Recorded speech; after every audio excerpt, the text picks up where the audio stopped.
current moment, Elevate are making a lot of constructions of their own. Kairos do the trick to waste a couple of sets, but Wettables, his impact's now used, he has to fall back. Jigsaw goes in to replace, but his impact is too late. That line of sight has been opened. The Selma goes through, but now tricked by another impact. Still, Fisho has one Selma remaining, no breach on the site wall as of yet, and I see that the idea here is a game of attrition from LFO mixed in with some cheeky monkey business from Hills on the run out. He finds that first kill onto Vast.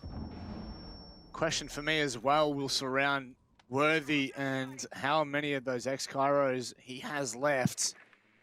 14, so still plenty of rotates or just inner sight workings to be done. They haven't even looked to pinch into dining yet, but that's huge control from God Legion now, taking over Showers. Once again, I've got to say, some really great timing from Elevate, but LFO, they are holding their own in every round here. Great pick there from Wettables. And Jigsaw as well. Looking to retake Showers, but God Legion coming around the corner for one. And Wettables, another kill, looking to clean house, but God Legion's got something to say about it in a 1v3 now. 20 seconds remaining. Surely those evil eyes on the site will feed information and deny any chance of God Legion to try and make this work. Caught in the crossfire, caught out in LFO. A full rotation, 3 bomb sites. The damning thing here is the fact that that is 3 rounds straight. LFO have had, not only have they won, but they've also had 3 or more defenders left alive at the end of it. And you were saying, Dev, that at the start, that the big conversation with you and Digital was that, you know, like sometimes, you know, they get in their own heads and all of a sudden they're worried that LFO are that team that is a big kind of kryptonite for them. And, would I dare say that it's creeping back in again? This is a tactical timeout for Elevate. Geez, who would have thought that? And hopefully looking to reset this momentum, the mentality that LFO are holding right now. Tactical timeout will certainly help Elevate. We talked about this going in, you know, Elevate need to overcome the playstyle that they hate facing. LFO always seem to have their number. Digital, I had a good chat to him before the game, like I'd said earlier. He said that LFO's been a bogey team.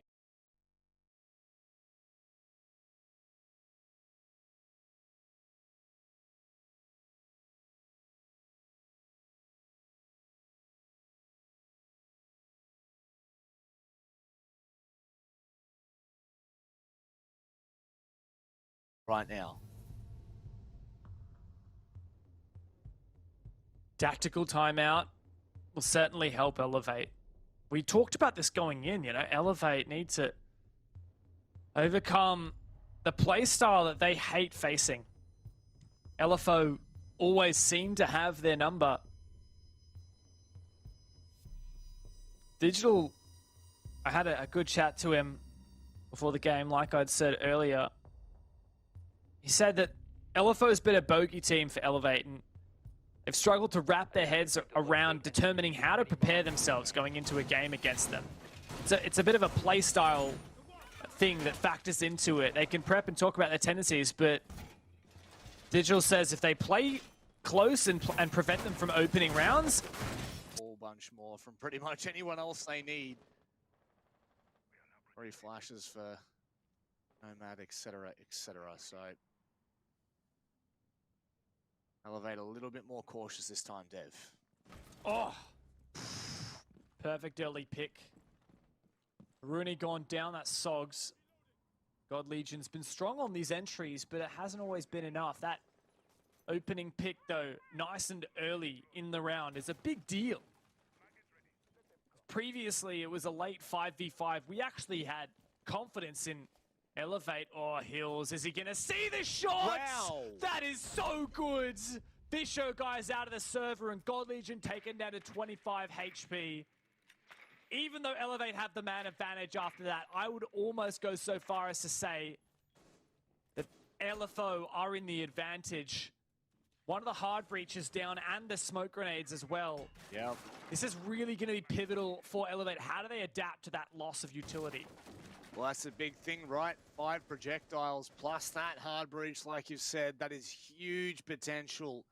That's just been absolutely wiped off the board. So far, we haven't really seen a hell of a lot from Elevate other than the 2 kills that God Legion's been able to confirm. So now they're going to look to start to open these hatches. This may be the look-in for them. This may be what they're going to need to use.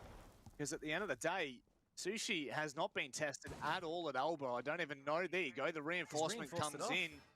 So there you go, Dev. Perhaps part of the reason there is the fact that they knew that they killed one of the hard breaches, so reinforcing that off would then force Elevate to use some hard breach to open a usable angle in that position. Wedables, strong performance in the fragging department so far, fulfilling the role on his team quite effectively. Digital bottom main stairs, it looks like Elevate abandoning any notion of going for a blue push. What a nice shot from Jigsaw. Worthy looking to get in nice and personal. That air jab shuts down Wedables. Worthy capitalizes another shot and then traded Digital at the end.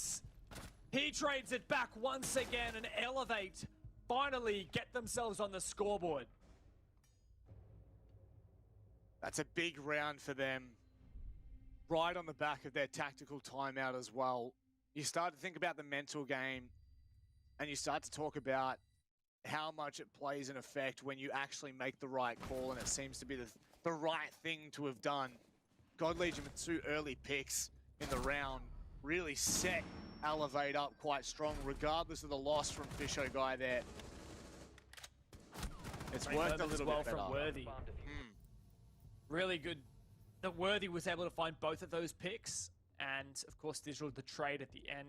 The thing about LFO is they're just so disruptive. They're always looking to find some kind of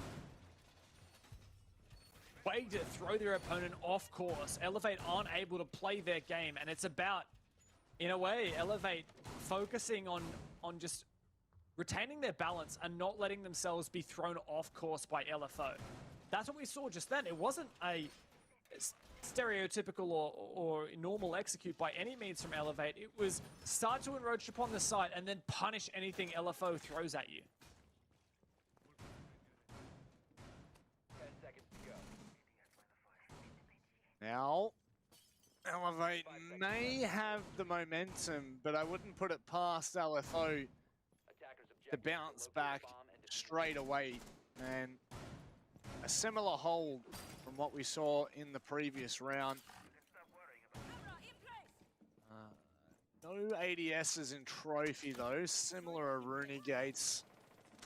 So where are those ADSs? There we go, there's at least one in Attic. And the other 2 may still be in the pocket, unless we can see that little blue light shining up. There you go, so they're at the back of bunks. The thing is, last time Hills died in this position from below, and those ADSs aren't going to protect him from the Ash charges through the floor. In fact, the Ash charge through the floor would likely destroy both of those ADSs. It looks like Jigsaw's roaming downstairs at the moment. Might even contest Worthy early. My God, surely this C4 run out might not work. It lands on top of the car. Worthy not falling victim to that. Jigsaw does shut down that drone. But now nothing to worry about. Nothing to worry about, and that's both drones off the board for Worthy. So late round, he'll have really the only impact he can have is the ability to obviously open up those walls, which, I mean, now saying only sounds pretty stupid, doesn't it? But it does stop that intel gathering late round for him anyway, and puts the attention on him as an individual and his prowess to now make something work. So slowly but surely, Elevate making their way to a little bit more room, if you will. But look at LFO. They're all bunkered down. And there's so much utility that they need to clear. Banshees, a Rooney gate. And it looks like they're doing a good job of it just now. Cleared that Banshee. God Legion still has 2 breaching rounds left. Ever cautious of a flank, where he uses a flash to clear off that Aruni gate. Keep in mind, in 30 seconds, that gate will potentially be reactivated by LFO. Great drone there from Digital. Also wary of those flank watch drones as well. An ever underappreciated role is flank watch, but so pivotal. Now, in this particular case, LFO not looking to contest the flanks whatsoever. God Legion below, though, he might actually be able to do some work with these Ash charges and flush out some of these key positions. 15 seconds, though. Time's ticking away. Yeah, they haven't made a lot of progress to the site, so they're going to have to go through the choke points here. Digital and God Legion find trade somehow in amongst the midst. They're going to have to do a lot more here. There's no time on the clock. It's done and dusted. LFO demanding round once again. Question marks being hit for LFO, for Elevate here, sorry. The timing is just really not in their favor. It's funny, if you were watching a team like Xavier play, you could understand why their opponents would be thrown off by their incredibly unpredictable and uncharacteristic playstyle. Like, very, or rather, characteristic playstyle. It's not the case with Elevate or LFO. Like, Elevate do have LFO as this boogeyman for some reason, but it's not like LFO are reinventing the wheel or anything. That was just a 5-man site hold with some slightly unusual setup here and there, but for the most part, it was pretty damn stock standard. And Elevate still stored out. And I feel like if LFO had a different name, and if Elevate couldn't see who they were playing against, I feel like they would be winning this. But for some reason, they just can't deal with it. You know what? I would love to see that as a tournament format.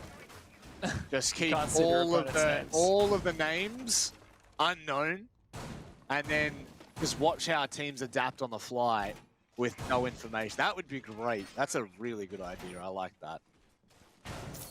Well, I look forward to seeing you put it together, Rob. Maybe one day. Maybe one day. Who knows? It's never out of the reach just yet. And you know, I just to reiterate what you were saying there, Dev.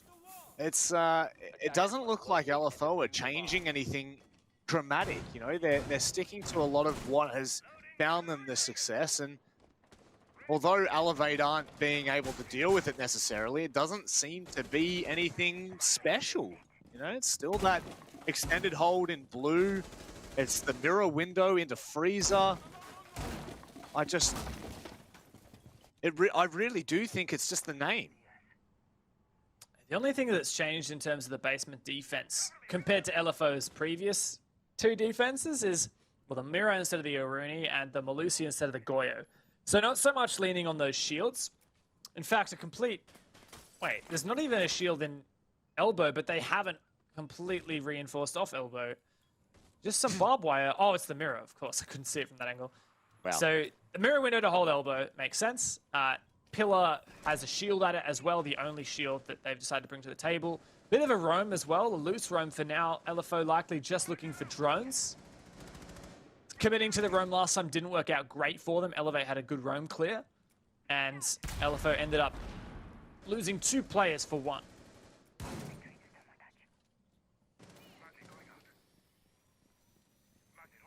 A 2-for-1 special. And just like that, it will be all 3 hatches opened and plenty of room to move. Now, this is a must-win round for Elevate. There is absolutely no way they can come out of this in a 5-1 half and expect to claw this back on their defensive side. Sure, it's doable, but why on earth? Why on earth would you want to put that kind of pressure on yourself? That's the real question. Smoke comes out now. Minute left on that clock. Smoke Babe's starting to go off. Last with a little bit of information. Drone now being sent in even deeper. That's a lot of intel that Elevate have been able to take, and with that mirror, with the gap underneath the mirror, it's unplayable. And oh, the swing vastly gets caught out. Fisho guy wasn't close enough to make the play, and the air jab's gone off. Of course, thanks to the magnet. Still tucked away in the corner here. It looks like it's going to have to be a multi-bait attention push. Nicely done from Fisho on the quick trade. One player still down in the smoke. An elevator crumbling here. Once again, it is all up to God Legion. A 1 versus 4. Nice shot to begin with, but he will not make it past the second hurdle. LFO, what a first half. It's 5-1 to close things out. This is unexpected, to say the very least. 5-1. Elevate. They are currently undefeated in Oceanic Nationals. And on the hurdle that you would expect them to clear with the most height, they are stumbling horrifically. Just to give you some context here as to what I'm talking about, we've currently seen Elevate go toe-to-toe with the Knights. They beat them 7-5 on Playday 1. They then backed it up against Bliss in an overtime victory 8-6. And of course, the Rafflecopter game last night that we could not forget, a 7-2 victory. To come into this and to see this kind of result is shocking, utterly shocking. And questions will definitely be asked unless they can get their stuff together and tighten this ship together for the rest of the team, led by the captain that is Digital. Really hoping now that they can kind of claw something, inch something back from this 5-1 half. Certainly the worst position Elevate has found themselves in all season long. And the best LFO has, a single point all season. Now finally they've turned it around. Could this be a moment that spurs them forward? Ever more hungry. Wow. Great usage there of the util. Burn that magnet and straight away that Banshee as well. Kills could be a dangerous force on the Ying. So ready. But is Elevate ready? Now switching on to their defense. It's got to be massive.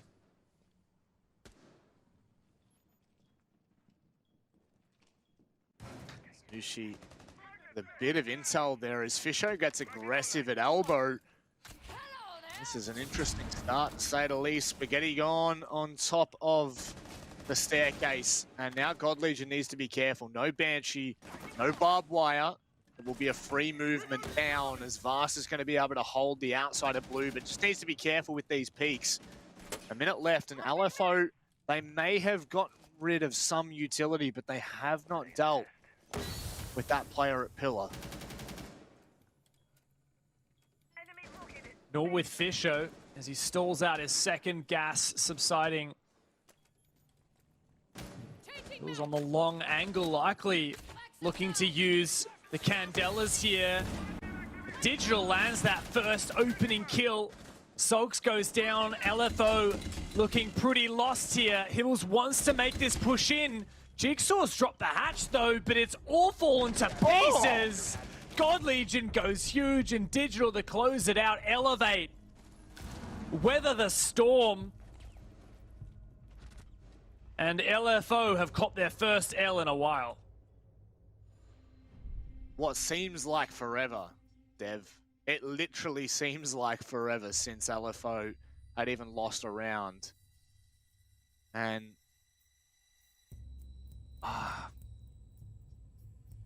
I am speechless.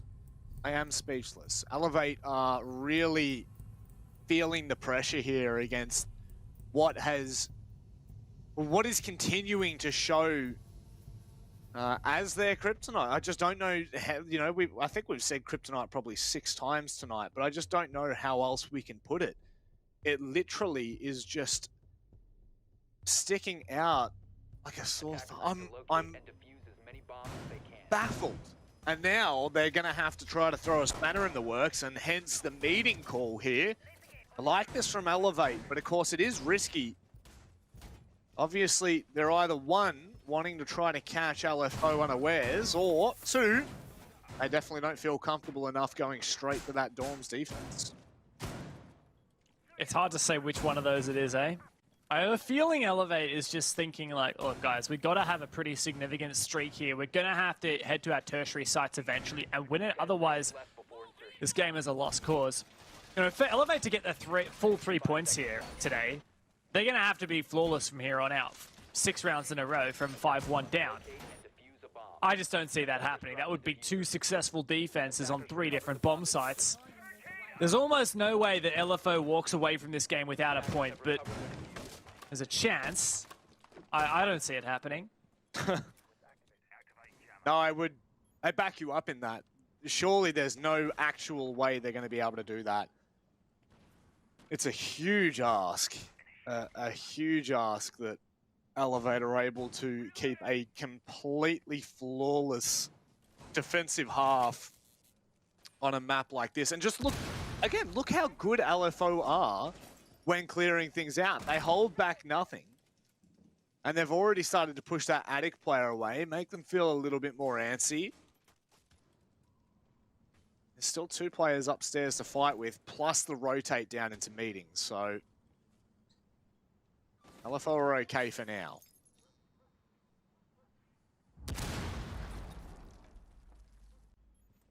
Dismantling these castle barricades. The Aruni gate breathes to life once again. Patience here from Jigsaw and patience from God Legion. It's the other Syria gate opened up for now. 30 seconds until it's ready again to be activated. Jigsaw is just waiting for this peak to come through, but at the moment, Elevate are playing patient. This is, of course, meeting as the objective. You'd think it was Dorms. No, it is not. Elevate have stacked utility up here, and Vast and God Legion to hold on. Once again, that Aruni gate cleared now using Jigsaw's Yana Gemini. Vast and God Legion sustaining a nice crossfire here too. Not only is there only 4 drones left, but it doesn't feel like LFO have done enough to really warrant a round victory here. They do have a little bit of an opening toward meeting, but they're going to have to capitalize on it, which they cannot do. Hills, nice little buzz cut for you. Dining as well can be held by that vertical line. So this vertical control that Elevate have continued to establish is just going to cause LFO so many problems. And with 30 seconds left, they still don't have that control that I'm sure they would want. It's just not looking great. Vast holding. Digital also holding. There's the kill coming through. 5v2 now for Elevate. Wedables jumps in upstairs, and he trades with God Legion. And that is a second round in a row for Elevate. Rob, at what point do we say perhaps the comeback is on the cards? Well, knowing us, the second we say it, it stops. So the fact that you've even mentioned the word comeback, I'm going to go ahead and tap on wood. Because at the moment that Elevate are clawing each and every round, LFO will be getting really frustrated. That's 2 rounds in a row Elevate have shown utter dominance, only dropping 1 player on the defense. I was commending LFO for their efforts, but Elevate are saying anything you can do, I can do better. And here, watch me do it. So to Dorms we go, and at a tipping point, realistically, it's 1 more round. 5-4, and that comeback is well and truly on. You know, when you're looking 5-1, you think surely there's no way, there's no possible way. But when a team can go the full sweep around every site, that's when the belief creeps in. And it's also when the doubt starts to seep through to the minds of the attacking side, which LFO need to be cautious of. 10 For LFO, Oregon is not a map they've played a lot of. In fact, not at all with the new roster. It was all the way back in the OCN playoffs when they played Elevate. That was the last time they played this map. It was a 7-5 victory to LFO, but also keep in mind, LFO and Elevate were different rosters back then. Like, Fisher guys in now for Hotshot. And we got Wettables and Jigsaw here as well, plus Sushi. Like, there's only 2 players from the old LFO playing right now. And since then, it's been a highly bad map. I wonder for LFO, in the preparation for this game, did they perhaps spend a lot of time, looking at Elevate's attacks and practicing their defense dry runs, but perhaps not as much time really refining their attacks? You need a lot of experience playing again and again to get your attacks down pat, especially I think for adding a player like Wettables with less comp experience. Having to be part of that well-oiled machine on an attack is incredibly challenging. We'll see whether that is, a determining factor in it, because the first 2 rounds we've seen on Elevate's defense, LFO have looked like they're scrambling in the latter stages of the round. They're just throwing bodies, trying to find trades, trying to find 1v1s, but Elevate are just such a solid squad on this defense. It doesn't seem to be as much of a concern right now. Need to deal with that mute jam if they want to put any kind of pressure to Fisho Guy in Attic here. And I would say likewise, there you go on the games wall. It's a little off center, so it may catch LFO unawares. That's a stretch, but you never know. It's pretty easy to clear off these mute jammers with your Ash, and that's exactly what Hills is doing. From down inside meeting, he gets rid of that. There comes Wettables with the X-Kairos, and I think that's actually all of his X-Kairos used, alongside all of his drones. So Wet is very much running out of utility. Yeah, all out of X-Kairos, all out of drones, just 2 stuns left. Throws them both out to try and support this grenade. It works, at least it goes through, but nice shot there from Jigsaw, 4v4, 44 seconds. Bit of a Sharko moment there. But still, Elevate not too upset at the moment. Oh, and Fisho Guy really loved that. Pulled right back from Attic the second the pressure started to come in. The flashes came over. He pulled off, and Jigsaw for a second here. In come the smokes now. There's no crouchable, thrownable hold there. Jigsaw for a 3-piece. How are these headshots coming in? They're unbelievable. Fisho Guy as well. Where is his positioning? Because Worthy has the C4 perfectly placed onto Sushi's foot. It's into a 2v2. It's only Wettables to try and hold the line from Attic. Jigsaw's wide open right now, and Worthy closes it out. Finds the 2-piece and secures Elevate's 3rd round in a row on defense. And it looked like LFO had it.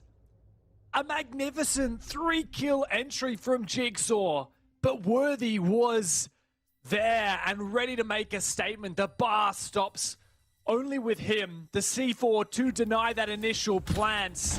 And then the 2K at the end of it. Impeccable performance. Fisho Guy holding on just long enough for Worthy to come through and sweep up the remaining players. We're here, Rob. We're here at 5-4. Elevate are so very close to cleaning up and completing the full reverse sweep. I just saw it. Yes. That's what I'm talking about, Sogs. That is what I'm talking about. I love to see it. I love to see it. The Monty being picked for the basement attack. Now, how much that's going to impact anything, let's wait and see. Let's not get ahead of ourselves. I'm just happy we're getting to see the big chunky shield boy. And in all honesty, LFO are gonna need to change something, because Elevate absolutely tore them to pieces on this site the last time they tried to attack it. At the moment, there's not a single reinforcement on site. From what I could see, not a... Okay, so it is only an E. There we go. E and pillar, meaning elbow's still wide open. And I do like the preference here from Elevate, leaving the right side of electric open to allow for that swing from Pillar. It definitely makes things a little bit more uncomfortable for anyone trying to push blue, especially if you have someone like the Monty trying to support and maybe trying to peek off them. You're not really going to be able to deal with 3 different positions at once should they hold aggressively at Pillar and Elbow. So let's wait and see. Let's see what Elevate have in the pocket here.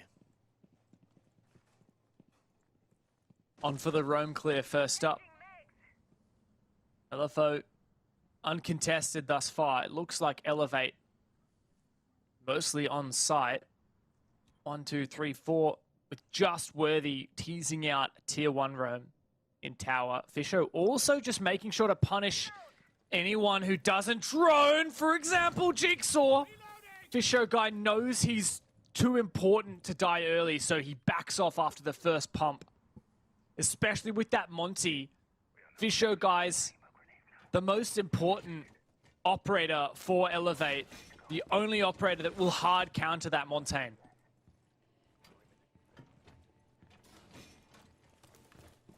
Well, right now wasting a fair bit of time. Minute 30 on the clock as now they're starting to put the freezer attention on. And this is good. This is much, much better. But like you said, Dev, it's really going to come down to where Fisho guy's playing from. This is excellent from Sogs, making so much room for the rest of LFO. But this is where things come to an impasse. You have that crossfire established from Laundry. It's going to be incredibly hard for Sogs to do anything here without the support from Laundry itself. There's the gas forcing him back. A C4 to follow. That forces Sogs' shield back for just a moment. The HP damage whittling away. That's a massive impact there for Sogs. He goes to rotate, but Jigsaw, 14 kills to his name. Spots through the drone hole. Oh, that's Fisho guy, he's down. That's the gas as well, dying with him. And suddenly, LFO have the advantage. Sogs marching forward. This could be absolutely massive right now. There's one C4 left in the pocket to try and deny any sort of plant that Sogs decides to go for. Waiting for the contact. That's Jigsaw. Here we go. This is what we needed to see from Elevate. Sogs is going to try to stick it. The C4 is still in hand for Digital, but I don't think he's going to get into a position to throw it. God Legion finds something, but it's not going to be enough. There is no way he wins this in a 1 versus 4. He can get it through the drone hole. Have a taste of your own medicine, Jigsaw. But he doesn't get the kill. Going for the revive onto Vast. A teammate back up, rather Worthy, but God Legion goes down all on Worthy. C4 still there. That does a lot of damage, but not the kill he needed. 20 seconds in the 1v4. There's just no way he can make this happen.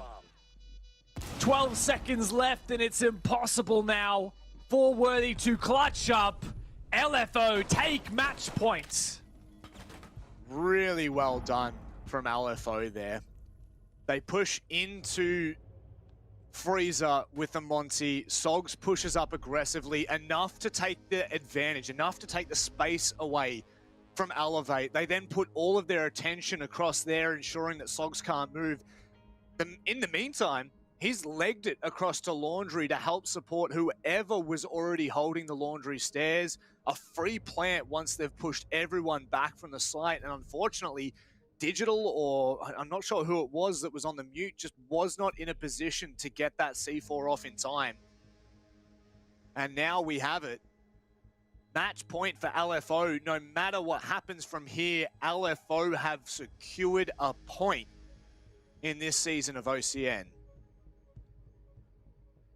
It had to happen at some point, right? I mean, these guys weren't even the bottom seed coming in this season, but they certainly look like the weakest team. And here against the strongest team, they're bringing a lot more than we expected. They're packing a massive punch, continuing to be the bogeyman, that kryptonite for Elevate, season after season. Dashing Elevate's hopes and dreams. No Monty this round, 6 picking onto the Ash for Sogs. The Nomad is a thing we haven't seen before from Hills, trying to deny a little bit of that roam game, that flank game, and lock these defenders down. For Elevate, though, also a bit of a Diversion from their previous operator lineup, Vast, the main one, going for the Goyo instead of the Wamai, trying to bring more shields rather than more utility to protect the shields. And the other thing was that Malusi over for the Legion instead. Legion doesn't get a lot of play these days. But perhaps the idea is to try and stall out that Monty, which was teased out before Six picked off of. Well, I guess you can't risk it, especially after what LFO have achieved in that round. And the question is, have they tried to repair a mistake that is not going to really showcase at all now? Worthy over at Big Tower Stairs up in the second tier, as the rest of the team is on site and happy to play. Nice and relaxed. There you go. So he's actually at the top. He's at the third tier. Just chill banging. Waiting for a good sign.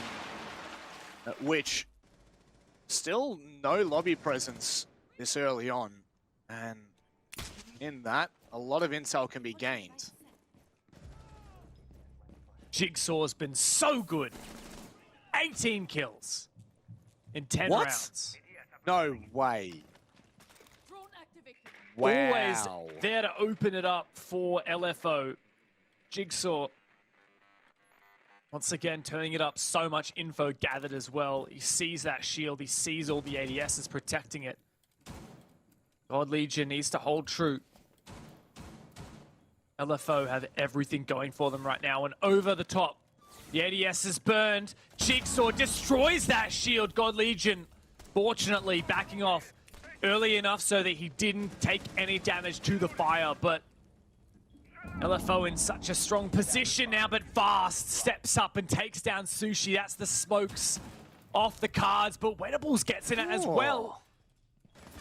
And God Legion just trying to duel Jigsaw, but he's so hot right now, and it's so hard to take him down. Bomb located by attackers. Just need to be able to support Digital at the same time here. He will be stuck between a rock and a hard place. It'll be Hills and Jigsaw if they don't show support, which it doesn't look like they're able to do. They're spread extremely thin right now, and that's just it. The rock completely knocks him out, and Hills is now on site. A 4 versus 2. Oh no, Dev, it's over. It's over. They're about to hand Elevate their first L of the season. God Legion verse 3, Jigsaw the 20 bomb to close out the game, and the first victory for LFO comes in the form of taking down the #1 team in OCN.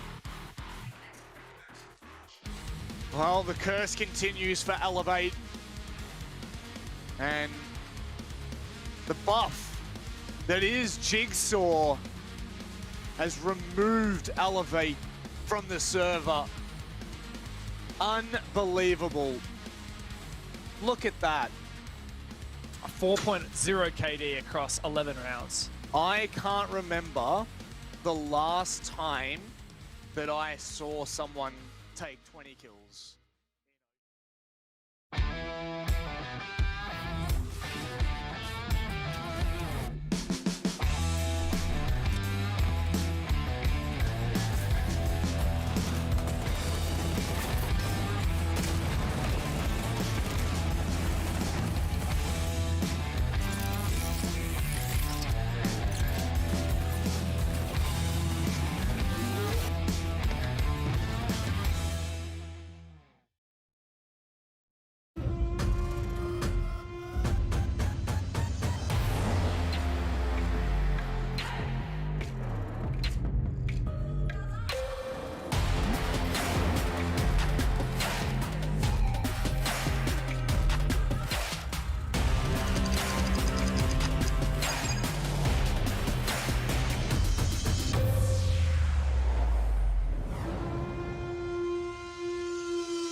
running out of time.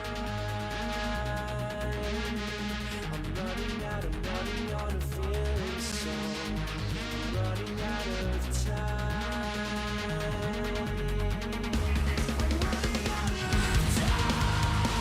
And now, it's all on the save. The player heroic.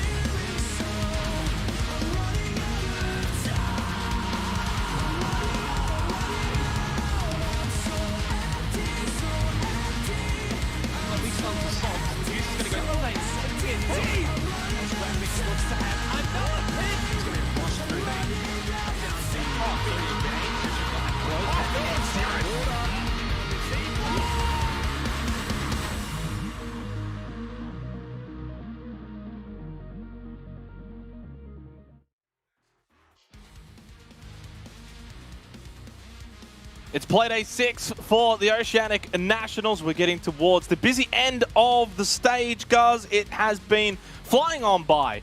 Can't believe it that we are down to the final few matches. A lot on the line, of course, as we get towards the tail end of this stage, playoffs and all those ramifications. And we're probably now into the stages of, last chances and best chances to maybe run away with things. Yeah, it's an exciting Playday. I'd say that we're setting ourselves up for a really exciting final Playday. Today, maybe a little bit more one-sided, some of these results we're anticipating, but you just never know what spanner could be thrown into the works. I mean, we have some really good rivalries as well tonight, kicking it off with Wildcard and Knights. That's a really huge historical rivalry in OCE, so I'm keen to jump in. Yeah, definitely. Let's go and have a look at the standings, a bit of a recap and see where things currently lay as we are now into Playday 6. So we've had 5 Playdays that we've gone through, and at the moment it is still Team Bliss at the top of the standings, undefeated.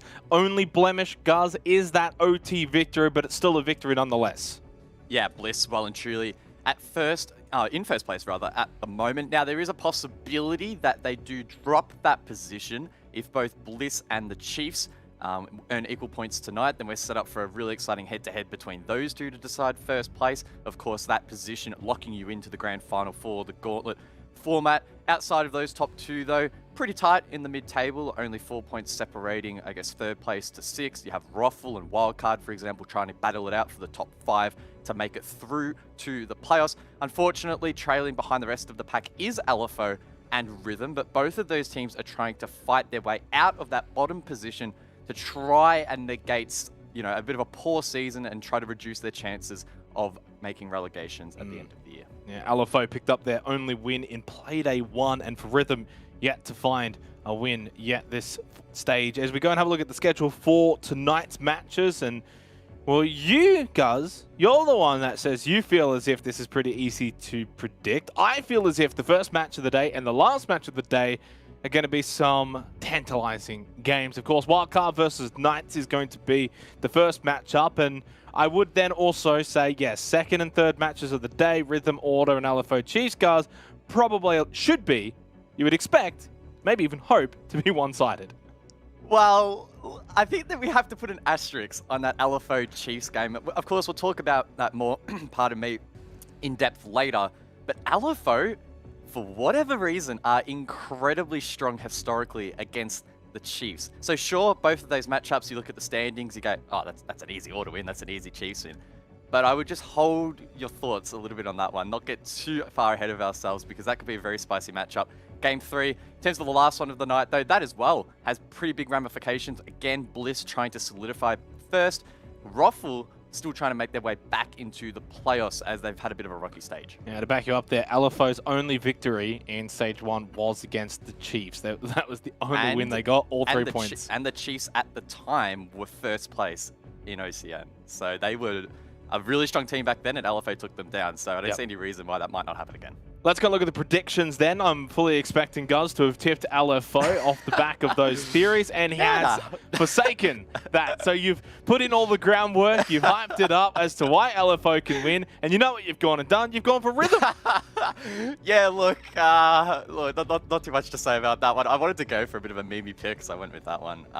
Look, in all honesty, I really should have gone with LFO. I did them on a bit of a whim and didn't put all that much thought into them, but that does make things exciting between us two, the current leaders. One of us will be winning by the end of the night, the other won't, so that's pretty exciting. But I do think the predictions show actually Well, not represent quite necessarily, well. because we've got two different predictions. We could get 1-1 and then... Oh, true. Yeah. But I guess overall, I think the predictions are pretty representative of what we're expecting. The Knights probably just edging out Wildcard, Bliss probably just edging out Ruffle, and the other two games very, very dominant, except for Rhythm, who of course will beat Order.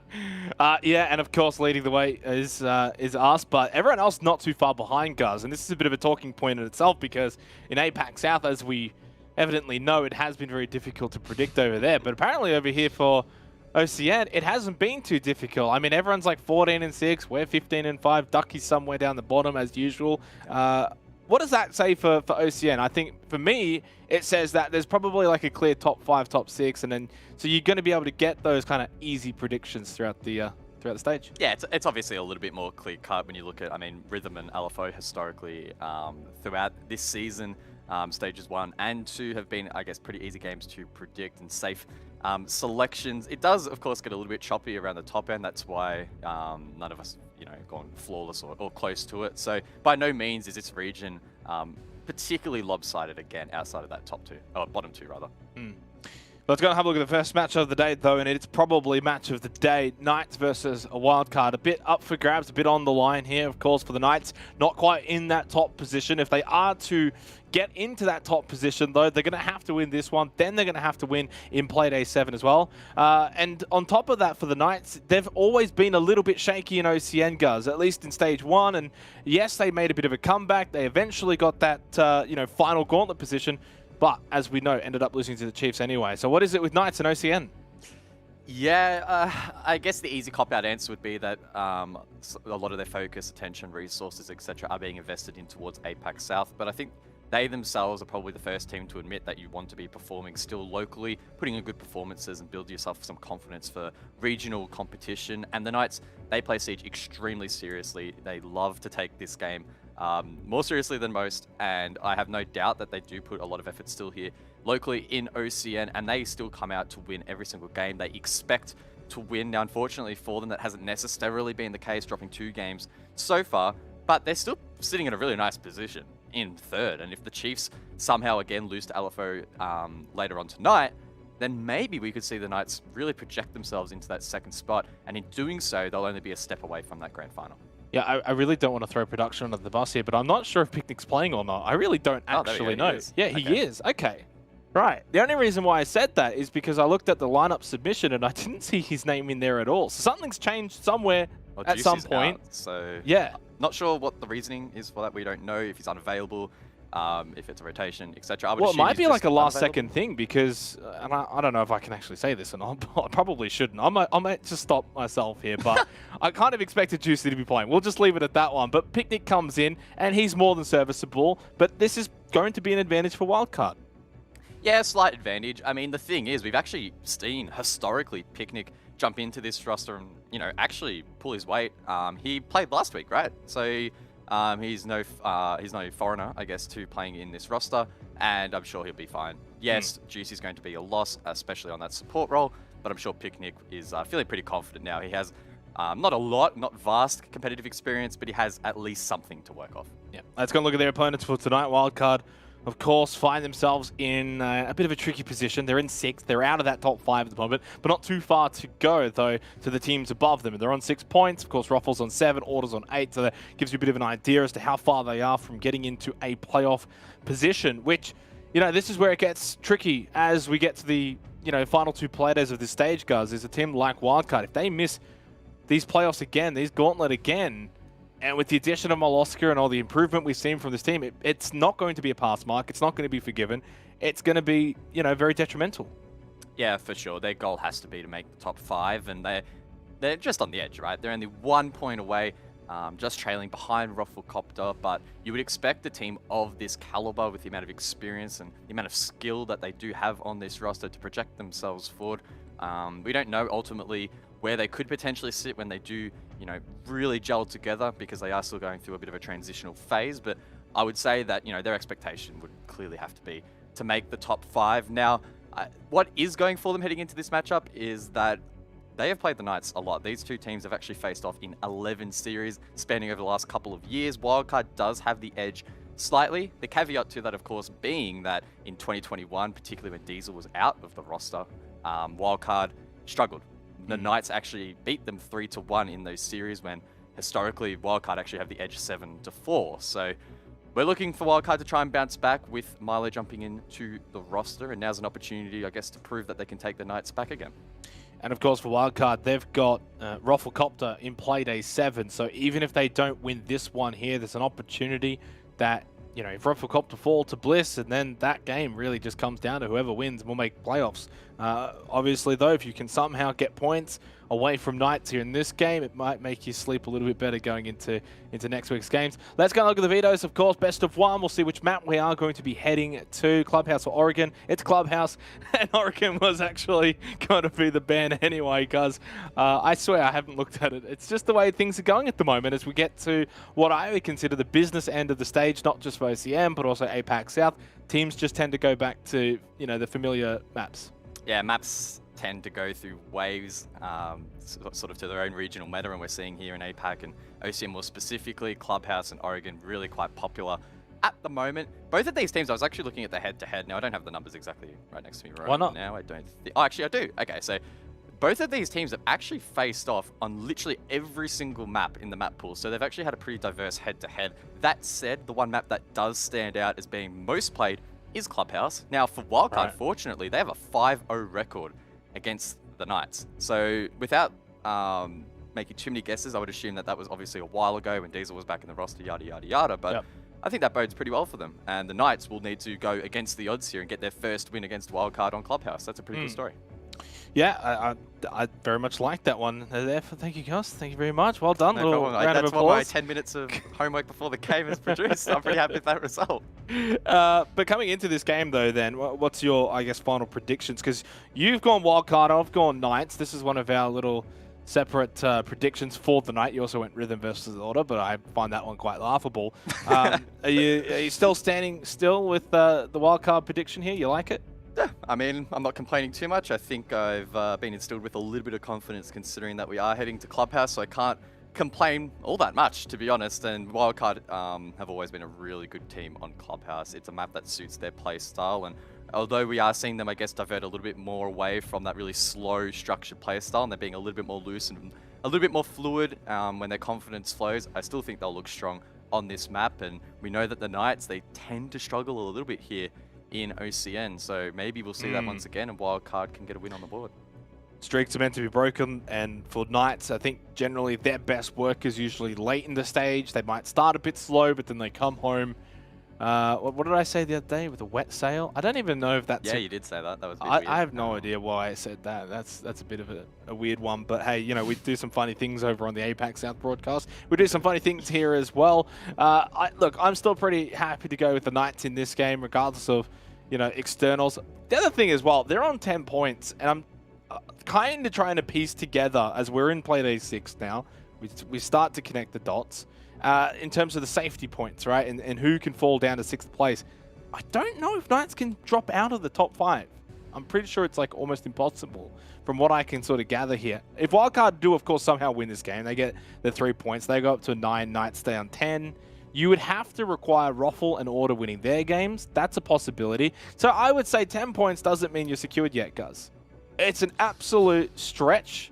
Yeah, I mean, I don't have the brain power to calculate that quickly, but I would say that it runs you the risk of potentially dropping out. And if you lose to Wildcard, then they've got Order. Yeah, well, even at best for the Knights, you don't want to be starting the gauntlet right at the very back in that 5th or 4th position. We have seen teams make runs. I mean, Raffle did in stage 1, but you can't hedge your bets on that being the case. You want to start as high up in the standings, and I think that's the great thing about this format. It rewards teams that put in the hard effort in the actual regular season. It doesn't put, you know, an absolute ton of focus on just sole playoff performance where you can just, you know, scathe into the top 5 and, you know, whatever happens, happens. You actually got to put in the effort.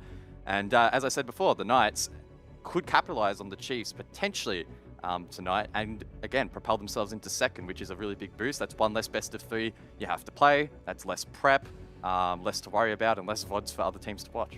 Yeah, that's true. I agree with that, although, you know, as we saw from history. Knights, of course, had that top position. They were the last team to enter the gauntlet, and then they went out pretty quickly. Maybe there is something to finishing second and at least getting one best of 3 under your belt and then moving on to the grand final. So those are the little things that you can always think about. But yeah, the point that I was trying to bring up there was that if they lose to Wildcard, and as you've sort of already alluded to and we've already brought up, it's not out of the realms of possibility. Then they've got what we can probably consider to be a renewed order that has found a bit of consistency and suddenly are looking quite sharp, suddenly are looking quite dangerous. You lose those 2 games, get no points, suddenly 10 points.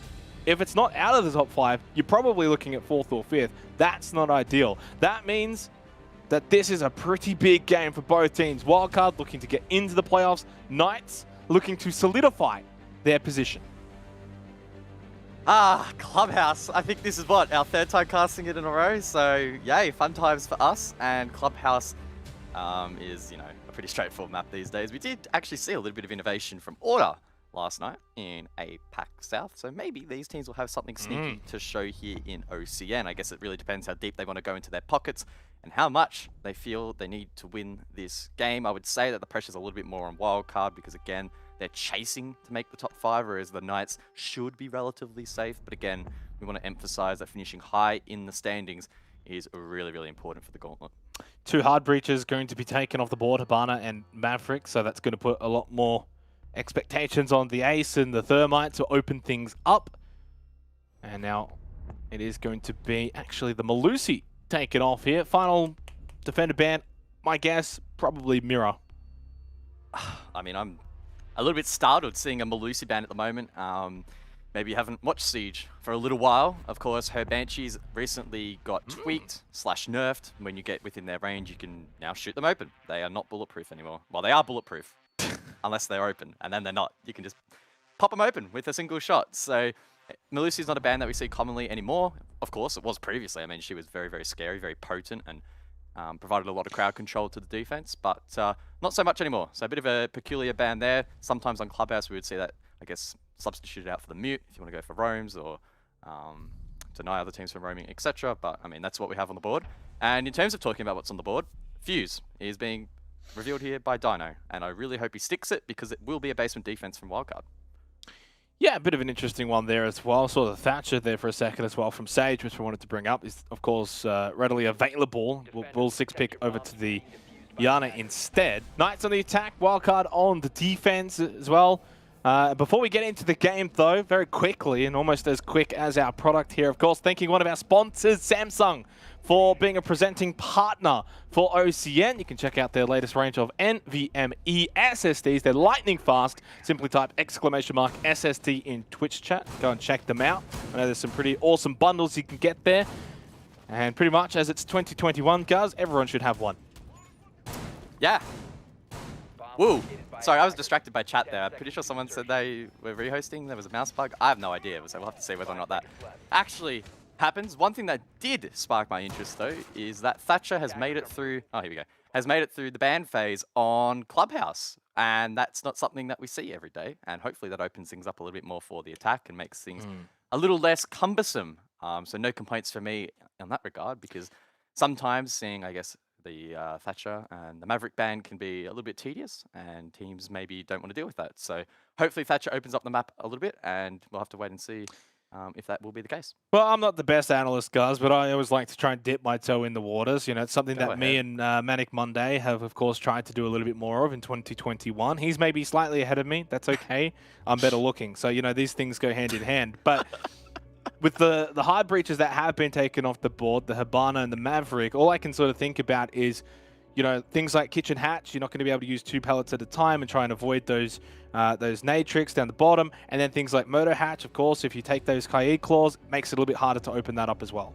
Yeah, it's a bit of a double-edged sword, right? There's definitely some scenarios where having the Hibana on the board is going to be more useful, but then there's other occasions where the Thatcher being available will be more useful. You're right, Kitchen Hatch is going to be pretty tricky now, but then you think about Jacuzzi Wall. That's probably going to be easier to open with Thatcher. You think about CCTV Ball. Again, probably going to be easier to open with the Thatcher. So it is a trade-off, and maybe that's why we haven't seen the Thatcher banned off, because these teams would prefer to get those walls open and aren't as stressed maybe necessarily about Kitchen Hatch, for example, which I think off the top of my head, is probably the biggest example of where not having Hibana is going to be really, really annoying. I feel like most other locations of hard breach around the map are not going to be as cumbersome, but could definitely be a little bit more uncomfortable, of course, because Hibana, at the moment, very, very powerful. She has a lot of X-Kairos available, and being able to toggle how many you shoot at just makes her so much more efficient. And we have seen teams over the last couple of months really exploit that, particularly here on Clopper.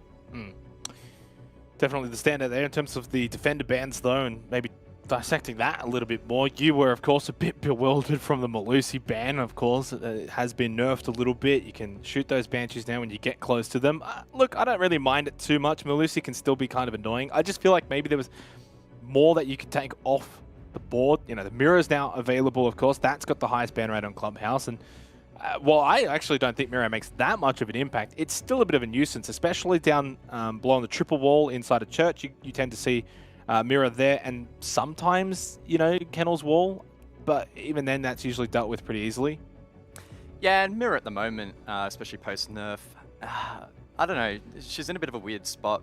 We have seen a couple of occasions where mirror is useful on Clubhouse, particularly on CCTV wall is one that comes to mind, because it does prevent or make it very, very difficult for the Maverick to do the two lines, one above, one below, and trick the wall open because of that mirror holding it together. So I guess in that specific scenario, she's quite strong. But in terms of her actual design case use, it's pretty limited. I mean, you have like the bottom of the main stairs through the triple church wall where you can get some surveillance. You have like blue downstairs again as well. But options pretty limited here on Clubhouse. So yeah, Mirror is, you know, she can be helpful, but not a must pick necessarily. Hayward, I think, having a little nap over there. I feel like I could have What's Picnic doing? little nap like as well. He was, I don't know. Can we just do that as well? I don't think so. Unfortunately, we get paid to talk. But look, yeah, a little bit of a bunk here at the moment to kickstart Playday 6. Kind of like the way we ended APAC South the other night cards as well. We just can't escape these rehosts. What do we have? It was the Knights. It was the Knights last time. I don't think it's the Knights on this occasion that are called in the rehost, but it was the same map, one of the same teams. That one was rehosted, what, 3 times? So hopefully this one is just a one and done. That would be preferable. But you never know.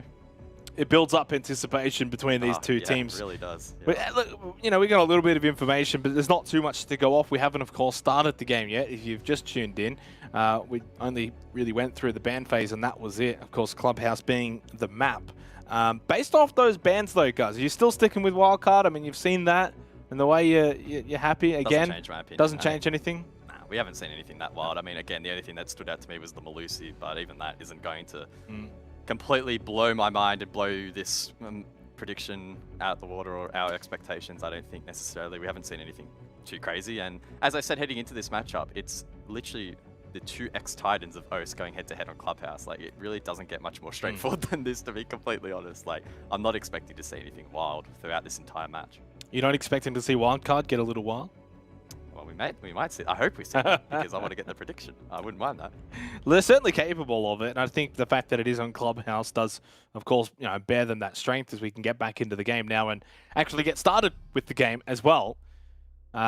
We had that 6 pick, of course, Sage on the Thatcher. He got off it, and he did go to the Honor, so please do it. Don't forget it, because otherwise we'll have to do everything again, and he hasn't forgotten. And the Fuse, of course, we maybe didn't touch on that, but Knights on the attack, they'll bring the Fuse. Thoughts?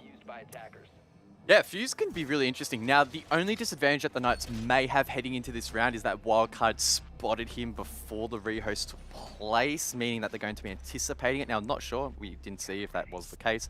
But either way, Fuse downstairs can be really, really great. Now, many people might think, why are you playing Fuse in comp? Fuse doesn't get many kills. But that's not really his purpose, I don't believe, on this occasion. Dino will be trying to get up above in kitchen hallway and kitchen itself. And he can send down those hockey pucks. And yes, a kill or 2 would be fantastic, but he's more likely to be able to clear out some of the utility placed around. You have the bulletproof camera from Pat, for example. But outside of that, honestly, he's probably actually not going to be that effective because there isn't actually that much utility being brought by the defense, right? Vinny's playing Vigil, so that's a solo operator, Roma. Geo, again, solo roaming on the Oryx to make rotates. Maybe you can get some goo mines from Emo and those mute jammers from Milo as well. That will be quite useful, but it isn't like he's going to be clearing 3 deployable shields and his job's done, right? It's going to play out very, very differently because Wildcard are committing to this pretty aggressive roam. And this is where Knights need to sort of flush out these players. Emo's already taken a big brunt of damage. I didn't actually see where that Yeah, I don't know. happened. I was actually about to ask you, and that's going to be Moloska. The first death of the match. Dino with the opening pick on the fuse. A decent start here for the Knights. Not ideal for Wildcard, of course, playing basement. Now down a player. Still a couple of players, I think, on the roam as well. And Hayward's already inside the dirt. He has stepped on that goo mine, though, and it has been barricaded. Information, at least, for Wildcard. Able to just sneak up the main stairs. There was Dino. So a misplay there from Wildcard. Proves costly. Now that really does put the pressure on Gio and Vinny to try and at least find one pick back, maybe two, and then they'll be able to get back towards the site. You can see that Wildcard do not want to forfeit control up above here too easily and allow the Knights to manipulate site. That's why we're seeing aggressive plays here, like Vinny, for example. Sneak himself in towards toilets, Pat alongside to help. They need to be careful that they don't get sprayed from kitchen hallway, but Pat is able to fall back. But it's already a win for the Knights, although Imran getting a kill back does help. Josh will be eliminated. Do they Playing know that? They don't know that Vinny's in toilets. Oh, Well, they do now. Located by attackers. He's expecting the peek back. That's going to be the Gemini that he was shooting at, and of course means that he loses that position in toilets, will fall back down main stairs. Minute left on the clock. That roam from Wildcard. I mean, the fact that it's a 4 versus 4 and there's 55 seconds left is probably par for the course. Now they will fall back onto site, and oh, Emo's going to die. Oh no, he managed to escape. The rebound there not working out for Dino, who was above, sending those pucks down. Picnic elsewhere though. He does find one, so the Knights find themselves in a decent position. They have a good pocket of air here to work with. 35 seconds on the board, and Hayward has control of dirt. That does put Vinny under the pump quite a bit here. Playing over towards dummies, he needs to try and hold blue and push that dirt player back. I don't think he can cross. He hasn't really got a whole lot here. He's got no cover over towards blue either. Sage has been taken out. Pat with the shotgun. That's going to be a big play with only 13 seconds left. Emerin will get that kill as well. Onto Hayward, dropping down his Picnic. And Wildcard will salvage the round, the opening round here on Clubhouse. It's looking really good there for the Knights, particularly in the mid-round phase. We saw Dino get that opener. They've had pretty good map control. They had a decent amount of time to work with, but Wildcard able to fortify their positions late. The Knights feeling the need to rush that last 15 seconds, and it didn't work out for them really well. Shut out there, particularly by Emo. He was under a lot of pressure up above from that fuse. He then had to hold both dirt and the hatch, but he did a really good job in pushing back that attack, and Wildcard able to get the first round. A little bit messy, a little bit touch and go there, all things considered. I mean, it was a very early pick as well from Dino, getting that opening kill on the fuse, but I don't really know if he really got much else out of his Need to locate and defuse bombs. actual utility and abilities, and did it really impact that round? Did it really make a difference? I'm not so sure. Sage this time, though, will stick the Thatcher. As we head upstairs, we head over to Cash and CCTV. Should get more out of that. So ditches the Ana, grabs the Thatcher, and everything else is the same for the Knights. Well, this is something I can't help but feel we've seen before. Emorin on the Bandit, assuming that he's going to trick the main CCTV wall over towards the bottom of the screen, the eastern side of the map. Now, the Knights, they have decent utility to deal with this. Now, unfortunately, they don't have any grenades, so they can't play on the vents window, lob them in and dislodge him that way. The Knights will likely need to try and go down below, clear lounge, and make sure that Emorin can't play this position. Otherwise, opening the wall could be tough. I guess the caveat to all of that is that Sage is playing the Thatcher, so if the Knights can time those EMPs right, they may be able to counter Emorin quite hard here. Yeah, and should mention as well for for OCN so far, Clubhouse has been the most played map at 6 times now. And in terms of attacker and defensive win rates, it's basically a 50-50 split, guys. 25 attacking round 1 and 24 defensive round 1. So that's, of course, the most played map. If you're going to get any sort of statistic, that's the one you want. Imran is going to be able to trick this, so Picnic does lose out. He didn't lose any charges though, so fortunately Picnic doesn't commit to placing it down on either occasion, but he commits this time, and Emorin will not get it. Picnic actually faking it really, really late. So well played there by Picnic. But unfortunately, the rest of his team is falling like flies. Wildcard with a strongman advantage. Yeah, Immerin wins out on the CC wall as well. Emo win. Well, you know what? That actually kind of works in that situation. I don't mind it. It does. It sounds like you're speaking like a 3-year-old, but it works. It kind of works. It's not working for Knights though at the moment in 3 versus 5. Bit of a struggle here. Not sure how they can bring this one back. Minute and a half left. They need to start finding some kills somewhere. Now, Pat's still in quite an aggressive position here. The Knights could try and isolate this pick, but they are currently still focusing on that main wall. Sounds like it has been popped open. In fact, there we go. The Shake will confirm that. Immerin now forced back over towards Cash and can use his remaining battery charges on the wall into Cash. Now, Josh is down below. Makes a play in stock and takes down Molosca. Pat, that's of course his cue to reposition himself over towards top main. Throws out a couple of magnets to, again, make that position a little bit harder for the Knights to push, and Wildcard have maintained their advantage. Yeah, Wildcard, of course, have still got the advantage in general, since Knights weren't really able to open too much up. Vinny's still over at the top of Rafters as well. Immerin is low, though, after his earlier heroics. And getting Vinny out of this position is going to prove to be almost impossible. I think at this point, there's no utility. They're just going to have to get a random flick headshot at some point. Josh now, 2 in the round. Gas babe out from Geo.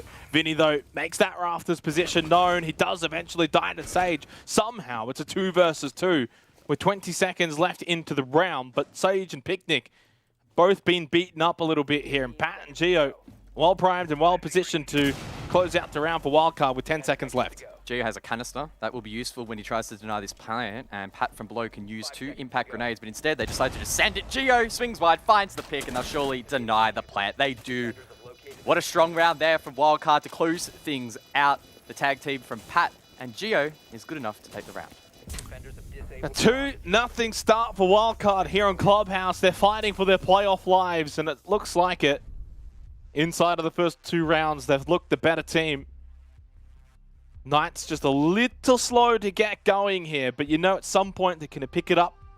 Of course, playing without Juicy tonight, that needs to be known, but you know, Picnic is more than capable as a stand-in.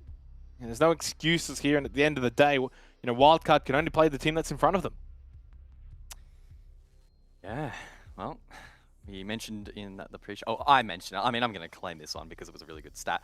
Wildcard have always beaten Knights on this map, and it is the most played map between these two on the history that we have recorded over the last couple of years. It's been played 5 times, and Wildcard won it every single time. Now, again, that stat is somewhat meaningless in the sense that the rosters have significantly changed since that period of time. However, I still think it gives us a nice little baseline on what to expect and what to work off heading into this matchup despite current recent form. And I mean, I am so far comfortable with my Wildcard prediction, that's all I'll say. Well, you know, it's only 2 rounds in. Things change pretty quickly. Sometimes for the better, sometimes for the worse.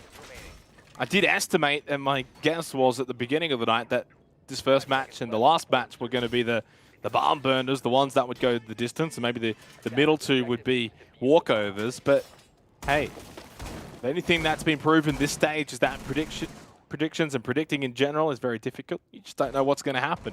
Rhythm could end up beating Order. We could all have our egg on our face except for Guz. Who knows? Good start for Wildcard, but a long way to go. Knights really only need a couple of rounds. I mean, yes, in OCN it's a pretty 50-50 split, but I think we can still agree. Generally, you're going to prefer to be on the defense. I'm trying to activate my memory and remember, did Wildcard play this map last night? Yeah, they did. I can't remember if it was them or the Chiefs that were doing that really crazy setup inside of Con. I don't know if you remember, but either way, we're seeing a bit more traditional here from Wildcard. I mean, that deployable shield inside of Cash is pretty spicy, and I think this is actually being coined as the Milo hold, where they open up the left-hand side of this wall, allows them to apply pressure over towards the breach, which inevitably, and has on this occasion been opened up, making it more difficult for the Knights to actually get control inside of CCTV and mount the rest of their attack. Now, it is quite aggressive, quite risky, but if Milo can pop off here, it makes things difficult for the Knights. Molosca playing this super aggressively, and he will punish Picnic. There's a trade, but it's elsewhere on the map. It's not Molosca that goes down, it's Imarin on the Frost. Pat, though, will get the kill onto Sage, and Dino's down as well. This is a horror show right now for the Knights. Inside, I'm pretty sure he's in the Frost mat, right? Finish him. Well, the Knights were somehow in the objective, so I believe they've just opened up Jacuzzi Wall, seen... They've seen that Wildcard invested a lot of time and effort in towards the other side of the map, but unfortunately for them, Pat was their greeter and just completely shredded them. That Frost mat as well coming in handy, and Wildcard will do a full round-the-world trip. They're now up 3-0, which is really impressive. Yeah, and really kind of disappointing from the Knights right now. This is supposed to be a pretty even matchup, guys. I mean, Wildcard, of course, steadily improving as a team throughout this stage. Molosca's been a huge pickup, and we've sung their praises. But for the Knights, you kind of expect more from allowing Wildcard the first 3 rounds. They can bring it back. They're a team capable of doing that, even without Juicy.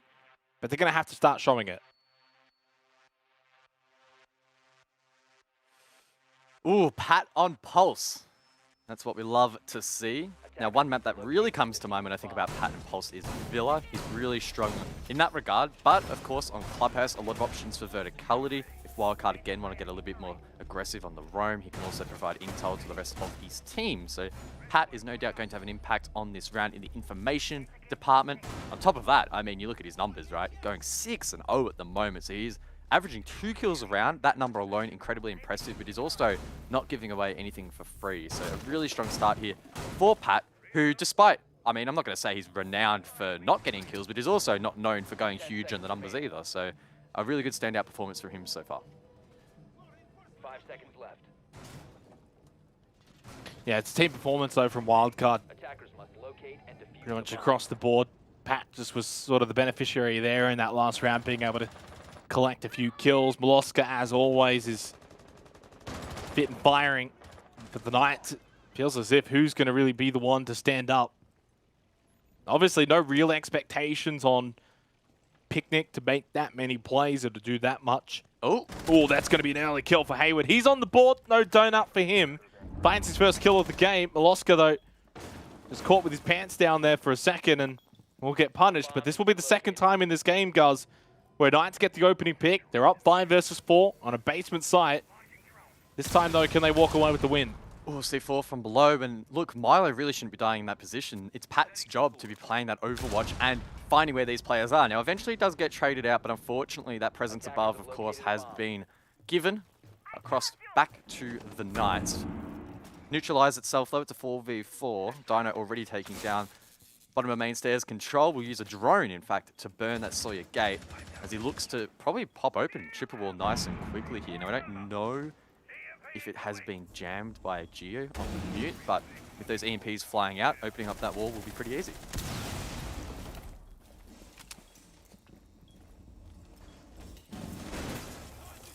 Minute 35 remaining in this 4th round. Wildcard looking for 4 rounds in a row against their rivals.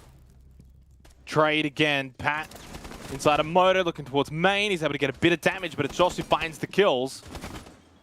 He's able to get away with his life as well, and it's advantage Knights, although it might only be momentarily. He's taken very low. Pat is getting so aggressive. Walks into blue. Oh. The damage, though, is it going to be enough to find the kill? Josh somehow just cleans house. I think we should get a GPS tracker on Pat. I want to know how far he ran in the last 30 seconds of that round. He was just desperately trying to find something, find an in on that round, support out Vinny as they're in that 2v3. But unfortunately for them, it didn't work out. Pat was unable to find anyone. It was a good start to the Knights on that round, the opening pick, which was eventually traded out. But they did a really good job in opening up the hard breach walls super, super quickly. And that's evidence that if you play into the hands of the Thatcher and use him effectively, you can do a lot of damage on this map.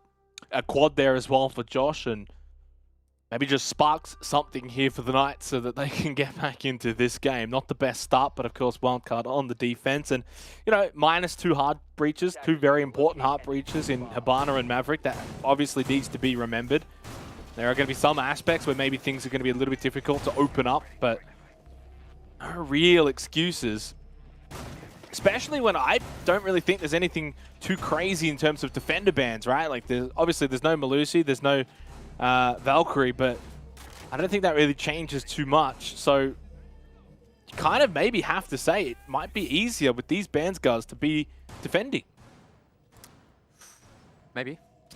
Or maybe Wildcard are just the better team. Just think of that one. Maybe, yeah. Well, it could be.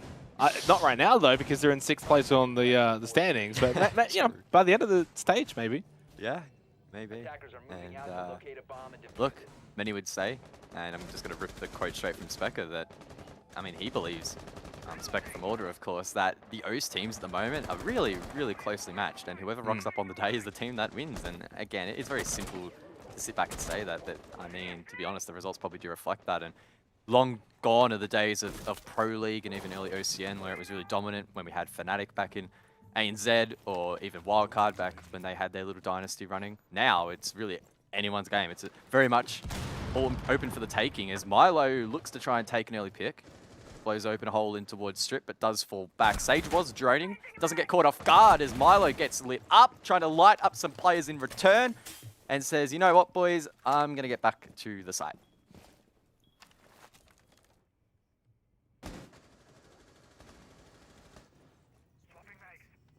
Yeah, Wildcard obviously need to be careful that they don't allow the Knights to get yet another opening pick on Church Arsenal defense. It's happened every single time. They were able to salvage it the first time around and still win the round, but not last round. Which has now got Knights on the board. Moloska low, though. Completely beaten up and obviously back to site, and Knights can now just get to doing what they need to do above to open up these sight lines and try and make things difficult for Wildcard.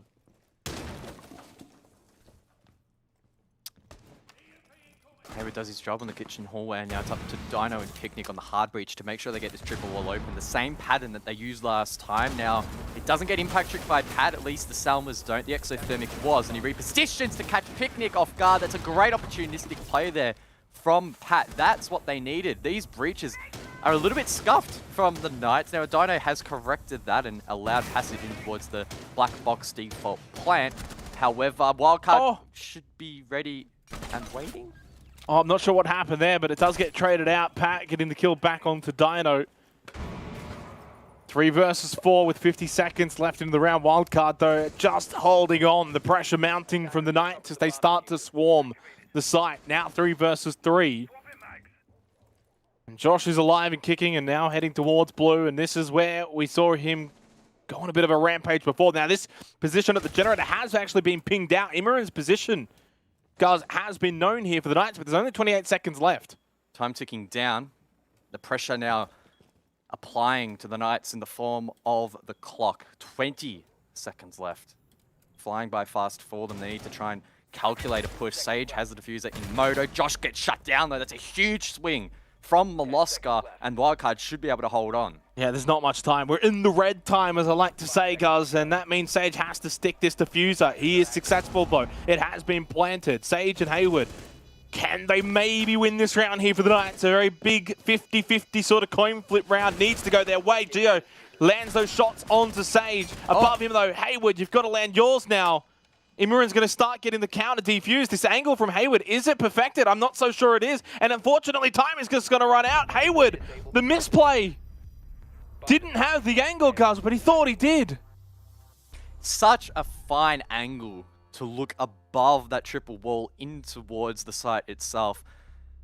Probably smart in theory, but I guess Emorin was too smart to counter defuse right in the blind spot where you actually can't get that particular angle, particularly in the way in which they opened up the walls. So unfortunate there for Hayward and the Knights. They did really well to get that plant down. In all honesty, though, Wildcard were at the advantage for the majority of that round. The Knights tried to go for a little bit of a split push over towards blue, but Milo got a really key pick. From there, it was always going to be difficult to salvage that round. The post plant probably not played as well as they could have. Maybe have someone stationed over towards main stairs to cover that planter immediately after the post plant as they try and get back out. Either way, though, it didn't quite work, and Wildcard did a really good job to seize on that opportunity, get another big round on the board. And now we'll see whether or not they can seize on this opening half. 4-1 inside the first 5 rounds, 1 to go. If they can get a 5-1 lead, the likelihood of Knights being able to bring this one back will be slim to none. Possible, but unlikely. We head back to Cash CCTV for the final round of this first half of the first game of Playday 6 here for the Oceanic Nationals. Wildcard are in cruise control seemingly at the moment. 9-2 from Pat. He's looking great. It would seem that way, but still another big round on the board. You want to be mounting as many as possible when you're on the defensive half. In terms of this round, however, a pretty similar setup here from Wildcard. Vinny playing Rafters there on the Kaid, using 2 Electro Claws to fortify that position down below and make those reinforced walls rather really difficult to open up. Emorin, however, he is going to once again try and trick this wall. On this occasion, not very effective. Didn't waste much time at all. Only 30 seconds into the round and Picnic is able to open it up. Yeah, Knights in early here, but this is the thing, right? Getting the wall open's one thing, but so far the Knights have not been able to really play off it really all that well because Wildcard have been so aggressive, guys, throughout this match. They're constantly swinging it, constantly peeking it, and constantly getting kills from it as well. I mean, we're not really seeing Knights being able to utilize the CC wall the way that Wildcard have been. Emorin just making sure down below is clear. Now, I don't anticipate anyone from the Knights to really play down below you. The wall has been open. No one's running nades to go below and throw them up towards the floor of Cash. So don't expect too much action down below. However, there might be some action from the other side of the map. And that's what Milo is ready to monitor. Does he swing? Yes, but he doesn't win the kill. Dino with the AK-12 wins that engagement. It's a huge one. Now he can use those Stelmas to open up construction into Cash. Opening pick, an advantage again for the Knights, who have had it a few times in this first half, but it hasn't always then fallen their way afterwards. Dealing with Vinny and Rafters has been one thing they've also struggled with quite immensely inside of this first half. They're going to have to do it again here. Minute and 20 seconds left on the clock. Slight advantage here for the Knights. Of course, CC wall open. They still have not cleared out Vinny at Rafters, but they are now getting to work on this con wall into Cash. Cheeky little rotation there of the claw from Vinny. We'll electrify one half of that wall that both Picnic and Dino will want open on the ASAP. Josh, though, from below applies pressure onto Pat. It's an easy kill. It's a free kill from down below. And now the Knights have a really good position to work with. Sage sends it in towards side, and Emo doesn't catch it. Yeah, they still haven't cleared this top red position, so pushing it from Con into Cash will be difficult, but I think there's actually one in there. The Nitro oh, what are you doing, Sage? He's just given a free sightline over to Emo, and the Nitro Cell as well. He lands it perfectly onto Dino. He just goes bang! And suddenly Wildcard have got themselves the advantage. Dino's down. It's up to Hayward to salvage this. It's unlikely, though. The gas babe as well to try and deny him from being picked up.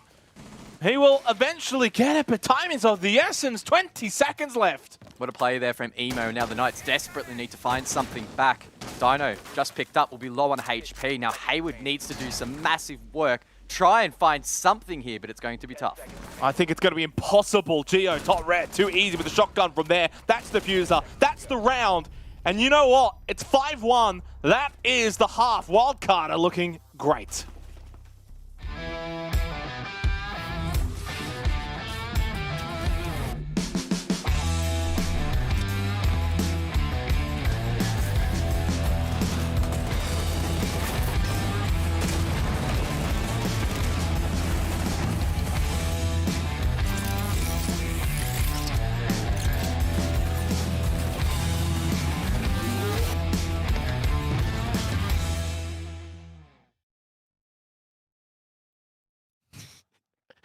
Welcome back from the halftime break. Wildcard with a 5-1 lead, looking really solid here on Clubhouse, looking to maintain that perfect record against the Knights on this map. They'll be very happy with how they've kicked things off, but of course, transitioning over to attack on Clubhouse means that the job is far from over.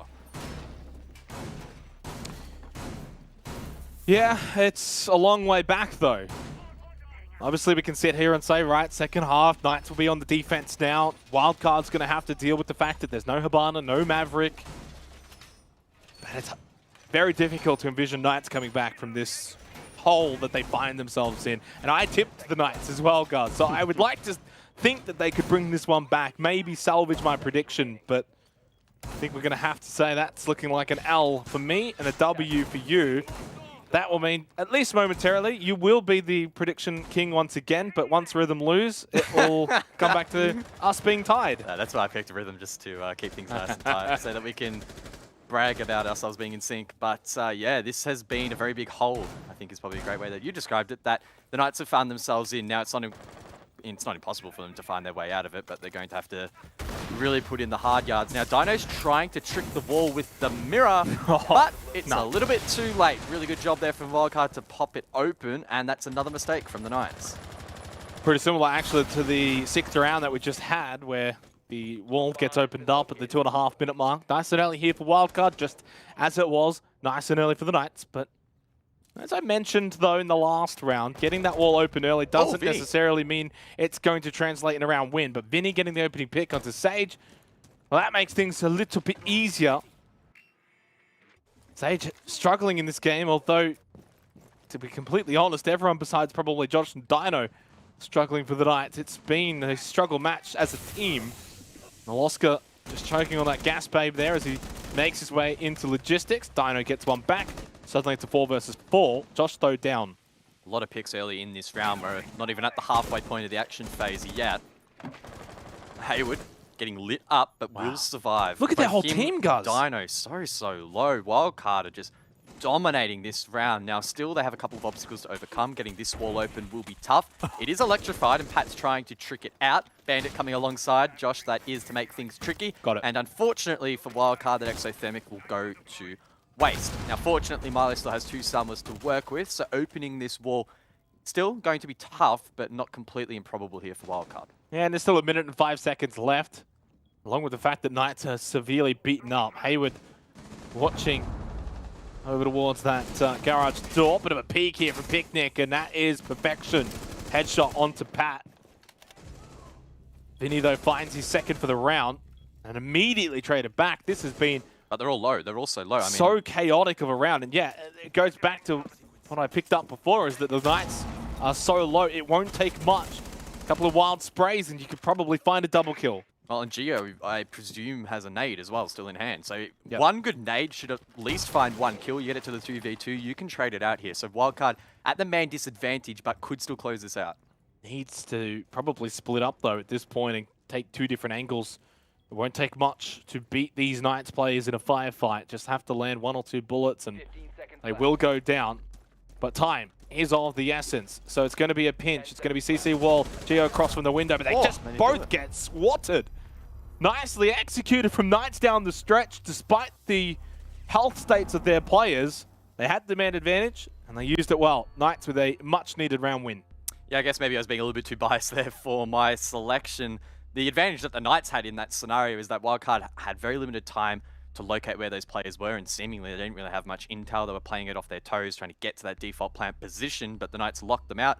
They were so low on HP. A single stray bullet would have been enough to take down any of those players, but they do a good job to hold on, and Wildcard showing that maybe attacking is quite tricky. It's only 1 round. It's only 1 round, guys. You know, it's hard to sort of ascertain as to how this entire second half is going to play out. Yeah, maybe we do get our answer to the question. Is this going to be very defender-sided based off the operator bans that we had? Obviously, we knew that no Hibana, no Maverick. It is going to mean things can be tricky. We've already seen, actually, obviously, a lot of the castle in play, and at times those exothermic charges getting, you know, tricked out or denied in various different ways. So it hasn't been easy opening up these walls. No, it hasn't been, and yeah, that cash wall is a prime example of that. So, again, something to keep monitoring here, and that does put, I guess, a bit of pressure on Vinny to keep performing on Thatcher and make sure that he's fulfilling his role. Now, Hayward's just blown a C4. Okay, that's an interesting use of an Archer cell, creating a rotation from CCTV over towards rafters. Now, it's not often that we see Nitros used in the preparation phase in competitive Siege, but Hayward seeing the use of that and does allow for a bit more aggression on that side of the map.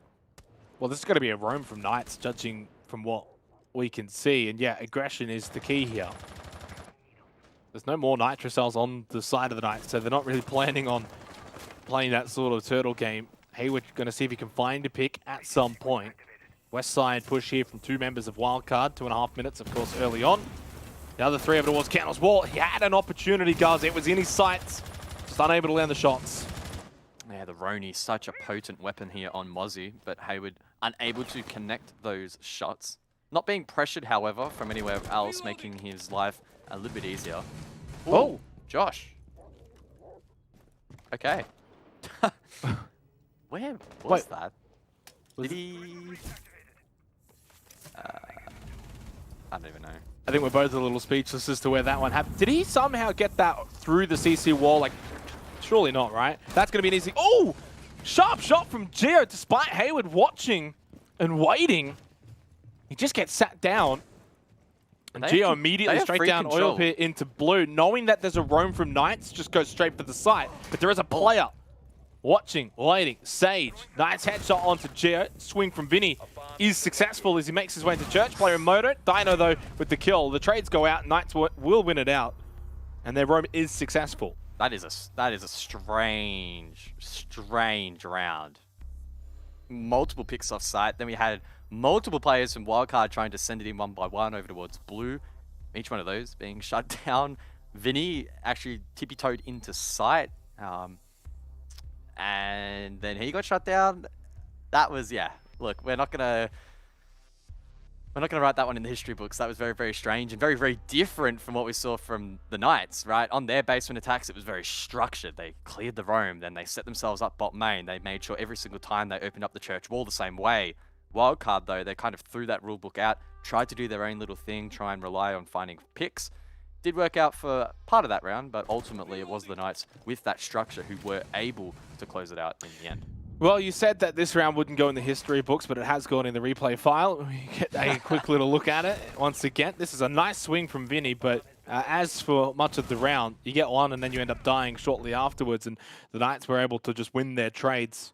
But yeah, bit of a different round. Sometimes, though, that's a good thing, and it's nice to mix it up a little bit. And for the Knights, it works out well, and I think we are now starting to see and starting to get those answers to the questions earlier about, you know, defense, offense, and this particular match of Clubhouse, despite the statistics of OCN Stage 2, is proving to be quite difficult for the attackers. We'll see, though, if this can continue as we head over to Gym Bedroom. Tactical timeout from Wildcard has now been completed, and I like the timing of it as well, guys. You know, 2 rounds in a row here for the Knights. Wildcard don't need many rounds, they only need 2 more. So a quick little tactical timeout, deny this momentum from the Knights, and see what they can do to, you know, pinch one here, make it 6-3, get that match point, and put that pressure back onto the Knights. And maybe we have underestimated Knights' ability to bounce back here, or at least I feel like maybe I have. Now again, looking back at the history between these two, 19 maps recorded, their attack, the amount of attack rounds won is actually really close. 43 to the Knights, 50 to Wildcard. You look at the defensive wins, the Knights 47 and Wildcard 73. So historically, Wildcard have been able to blow out these games a little bit by being really strong on the defense, but the same can't really be said about their attacks, where they're a little bit more evenly matched. So again, there's a lot of different angles to that statistic, depending on starting sides and map selection and all that jazz. But it is still a really cool number to point out that Wildcard are probably expected against the Knights to gain a bit of a margin on their defense, but in terms of their attacks, really has been quite tight. And this is probably the site that if Wildcard are going to be successful on, it's probably Gym Bedroom. Yep. They can obviously get to work nice and easy on the CC wall, make their way in through Con, and obviously deal with the Jacuzzi wall nice and easy. This is probably where, you know, not having the Habana or the Mavericks not really going to make a difference. Yeah, for sure.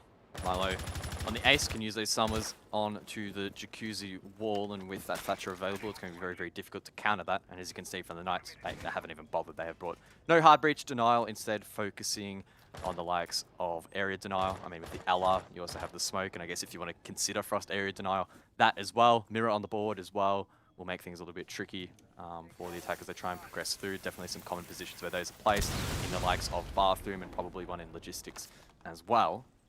Sage displaying one of those mirrors, rips the Nitro cell. If he throws it, he might be able to find Barlow here on the rappel. You almost need to throw it before you actually get information. You see a player, usually they're only going to peek it momentarily and then fall back. It's very difficult to find that kill. Oh, throws it out. That is perfect onto Moloska. Didn't need much time, but Imarin at least got the headshot back. He was watching on the rappel. So it's a 1-for-1 trade.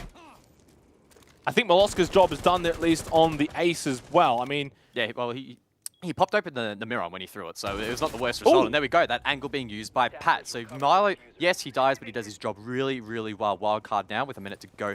And the man advantage, a decent amount of utility as well. 2 nades from Geo could be really useful. Ooh. Picnic and Dino under a lot of pressure now.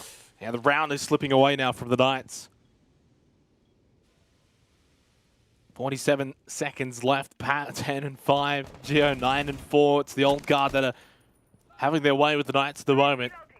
I feel like there's a lot of pressure here on Dino, more so than Picnic, to try and salvage the round. Picnic is pinned down inside of logistics. Dino, though, in bedroom, he's the one. If something's going to happen, it's through him. Unless Picnic, is going to decide to just have a bit of a picnic himself here. 2 quick kills. He stops that diffuser going down. Repositions as well to the top of main. And suddenly, with only 15 seconds left, guys, this could be salvageable for the Knights. A fatal error there from Wildcard to allow Picnic to cross the breach. And they're going to pay He can swing for this. Oh, Vinny, though, finds one. And now Picnic needs to survive. He's the coach of the Knights, filling in for this match, but he needs to deny this plane. It's being held down by Vinny, who wins the fight. It was close for Wildcard, but they're able to get it in the end. Yeah, as soon as he loses Dino there, that makes it very difficult. Very, very difficult. Well played, Wildcard. Match point. And I guess the tactical timeout pays dividends in the end, because they do win the round immediately afterwards. And this has to surely be a tactical timeout from Knights. As we go to the replays here and have a look at that, of course, Sage with the perfect Nitrocell. That's just a beautiful shot from Pat. And yeah, Moloska did his job, guys. You know, it doesn't really, he doesn't gain a stat from anything from that, right? He's 4 and 8, but he's a very large reason as to why that round went the way for Wildcard, but he doesn't get a stat for it. Yeah, such as Siege, I guess. Very difficult to statistically... No timeout. Yeah, to put stats on everything, as yeah, they don't take timeout. Yeah. I mean, I guess the coach is in the game, right? So. Yeah, true. Picnic can rile up the lads a little bit, because they are going to need to fire up 3 straight. That's their goal at the moment, to try and get this game into overtime. Now, of course, being that Wildcard have gained match point, the Knights can only gain a maximum of 2 in this matchup. That does put them at threat, I guess, of some of the teams below them especially. I mean, if they lose this match completely, then they're really under the pump. We theorized before that maybe the Knights haven't 100% secured their position into the playoffs, and you don't want to leave anything up to chance. So it's really important that the Knights are able to fight back here. Yeah, and if the Knights can't get anything from this game at all, suddenly a Chiefs win against LFO means that Knights cannot get into the top 2, guys. So that's a gauntlet run that would be awaiting them, 3rd at minimum, right, out of the top 5. So it's going to be a low place finish for the Knights and their expectations. That's also not including the fact that, you know, if they lose this in order to defeat Rhythm, Knights then momentarily drop down into 4th. Geo with the opening pick. So it's not just this match that has gone astray. It could be their entire stage that is going astray. Ooh. Dire straits here for the Knights, but it's a good trick there from Josh. Of course, they Wildcard able to combo the Selma and Exothermic from Ace and Thermite respectively. That opens up the left-hand side of the wall. Now, it is a bit of an awkward vault, but it is a line of sight that the Knights need to be careful of, as anyone could be rappelling out there at any time. Now, as we often see, teams will have pressure from the other side of the map, and that means that Picnic is under the pump. He's stuck inside of Jim on the smoke, meaning that that plant denial won't be in the site, but he is able to drop the Jim hatch and rotate back to the bottom of main stairs, and no one from Wildcard cutting him off. Wildcard have been very, very impressive tonight. And I think it bodes well for their future as a roster, what they can achieve. They've completely dismantled the Knights. Yeah, you look at the historical figures that you brought up pre-match, guys, and yeah, had I seen those stats and seen that we were going to go to Clubhouse, I definitely would have predicted Wildcard, but we don't get that, early on in the week. And for Wildcard, a win here will propel them up into 4th. It puts Rufflecopter out of the top 5 and puts a lot of emphasis on them beating Bliss later tonight So it just sets the stakes for that match later tonight. Of course, still to finish this particular round. 1 minute left. Wildcard with a man advantage and match point. Had Picnic have stayed below there, he may well have been able to deny that breach in towards Cash from construction, but either way, he's now in a safer position at top main. Now, Wildcard just need to prepare themselves for the execute. Rafters hasn't been cleared at the moment, meaning that the Knights have a really strong crossover towards this breach, and that will probably be where Wildcard try to clear next. But again, the clock is against them, and with 30 seconds to go, leaves little room for error. 25 seconds left, Wildcard with the advantage, but they're the ones that have to push in. They have to be the proactive team here. Knights can just sit back and hold angles, which should make it pretty easy to overcome this man disadvantage. Somehow, though, Picnic has been taken down. Dino's low, but he gets the kill with the Nitrocell onto Pat. 5 seconds left. Molosca planting that diffuser, but there's a massive Nitrocell from Sage. That's the round. Is it? Oh no, it's actually Vinny's sticking it. He picked it up at the last second. He gets it down, but Knights still win anyway. Let's be real. It's always going to be unlikely, but I mean, almost made something of that one, Guz. Yeah, very messy execute there at the end there. Wildcard narrowly missing their opportunity, and you can see that the Knights quite relieved that they're able to pull that round off. You know, a couple of smiles all around, which is good to see when you are having the match point against you. So a bit of positivity is always great. And I mean, honestly, they're probably laughing a little bit at how they were able to get away with that. I think a big part of that round, again, was not clearing Rafters. They didn't have enough pressure necessarily from the breach. And whilst it was traded out eventually by Emo, the damage had already been done. The double Nitro kill there, really dismantling Wildcard. 4-6, and it just keeps things interesting. Of course, 1 point guaranteed at minimum here for Wildcard, regardless of what happens. Does mean that they will be tied on points with Rafflecopter, in which, of course, they play in Playday 7, Guz. So, continues to set the stakes for that particular match. And it actually kind of, I don't want to take the gloss off this win if Wildcard closed it out, but they still need to beat Rafflecopter in Playday 7. Otherwise, this is kind of for nothing. Yeah. Crazy. That fight for 5th, very tough. All of those teams find themselves in that predicament. Now, in this round, Hayward, of course, 6 picked onto the Cav, hiding at the moment inside of bathroom. As the action phase starts, will rotate upstairs, try to cause some havoc here for Wildcard, and he's going to play underneath the desk. So this is very, very sketchy. If it's droned out well and pinched by Wildcard, it surely is a free kill, but they need to be very careful on this roam clear.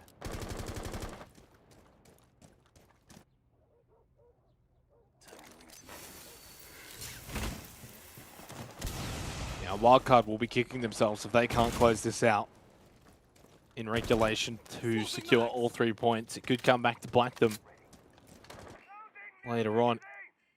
Playday 7. Drone.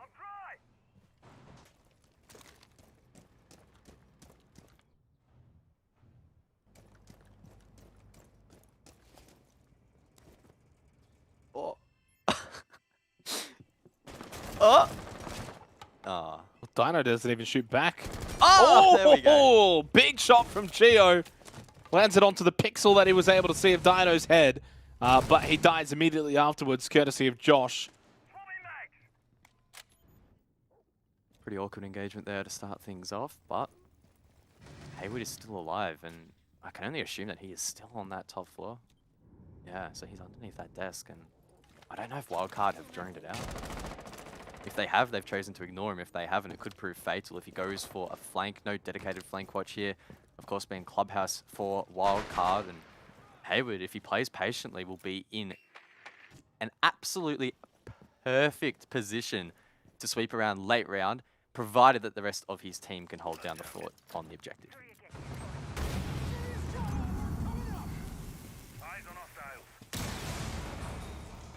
Moto hatch going to be opened up, and I suspect that Hayward's going to start getting a wriggle on here as we hit the 1 minute mark, and he does so. And as you said, being able to now flank around the map, and really only needs one, guys. It only needs to find at least one. don't think they have a drone on these stairs. No one turning around here. Vinny will be the first to fall if Hayward decides to swing. So this is a very, very tense point in this match. Wildcard looking to close things out as Hayward goes for the swing, but doesn't find anything initially. He needs to move. Pat does, though. He needs to move now because his players are kind of dropping like flies down the bottom. 2 versus 3, but there is, of course, still waiting for that last second flank where it is. Hayward, it's taken way too long. Oh, here we go. But he is going to catch them off guard here and should be able to at least get one. Now makes it a 1 versus 1 against Pat. The Cav versus the Thermite. 12 seconds left. Pat has to stick this now. He's put himself in this position. Hayward starting to make his way over. He'll get the kill. Oh, no way! He won't get the kill. Pat will get the kill. What a finish. And Wildcard are making their way into the playoffs, at least here for Playday 6. They are back into the top 5. Pat. Oh, man, his balls are huge. Who sticks that? Maybe he probably couldn't hear the Cavs sneaking up on him, but either way, to stick that absolutely huge play. Hayward takes a step to the right. You know what? He probably wins that round for his team, but he took a step to the left. Pat could just look straight up, shoot his shot, win the round for his team. What a performance for Wildcard, and their streak against the Knights on Clubhouse continues. What a crazy, crazy finish for what honestly was a bit of a crazy game. Wildcard 7-4 victors on Clubhouse over their opponents, Knights, and it continues that streak. As you said, Guz, you of course take top spot for predictions. I got this one wrong. And for the Knights, it's back to the drawing board. It also means they can't get into the top 2 if Chiefs go and win their game against LFO later today. But, you know, you already brought up the historical figures between those two teams. Who knows? Funny things can happen. But it also means that Knights can't get top spot at all, right? They are no longer a competitor to Team Bliss. They've really kind of dropped the ball here. They got really manhandled by Wildcard, especially in that first half. Yeah, the defensive half from Wildcard set themselves up so nicely. I think this would be a very different story had Wildcard not been so dominant in that first half, because they gave themselves such a nice buffer. And sure, the Knights mounted a pretty decent comeback in the start of their defensive half, but again, I think the damage had already been done, and it only takes a couple of mistakes to compound. Wildcard able to capitalize and close things out. I mean, the final round as well, incredibly fine margins. And again, this game in any other universe would probably still be continuing, but Wildcard able, I guess, to just compose themselves a little bit more in the dying seconds. Yeah, and the Knights did start to bring it back. You saw it here. It was a 3 versus 5 moment. Knights had a chance, an opportunity, let it slip, and then, of course, were able to offset one of the match points. But in the end, Hayward on the Cav, I kind of expected a little bit more, Guz. And here at the last second, what a shot from Pat as well. Such a fine margin. Like, literally, like I said, if he steps to the right and goes that way around the box and faces the back of Pat, he wouldn't have been able to hit that 180 and get the kill. So really, again, small margins between these two, but that is the nature of Siege in general, but specifically Clubhouse, and again, specifically against two teams that have fought over this territory on so many occasions. Now, looking at the stats, a good performance again from Jerry. He's finding his stride here in Stage 2. Pat as well, a standout for Wildcard, not known for posting huge numbers, and also fulfilled that support role quite nicely. Now, the rest of the team, maybe, you know, not as explosive in the stats, but all playing their part to help the rest of the team. And again, Milo is a player that you were mentioning that he was doing a lot of things that stats just can't show and won't show. But again, still being impactful towards the team's effort. Now, is this where I become a bit of a Debbie Downer, Guz? Should I do it? Yeah? Okay. Yeah. Okay. So this win for Wildcard, of course, they go to 9 points. Regardless, absolutely regardless of what happens tonight between Roffle and Bliss, of course, Wildcard play Rofflecopter in Playday 7. Any win for Roffle, whether it's an OT win or a regulation win, sees Wildcard back out of the playoffs. So that win that they got, as great as it is, Guz, doesn't do much for them. It doesn't change anything. What it does do, it changes a lot for Knights. Yeah, very, very temporary relief there for Wildcard, and they have a really big battle against Roffle next week. So regardless of necessarily Roffle's performance tonight, that still sets us up for a really, really big match, a really important match between those two next week. So that's what all Wildcard's efforts will now be towards, as you mentioned, for the Knights. Now, very, very disappointing for them. Now, we still think that they're probably going to hang on for a playoffs position. Again, could be a little bit dicey if they lose next week. However, they will be disappointed that they drop out of the 2, and that means that they've already taken one step further back in the gauntlet. That's one more best of 3 that they now need to play. Let's go and have a chat with one of our favourites, of course. It is Vincia off the back of that win against the Knights. Big win, of course. You probably maybe even heard me, it doesn't mean too much when it comes to playoffs. Of course, you've still got to beat Rafflecopter in Playday 7. But it must feel good to defeat, this Knights roster, even if they were without Juicy.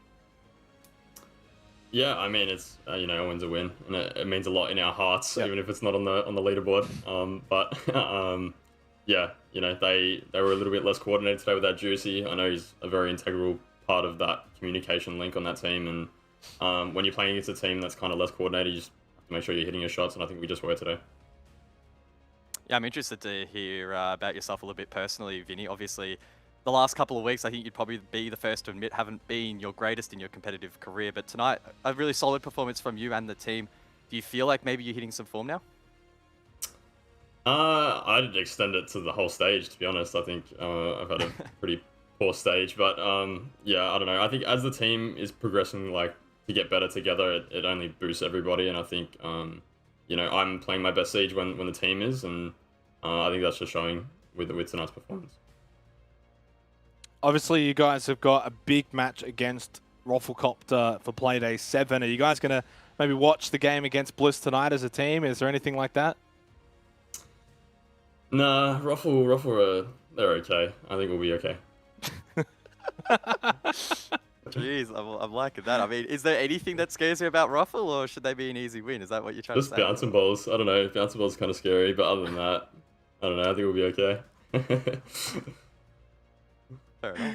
I love the confidence. That's really what you need to have. And obviously, if you can somehow get that win against Ruffle, then that would mean you make it into the gauntlet. And that's probably, I guess, the goal for Stage 2? Yeah, I mean, it's more of the short-term goal, just to get as many wins as we can this stage and keep building on what we're doing. And making playoffs would be, a good challenge for us because it puts us in that BO3 format, and I think we would, have better performance in the BO3 anyway. So if we were able to make playoffs, I think we'd be able to make a deep run, which would be good. Yeah, cool. That's all I've got to talk about. I'm really keen for next week. I think that's going to be the big game. Hopefully, you'll be talking to us again, or at least that's what you'll be hoping. Yeah, wish you all the best because it's a really big matchup and a testament to how close I guess OCN is at the moment. Yep. Was that a question? Thank you very much, mate. Well, it definitely was not a question. I think he was trying to. I had nothing to say. He was trying to get rid of you. He was trying to get rid of you. I'll say the goodbyes and again, congratulations on the win, and we'll see you next week. Thanks, guys. See ya. Jesus Christ, we need Vinny to replace you on the broadcast, dude. Honestly, I mean, he's already Me? been on once before, but Yeah. why are you throwing it to me? I got nothing more to say. I've already asked my question. I mean, what more am I gonna say? You could have asked him something funny, like what he had for breakfast. You could have, improvised. Come on, guys. I'm a color caster. I'm not really that smart or funny. I can't think outside the box, so don't expect anything from me. Well, unfortunately for the Knights, they did in fact lose to Wildcard 7-4 on Clubhouse. Bear with us, of course. We've got more games to go tonight for Playday 6 of OCN.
Welcome to GTV ANZ, the gaming channel created by Ubisoft. Every Tuesday and Friday on YouTube, we'll be doing fast plays, game challenges, 1v1 face-offs, and so much more. You happy? When did we get a dog? It's a good question. I'm Nathaniel Williams, and I'm Fragger for Order. But what you don't know about me is I have an obsession for cars. Even when I was younger, I used to go to like drag races and stuff with my dad, and I love the racing part. I'll sit there and watch it, but I also love obsessing what car I would want and what I'd do to them and stuff like that, like even older cars. I grew up watching my dad and my brother fix cars. That's basically a family tradition at this point. My current car is a 1991 Nissan 300ZX. I love it. Just everything about it, the aesthetic. It almost looks like an old Lamborghini, but it's not the price of an old Lamborghini. So the only issue with my car is obviously it's old and I'm constantly working on it. The biggest job I think I've done on my car is basically going from front to back and fixing every little problem. Like I'm pretty sure the only thing that hasn't been replaced is the actual core itself. I think that's why I like it. It's like a constant job, something new every month basically.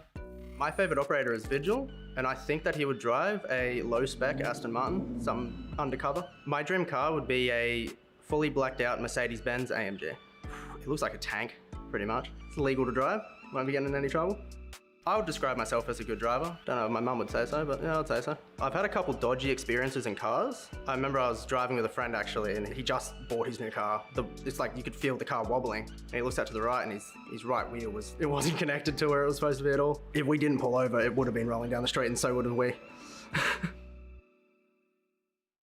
My name is Jacob Stefancic, and I play Fragger for Team Rhythm. But what you don't know about me is I'm literally always listening to music. Whether I'm doing something with friends or family, or I'm in scrims, or I'm even sleeping, just always listening to music. I think music helps a lot with just like relaxing, and just a really powerful thing. I just have a big playlist and put it on shuffle. Whatever comes on, from like rock music to rap. I think it's something like 13 or 14 hours. My dad got me into the more like rock and rap style of music, and my mum got me into more like EDM and like kind of trance type of music. Even when I play drums, I do have my right earphone on my ear, but it's just my left one's the only one in. I'm sure people are always frustrated that I'm listening to music, but no one has ever interfered and told me so. I'm actually a really heavy sleeper, so music's never woken me up, like in particular. I had a picture frame fall once, and like glass broke all over the side of my bed, and I just slept through the whole thing. And my mum walks in and she's like, "What's going on?" And I'm out cold most of the time. The Siege operator that I believe has the best taste in music would be IQ, because of her elite animation where she's jamming out to tunes, some EDM, getting the vibes high.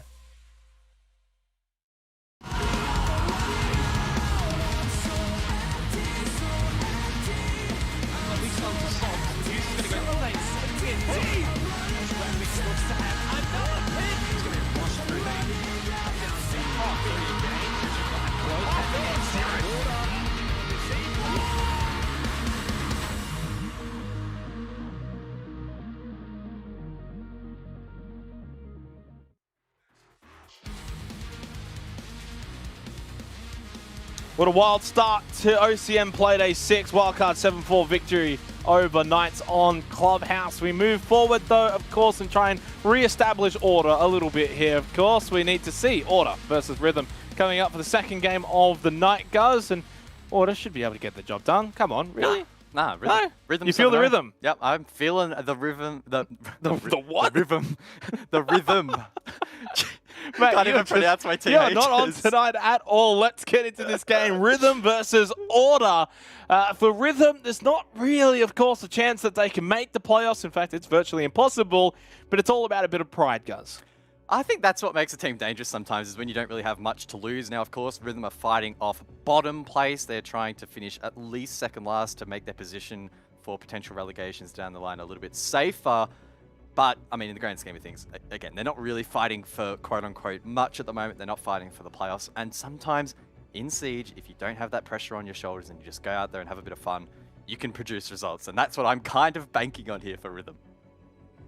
Of course, for Rhythm, they're a team that I think did a lot better in Stage 1 than they have in Stage 2, which is a bit unfortunate. They're, of course, the only team yet to find a win. That's either regulation or in overtime, guys, for Stage 2. It's been a difficult one. Oh, musical Sanchez. Freeze. Oh, no. Well, maybe they're just, like, actually... Is it just them doing it? They're just meditating. I'm just waiting for them to, like, all move and then be like, ah, got you. Let's move on, though, of course, to their opponents, Order, who is always labeled as the inconsistent team, guys. But maybe they're starting to gain a bit of consistency here. Some decent results in APAC South, and obviously a good win here, and suddenly they will rocket up the standings into third for OCN. Yeah, well, we had a cheeky chat to Specker on a reload earlier in the week, and he seemed, you know, fairly confident is the nice way of putting it that they'd win this. I mean, let's be honest, he was pretty much 100%. We're locking this in. This is a win. There's no way we're losing this matchup. So the confidence definitely flowing from him and the rest of the team heading into this matchup, and there's no reason not to. They're a great roster. Now, sure, there has been some consistency issues. However, here in OCN, they're not tracking too badly at the moment. They're in 4th place. However, unlike Rhythm, they do have the pressure on their shoulders a little bit that they still need to be getting points on the board, as their playoff position is not yet confirmed. No, it's not, but a win here will confirm it, as only if they win this, only one of Ruffle or Wildcard would be able to be into the top 5. So that's basically what's at stake here, that a win here for Order, they'll go to 11 points, they'll be locked into the playoffs. You would expect them to be able to get the job done. Jack Dad's having a bit of a bite. Specker's just gone to the toilet. He's just come back. Is that a beanie? Yeah. Where's the luscious locks? Don't know. I mean, Nate's winning that contest. Have a look at those. My God. Wow, Nate. They are flowing, baby. I think if he had like an air conditioner on, you know, it'd be like those Hollywood films where it'd just be flowing around. Yeah. But this is a team that, guys, you know, obviously would love more than anything to get rid of that inconsistency tag. And I think they're ready to do that. A win here against Rhythm and then knock off the Knights in Playday 7, and suddenly they would be on like 14 points, and that could is the key word, be enough maybe for second, which puts them in a very good position come playoff time.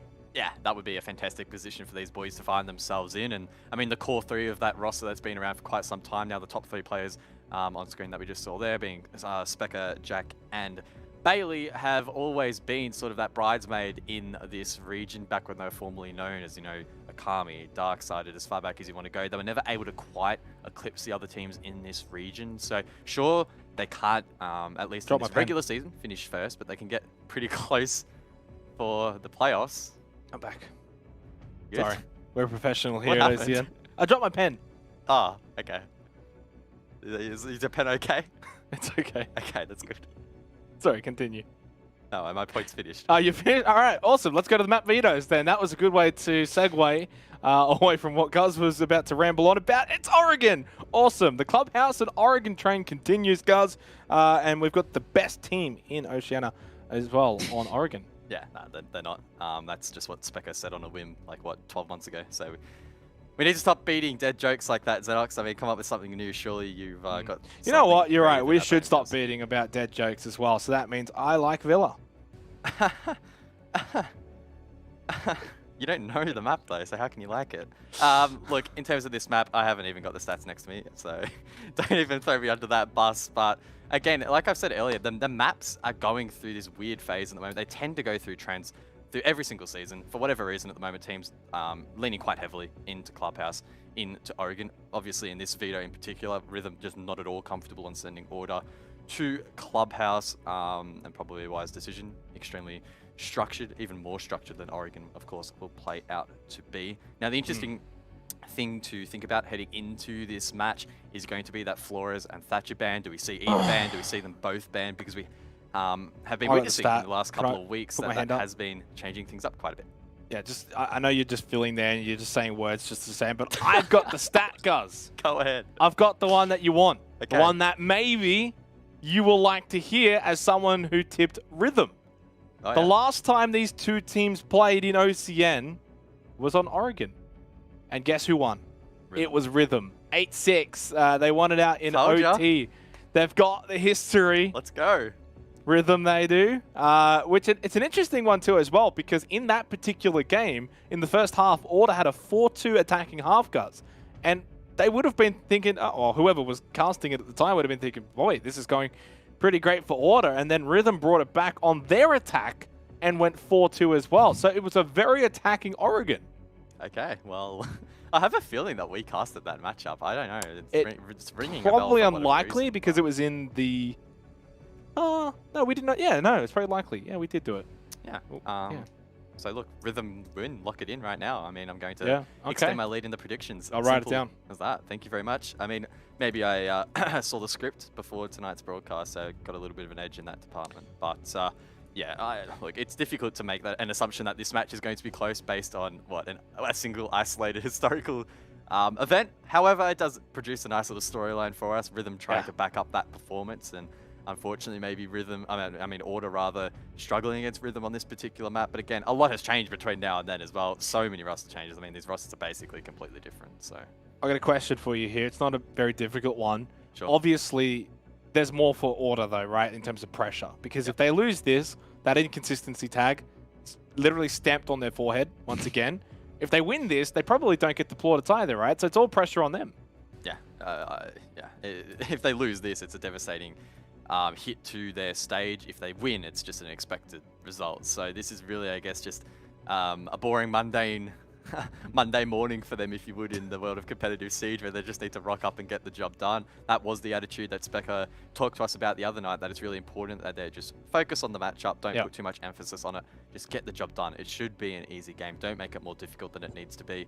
Get those points banked and then look forward to the final Playday. And even an OT win for Order would put them on 10 points, and seemingly that should be enough to get them into the playoffs. Might not be, of course. That's where you get into the connected dot theory, but I think 11 points might be enough as well. So, yeah, it's a big game. They should be winning it. What's interesting is I look at Order, and they've got a -3 round differential. They're the only team in the top 6, guys, that is actually at a negative round differential. That's including, of course, Rafflecopter in 6th place on +3. So they need to maybe want to rectify that. Doesn't really make a difference, but why not? What better chance to do it than against Rhythm, the team that is dead last, -19 round differential, no win, either regulation or OT or losses. As we head to Oregon, the last time these two teams met, it was Rhythm coming out with the win. I feel like it's very rare that we don't see a team win a single match in regulation. It was LFO in Stage 1 that got a single dub on the board. I believe that was against Elevate, now Chiefs. So there seems to be this weird presence, this weird aura that always means that a team will get and pocket at least one win. So who knows whether or not that curse will bite here against Order. Jack Daddy's still eating, dude. Can we pause, guys? Can we please pause the lobby and let Jack finish his dinner? That's just rude. Please don't. I'm sure we get enough rehosts, me and you. We don't need any more. Speck with a big giant smile on his face as well. It looks like he's rocking out to some tunes. Gotta love the player cams, guys. Gotta love the stats as well. OCN, we get treated beautifully here. And Mira going to be taken off the bench. They have replays too here in OCN. Did you know that? They do have really replays, cool. yeah. Interestingly enough, though, the Flores didn't get banned out. We know of his significance on Oregon, as Kaid will be the final ban. Did you see Nate's reaction to that Kaid ban? No, I did not. Do you want to... He just did like this massive thumbs down and a sad face. I don't know if that was directly in relation to the ban, but either way, I mean, if Kaid's banned off the board, wouldn't you be happy if you're attacking first? I don't know. Is that a question? Are you asking a question, guys? It was yeah. I feel like Vinny at the moment. You're throwing me under the bus. Jeez. Rhythm on the defense, Order on the attack. Like I said last time, it was the attacking teams that prevailed. Guys, 8 rounds to the attacking teams on Oregon between these two in regulation time. So if Order do get out to like a 4-2 half, usually you'd be like, oh wow, this is great. Everything is going amazing. But there's a bit of history there. The 6-pick Valkyrie for Novax. We see the Flores, of course, as I said, didn't get banned out. It is an operator that has a significant impact generally on this map. Look, I really want to follow up from that point, but I'm going to be completely honest. I did not listen to any of it at all. I was actually looking on my Twitter feed and I saw the Order. They posted a GIF of Specker bopping out, so that was more interesting than whatever your point was. So sorry about that. But community vote 87% in favor of Order. That's expected heading into this one. Rumor has it the only vote there was actually me to Rhythm on the poll. So maybe there are a few other people out there backing me as well. But look, fair to say that that poll is probably representative of Order's chance to take this win. Attackers are moving out to locate a bomb and defuse it. And as I said before, all pressure on Order. House money for Rhythm. They can just really do as they please. Although, obviously for Rhythm, you're more thinking long-term, right? As a team, you need to be finding little wins. If you want to keep your position in OCN at the end of Stage 3, when eventually, you know, the promotions and relegations and all that take place, they need to find some form. They need to start building their way forward as a team. And unfortunately, Stage 2 has really gone as bad as it really can go. Vex, though, with the opening pick onto Nate. And that's the Florist taken off the board as well, nice and early on. Specker, though, answers back, and that's Supremacist dealt with, 4 versus 4. Yeah, and continuing on from that point, Rhythm do need to continue to improve. There are some pretty decent teams rising through the ranks of the Oceanic Challenger League. I mean, in Stage 2, you've had Exto going quite strong, as well as Fury, who have a couple of notable names as well. So Rhythm trying to find themselves in the best position to either completely avoid having to compete in Premier Relegations or putting in a strong performance, if that is the case. Now, Specker narrowly avoids that kill, or narrowly misses, rather, that pick in towards Kitchen. That means things will stagnate in a 4v4. Leb tries to reposition to maybe apply some more pressure over towards its meeting part of the map, connecting into lobby. Elsewhere, however, Nico on the Montang. That's pretty spicy. He's applying pressure down below in towards Pillar, and that's likely where Order will try to mount this attack. Yeah, trying to overwhelm that Pillar position. Maybe send a player or two through blue as well, and pushing through that way. Of course, Nico on that Monty, as you said. There is Bailey. And for Rhythm, it is going to be pretty much everyone on site now. Vex just going to fall off that position. Somehow, Necker. What? I don't even know. I think I was going to say Nico. It's like Nico and Specker combined. Necker. Rightio. Finds the kill. He's got 2 for the round with that nade kill. Surprised me there for a little bit. Now Order have got themselves an advantage.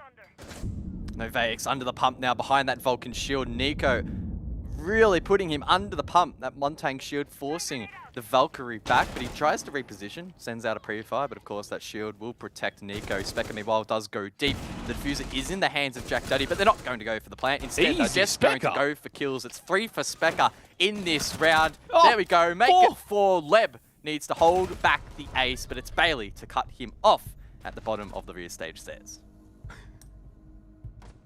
Well, maybe the Nico and Specker combo has got itself a little fantasy name, Guz, because it worked out pretty well. Specker playing off Nico's Monty towards the end. They can just push in, and it's basically free money.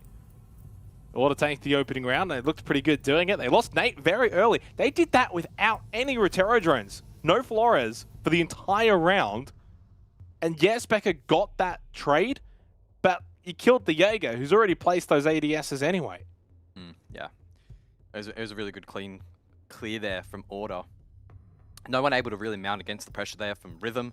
And again, it was sort of one of those rounds where it was that snowball effect where positions were being fortified really, really quickly. Rhythm unable to have that breather that is required sometimes to halt the momentum against you in a round. Order, they decided to not allow that momentum to stall out. They had a good opportunity there, really, to try and set up for a plant position for the post plant, but instead they just backed themselves to find the kills. Of course, they were in a fantastic position to execute that playstyle. It works out. They get the first round. And the other thing as well to note here, despite the awesome statistic that I was able to go and find the last time these two teams played and the attacking nature of Oregon, Rhythm has had a very, very poor stage. 7-2 loss to Knights. They had a 7-1 loss to Rafflecopter. That was back in Playday 5 last week. 7-2 loss to Bliss. That was the last time we saw them. So those are 3 out of the 5 matches that they've played this stage, guys. 7-2, 7-2, 7-1. Then their other games was a 7-5 loss to Chiefs, and the only game that they were competitive in was an 8-7 loss to Wildcard. So it's been very, very one-sided. It's why their round differential is basically non-existent. It's in the bin. So don't be surprised if Order do have a really good attacking half, but then also get it done on their defense. Cool. Ah, Nico loves running the suppressor, often on Buck, but on this occasion it'll be the G36 in the hands of the Yana, looking to take quick control of Dining. Now, there was a play inside of Kitchen for Rhythm. trying to maintain some presence from below. That's Ghoul on the Jaeger. Has a rotation in towards security and manages to pluck a drone. Of course, can drop down the hatch if required, but Order will not want that to happen, instead trying to find the kill.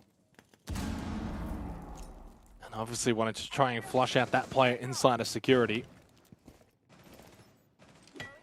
Order establishing this vert control from below, trying to clear out dining and kitchen, and eventually security as well. Ghoul, of course, can just drop down and then rotate from basement. Minute and a half, so Order do probably have to pick up the pace a little bit here, guys. Rhythm doing all right here. Being difficult to deal with. Specker just going to push him with the Gemini. Left over the top of Freeze's stairs. Oh! Swings, but Bailey's watching. And now it's a 5 versus 3. Supremacist has pulled the plug. Hey, he says, stuff this, boys, I'm out. Unfortunate position that Rhythm now find themselves in. Ghoul is going to be forced to make a play here.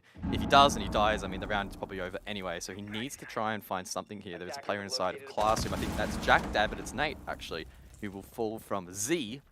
So that's a good pick for Rhythm. I mean, now they're decently in with a chance, rather. BB with the shotgun finds one top white. Not traded back there by Nico, who's stalled by the smoke canister. Of course, Ghoul, the call out will go that he is below, provided Order. I think he's still down there. Nico watching? I don't think so. No, he's not. So I'm assuming they don't have the information. 40 seconds left. Nico's going to be very careful. Ghoul can just swing out. Rhythm have been able to pull this back from a 5-3. And yeah, that's an easy kill. Nico had no idea. There was no information at all on Ghoul's position. Novaics, the spray. Bit of damage onto Jack Daddy, who gets the kill onto BB. 20 seconds left into this round, and it's a very close one. Not ideal for Order. Jack Dad to get this diffuser down. Novaics will find the easiest kill of his life, but yet he didn't get the kill. He knows the player's position, though, just has to get the kill now onto Jack Dad. He swings back. Bailey stayed alive, and an opportunity goes begging for Rhythm. An unfortunate end to the round there for Rhythm, and a solid performance there from Order to close things out. They were in the 5v3, and despite maybe throwing a couple of picks more than they would have liked, they did show some composure there, particularly in the post plant. That was a winnable round for Novaics, but he couldn't quite get the angles required to close that round out. A lot of action in the early round here, but it did stall out. Rhythm able to crawl back a little bit, but yeah, unlucky there for Probably Novaics. Could have actually not shot, pushed up, then got a better angle. But hindsight, of course. And when you, is Jack Dad still eating? I know. Was that a big string bean that I just saw? I think that's why Supremacist left, to give Jack a chance to finish his dinner. Very nice. Well, Order take the round. They take the first 2 rounds here on Oregon, both on the attack, of course. But Rhythm, that was a better round, considering they were at a 5-3 deficit. And a lot of that came down to Ghoul and his ability to flank. Found that kill at top of White Stairs by getting rid of Nico, who seemingly had no idea that Ghoul had already gone over towards Freezer Stairs and pushed out. He found 2 for the round, and that brought it back to a 3 versus 3. But from there, Rhythm weren't able to get the job done. Okay, I thought Nico fell asleep. He looks very relaxed in this rehearse. Oh. Oh, I like this Nico cam. He's thinking about which angle he's going to use next. You know what I feel like right now? It feels like we're Big Brother or something. I was thinking the same thing. Oh. Nico's just got a couple thousand people just watching him chill out. Nico, to the diary room. Oh.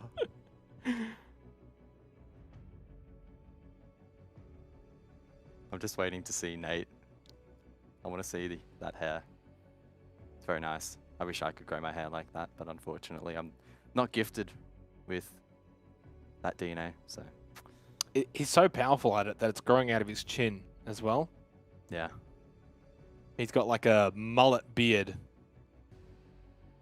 But Order as a team, honestly, guys, right now, some more luscious locks as well.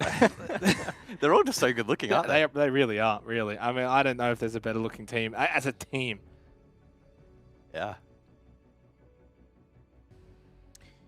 They look good early game as we're just seemingly doing the flybys here. There's Jack Dad. He's having a smile after still consuming his dinner. I'd love to know what he had. Surely we can get Spectre. Where's Spectre gone? And this is Specker. Yeah. I would have loved if he's just in the background doing some push-ups or something. Honestly, wouldn't surprise me. Oh, wow. He's kind of got the Dev Mata background going on. Like the shelf with yeah, one little plant, some books or something. yeah, looks alright. He'd be hoping to get a trophy on that cabinet He's eventually. got He's back. there's like a step to his right. What is that configuration of his house? Why is there just a random little step in his room? Well, he's got to be careful he doesn't trip over. That would be... I would imagine late at night, 3 in the morning, and you just trip on that. Surely. He also looks like he's just come back from robbing someone's house and he's rolled up his balaclava. Well, he's looking to rob some points on Rhythm tonight, so I guess he's cosplaying that pretty well. And did he shave the mo? I think he has. I swear on the reload he had the full mo going on. Ah, but we're back in the game now. Nah. Boo. Boo. I was enjoying that. Look, good start for Order, but not a bad round either for Rhythm. That was probably one of the weirdest rehost feels I think I've ever had in my life. Weirdest? I thought it was the best. I did say it was bad, I just said it was very strange. Protect your bombs. Oh, God. OCN, it's built different. But we are back into the server basement, will be the site here for Rhythm, looking to get their first defensive round win on the board. The first two have been pretty dicey and probably what we have come to expect from this matchup heading in. However, if there's any opportunity to get around back, it will be down below. Now, last time Order had that snowball effect, they gained quick control of Pillar, and before you knew it, Blue was taken, they were in sight, they were trading out picks. So it's going to be really critical that Rhythm are able to stall out those checkpoints a little bit more on this occasion, try and wither down the time, and allow that to naturally apply some more pressure to the attack. 5 seconds to go. Sorry, I wasn't listening to anything you just said there. That's okay, I did that to you before. So Yeah, fine. that's fair. 1 for 1. Bomb and defuse it.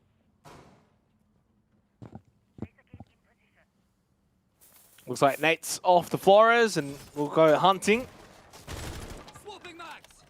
Obviously for Order, looking to do the round tour, the world tour, go around the world. I feel like I just put all the words in the wrong order. Like, Haha, Order. yeah. Jeez, you're funny. Jesus, guys. Just sometimes, you've got to sit back and just understand the rhythm of the broadcast. Jeez. All right, let's focus. What's happening? Nico is standing with a shield in front of his face, applying some pressure to Kitchen. That's cool. Supremacist is staring down the barrel, looking to maybe see if someone's behind him to find a pick, but currently no one from Order really teaming up with Nico. Instead, Specker up above, looking to apply some pressure. Had he have made that vertical a little bit earlier, Supremacist would have been taken down, but either way, he is forced back. Rhythm slowly losing control of the map. But they're not losing control of my heart. That's the main thing. They got my support. And honestly, they don't really need control of the map. All they need is an opening pick, and then they're good to go. And Lab is being the aggressor down in Freezer, looking up towards security. Although, he's about to get some company. Yeah, Nico's loud thud of the shield will alert Leb to his presence, will fall back and play behind the box, or maybe even more so in towards the hallway, which is the safer of the two options. Ghoul also alongside to assist, who's playing the Oryx in this occasion. Now, he could try and charge the shield and break Nico's reinforcement, but of course, you can't just send it in without support. I mean, really not a whole lot happening at the moment. Order still slowly gaining map control, but no picks to speak of, and only a little bit of damage dealt to Nico. I mean, eventually they're going to have to go beyond just a bit of freeze to control, but the fact that they've got Bailey, Specker, and of course Nico here, that is a lot of eyes over towards Freezer. Where are these laundry players coming in? When as well? It's 40 seconds. They need to get a bit of a move on here. But a lot of utility has now been expended by Rhythm. Specker takes a very big chunk of damage, but we're getting down to the last 30 seconds, guys. Time ticking, and this is a much better round from Rhythm. They, like I said, are using the clock to apply pressure towards the attack. It's going to be up to Nico to really put his best foot forward and launch something here for Order. They're all desperately trying to find a deep angle to find a kill, but Rhythm are just not giving it to them. Yeah, I'm a little bit puzzled right now with Order's attack here. This has been sloppy. Novaex even getting so hesitant that he actually went for the run. And this has just been clean from Rhythm. Order, honestly, that was quite abysmal. I mean, like, full credit to Rhythm, Guz, but what was that from Order? The best part about that round was Nico inside of Freezer. The reason he was standing so close to the reinforced wall around the 32nd part of that round was to try and stop anyone swinging and shooting the X-Kairos off the wall. And look, that was really well executed, but once that wall was open, that angle was created.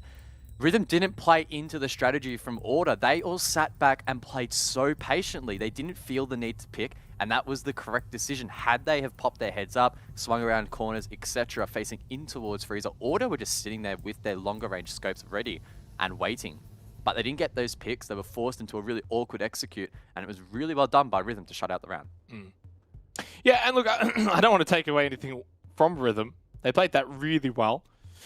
And sometimes it's okay to give up that sort of, map control above on that first floor, fall back to site, hold your angles. And obviously for Order, they did some weird stuff inside of Freezer, but Rhythm didn't lose their cool. They played it well. They kept the pressure on. They didn't allow Nico to push any further forward.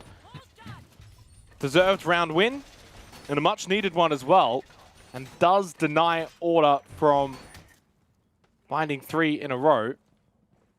We do head back upstairs now for kids' dorms.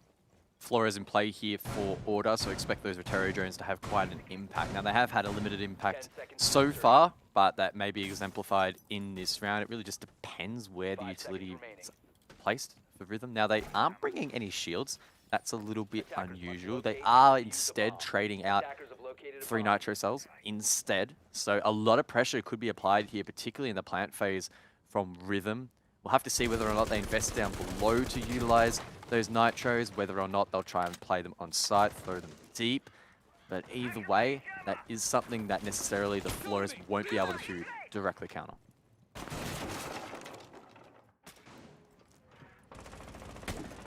Ooh. Ooh. And Nate, again on the Flores, we haven't really seen the Flores have too much of an impact because Nate's 0-3, and that's not through too much of his own doing. He just keeps getting picked accidentally. Nice little start though. Spectre and Nico once again, the dynamic duo. We'll get the first 2 kills of the round, and well, Rhythm lose Ghoul and Supremacist very early on. Still 2 minutes left, and now at a disadvantage.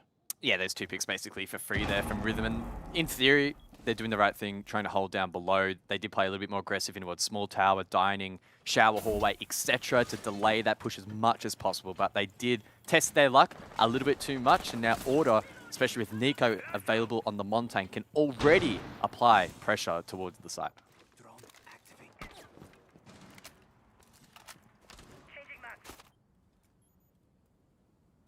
As Rotary drones can go in, and this is what makes him so effective on Oregon. Of course, the mute gem are going to stop that one, but wow. As soon as Novaex even gets a little curious over towards Big Window, just gets his head ripped off, and now it's 5 versus 2. Specker down, but not out yet, and Nico's going to be able to protect him as he just sort of wiggles back down White Stairs. And a lot of time still left as well. It's very unlikely that Leb and BB are going to be able to salvage this round. I want to know what gun skin Nate's running, because that's sick. Either way, though, that's distracted my attention a little bit. And now BB is left in the 1v5. Nico harassing him relentlessly, but it's Bailey from down below to get the pick, and it's flawless for Order. Yeah, that's what you've come to expect from Order over the last couple of weeks, maybe even over the last month or so. Their form has improved as a team. They've been more consistent, and they're just playing better. Specker has also turned around what was a very slow start to the stage, Guz, and has continued his form here. Absolutely popping off, and a big factor for Order here on the attack for Oregon. This has been very one-sided. The only round that Rhythm have won was that very weird Freezer round. You take that out of the equation, and every other round has just been pretty clean from Order. So attacker-sided Oregon between those 2. So, yeah, it is. That is. Yep. Rhythm still got this in the bag, no questions about it. I am one of the 3 people in the 7 billion on this planet that still think that Rhythm could win this match. Actually, no, I'm one of the 6. There's me, and then there's the 5 players from Rhythm in the server. Actually, plus Yoshi, so we'll make it 7.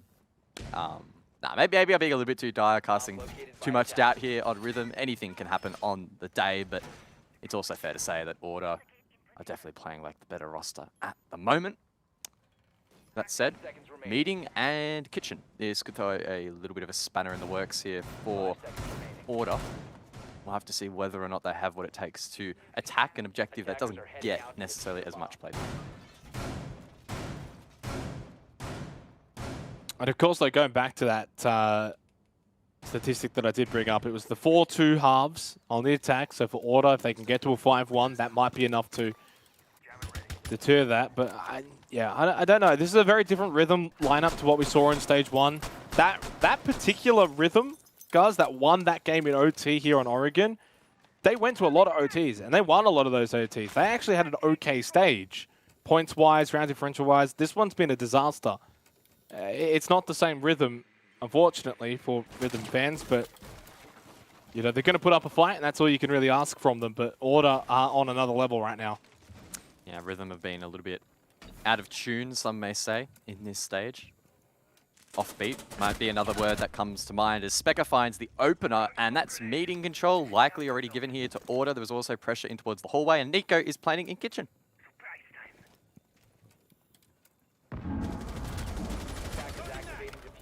Diffuser down nice and early into the round as well. I mean, it's just better and better for Order. Time now, of course, against Rhythm. How things can change. Specker still just playing behind Nico. Bailey, though, oh, that's going to be Nico again being impactful on that Montang. BB got one back, but the damage had been done.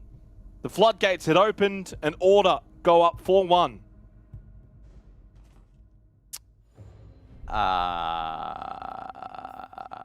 Nico just walks in and just plants. Yeah, he caught me off. What? So I think, look, Order's faces kind of tell the story as to what happened that round. Yeah, that's not ideal from Rhythm, not gonna lie, but props to Order. They capitalize upon that window of opportunity. It was a good opening pick and some good aggression there from Specker, and this Montang is really, or has been, causing a lot of issues for Rhythm, struggling to deal with it at the moment, but Nico is going to give them a reprieve in this final round of the half, instead 6-picking onto the Ana. Attackers need to locate and defuse as many. Well, Rhythm will head back downstairs for the final round of this first half, and they were successful last time out, but gonna be honest, guys, it felt as if it was more on the side of Order, just playing a little bit wacky over towards Freezer. I mean, it was like a 3-man Freezer, not really much else from anywhere. Especially when you've got that Monty in that situation. They don't have it this time around, and maybe seemingly looking at their lineup, this might be a bit more of a normalized Order, but they had that Monty. They probably could have taken a bit more pillar control, a bit more blue control, and elected for Freezer, and boy, did it not work out at all. But Order will go back to a bit more stock standard here for the final round of the first half. Yeah, very much more traditional here on the attack for Order. A lot of utility to work with. They have the 4 nades, plenty of X-Kairos, Bailey with his explosives and stuns on the lifeline as well. And that may indicate a blue push. I mean, the initial spawns and positioning here from Order would confirm that. Botero gets sent through, Ghoul misses it, and that's already one of the shields, I believe, taken down. And talk about being taken down, Nico, without a shield to protect him, will be the first to drop for Order. Just what Rhythm definitely need. Any advantage that they can get.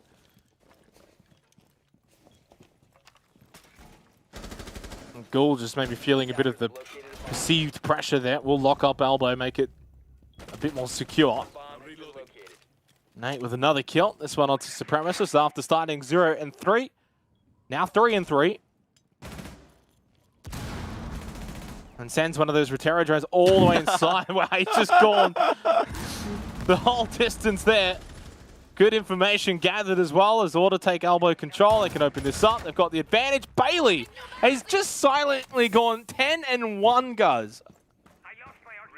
Yeah, not a bad little performance. Specker. Oh. What? Specker? No! Can't be losing those. No. Still a lot of work to be done here by Order. They have plenty of time to do it, however, and BB is quite low. Final Returrer sent out by Nate. That's a line of sight now, or an entry point rather, in towards E-Box. And through towards site. They just need to take their time here, Order. They've got a few drones to work with. They can prepare things. But Ghoul goes for a flank. What a shot there onto Nate. Nearly gets a second into blue, but instead forced to fall back. Of course, remembering BB is very, very low. It's rotated all the way over to Laundry now. Still a minute left in this round. It's been a quick one. Oh, what a shot from Ghoul! 3 for the round. Jack Daddy, the solo left. He can't land them back. It's a quad from Ghoul. It's a 4-2 half, though, for Order. Maybe history could still repeat itself.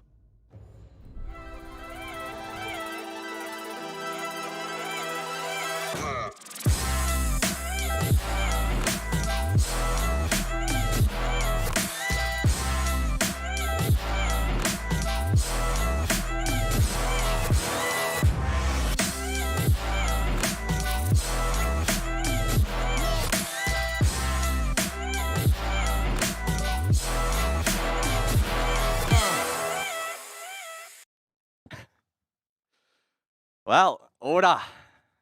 They didn't do a bad job in the first half, but Ghoul with a huge play in round number 6, able to keep this match alive for Rhythm. 4-2 is the scoreline, and we're going to see Basement played first here from Order.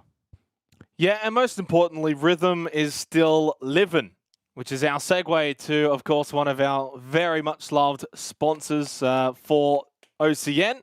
Once again, they will be partnering, and for those who aren't aware, Livin is a mental health organization dedicated to breaking the stigma around mental health. Of course, you can support Livin by following them on social media, or you can wear their merch. I think, guys, are you wearing one tonight? You were supposed to. I'm wearing a Livin shirt. Yeah. It looks really cool. High quality, great message. We love Livin, so yeah. We definitely do. Yeah, check use them that out. promo code as well, OCN15 at checkout to receive 15% off. Simply type !Livin in chat to visit their online store. Always love Livin, love their message. Right now, Rhythm are living, as I said before, as they are 4-2 guys. It keeps that storyline from stage 1 alive. They will need to repeat it though, of course, and have a very good attack. Now, time for a fun fact, and you mentioned this earlier, or you mentioned his name, Bailey. Bit of a quiet performer, going 10-2 so far, but heading into this Playday... Oh. Specker, please don't interrupt me. Bailey was the equal highest fragger in OCN. 62 kills. The only person equal to him was Worthy from the Chiefs. So Bailey has been posting up some really insane numbers. Well, you've just completely jinxed him. Whoops. He's dead now. That's okay. Yeah. Specker also putting up some big numbers. He got the opening kill in the second half. Of course, though, with Bailey's death, Rhythm have been able to tie it back up for 4. And one thing that this match has really had is a lot of action early on in these rounds in particular. Both of these two teams have been going back and forth. And we've seen even, diffusers go down very early on into the rounds as well. We've seen lots of kills happening early. By no means is this 5-5 with, 20 seconds to go. None of that business. It's pedal to the metal. 4 versus 4.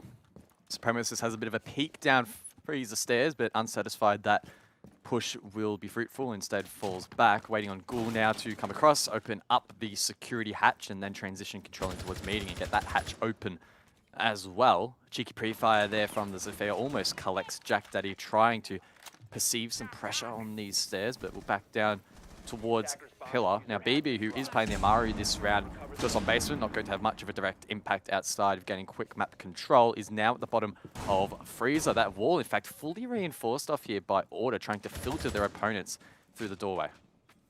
Minute left in the round.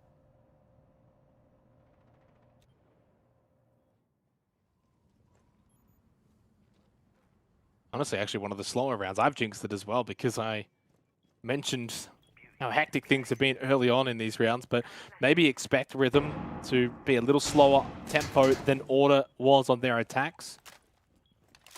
Back up that Goyo Vulcan shield in front of him. Able to just hold in laundry. Still 30 seconds. I mean, BB, you can't fall back and take angles for much longer. You've got to start moving forward. Order are able to just hold these angles. Gas Baby in again. Still one more in the hand of Nate to throw in here. And deny BB, who can't go in there at all. Able to shoot that Nitro Cell that does get thrown at his feet. But all the kills go in the way of Order. Literally all of them, Guz. That wasn't a Nitro Cell, that was a, Oh. that was a Smoke Babe.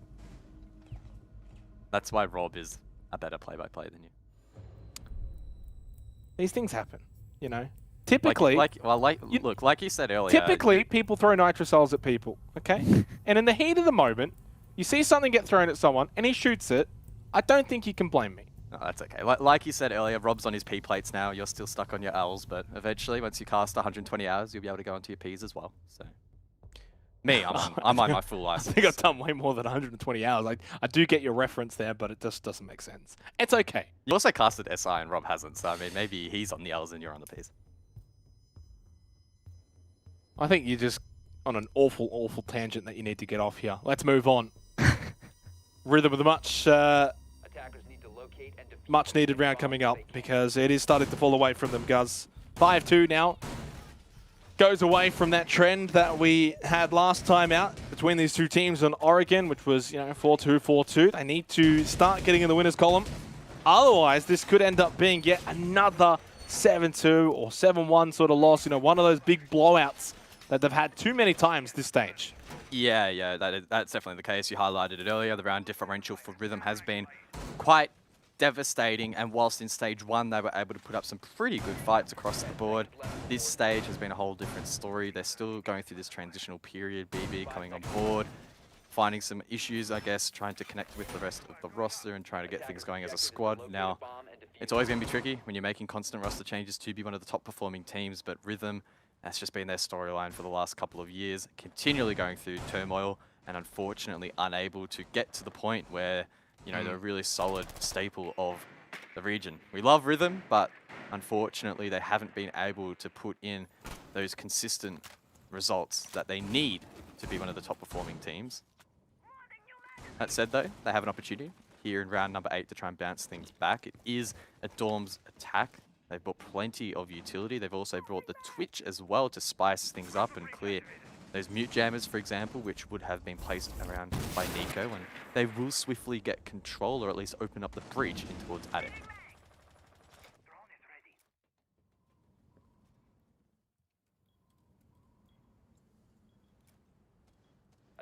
Yeah, and again, probably expecting Rhythm to be a little bit slower going than Order were on the attack. Order were full steam ahead. They were forcing the issues super early on in the rounds. And it's probably Order even on the defense that will be the ones to be proactive and to find these picks and peaks and get on the flank and be the ones making things happen. And it's probably what sets them apart from Rhythm. Supremacist 1 and 5. Player inside of security though, an opportunity. Does it go begging? Talk about timing. Oh, and Spec is out of there. Oh, that's just horrendous. Yeah. Oh, okay, that's pretty good though. That was pretty good. Evens things up, but this round has gone past quite quickly.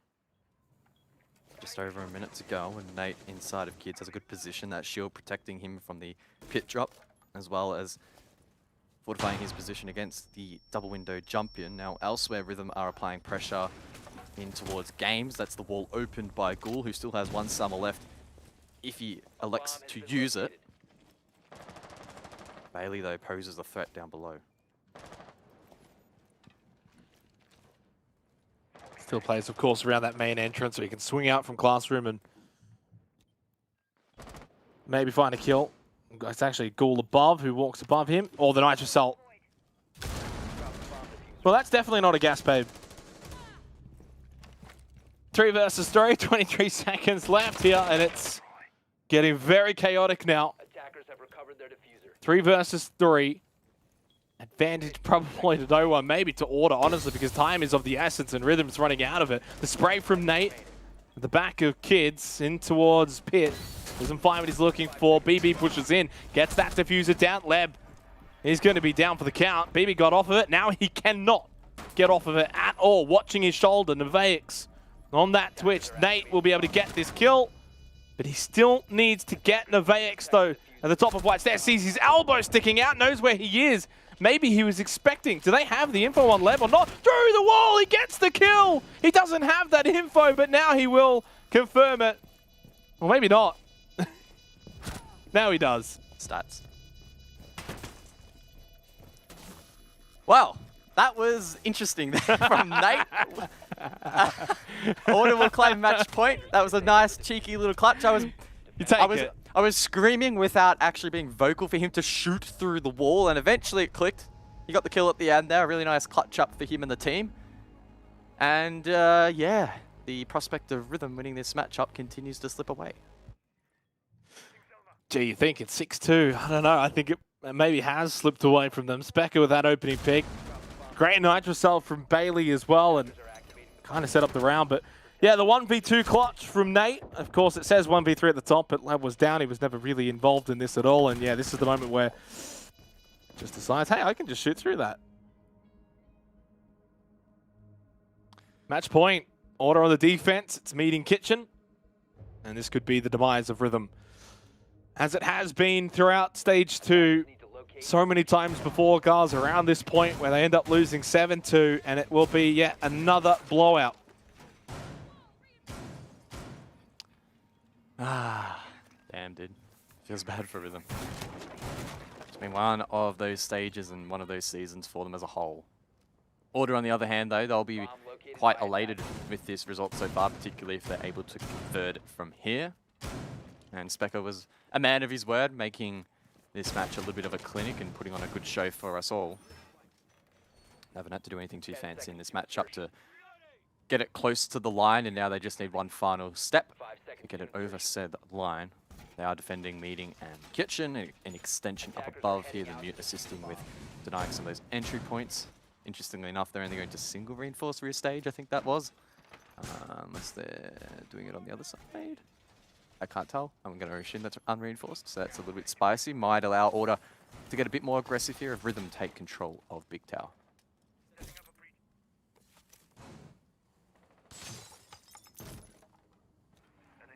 And it's hard to be too positive for Rhythm as well. You know, there's only so much sugarcoating you can do. For a team that's dead last, no wins, one Playday to go. The worst round differential, I think, since the OCN product was introduced. It's not good company to be in. And they're going to have to find at some point in Stage 3 a way to rectify things. A lot of growing needs to be done for this team.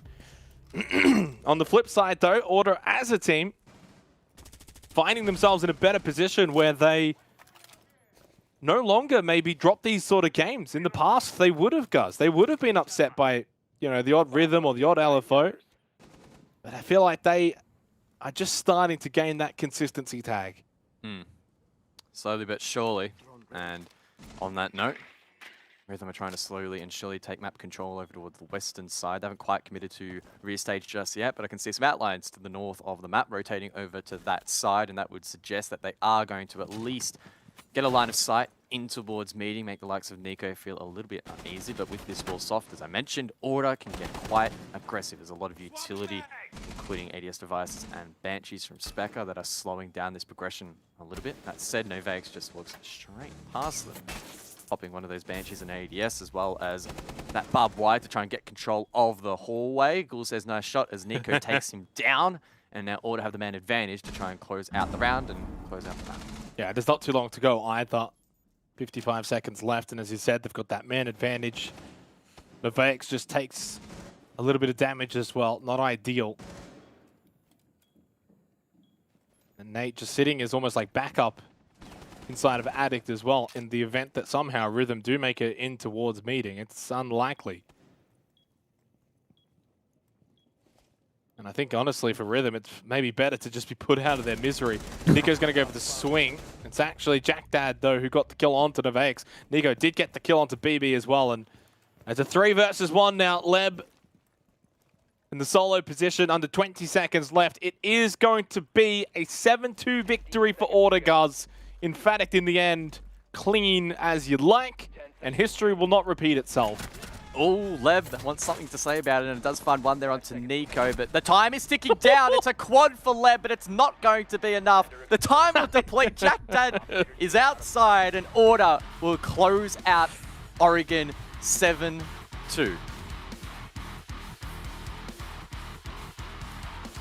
A 3-0 half for Order to close out this game, 7-2.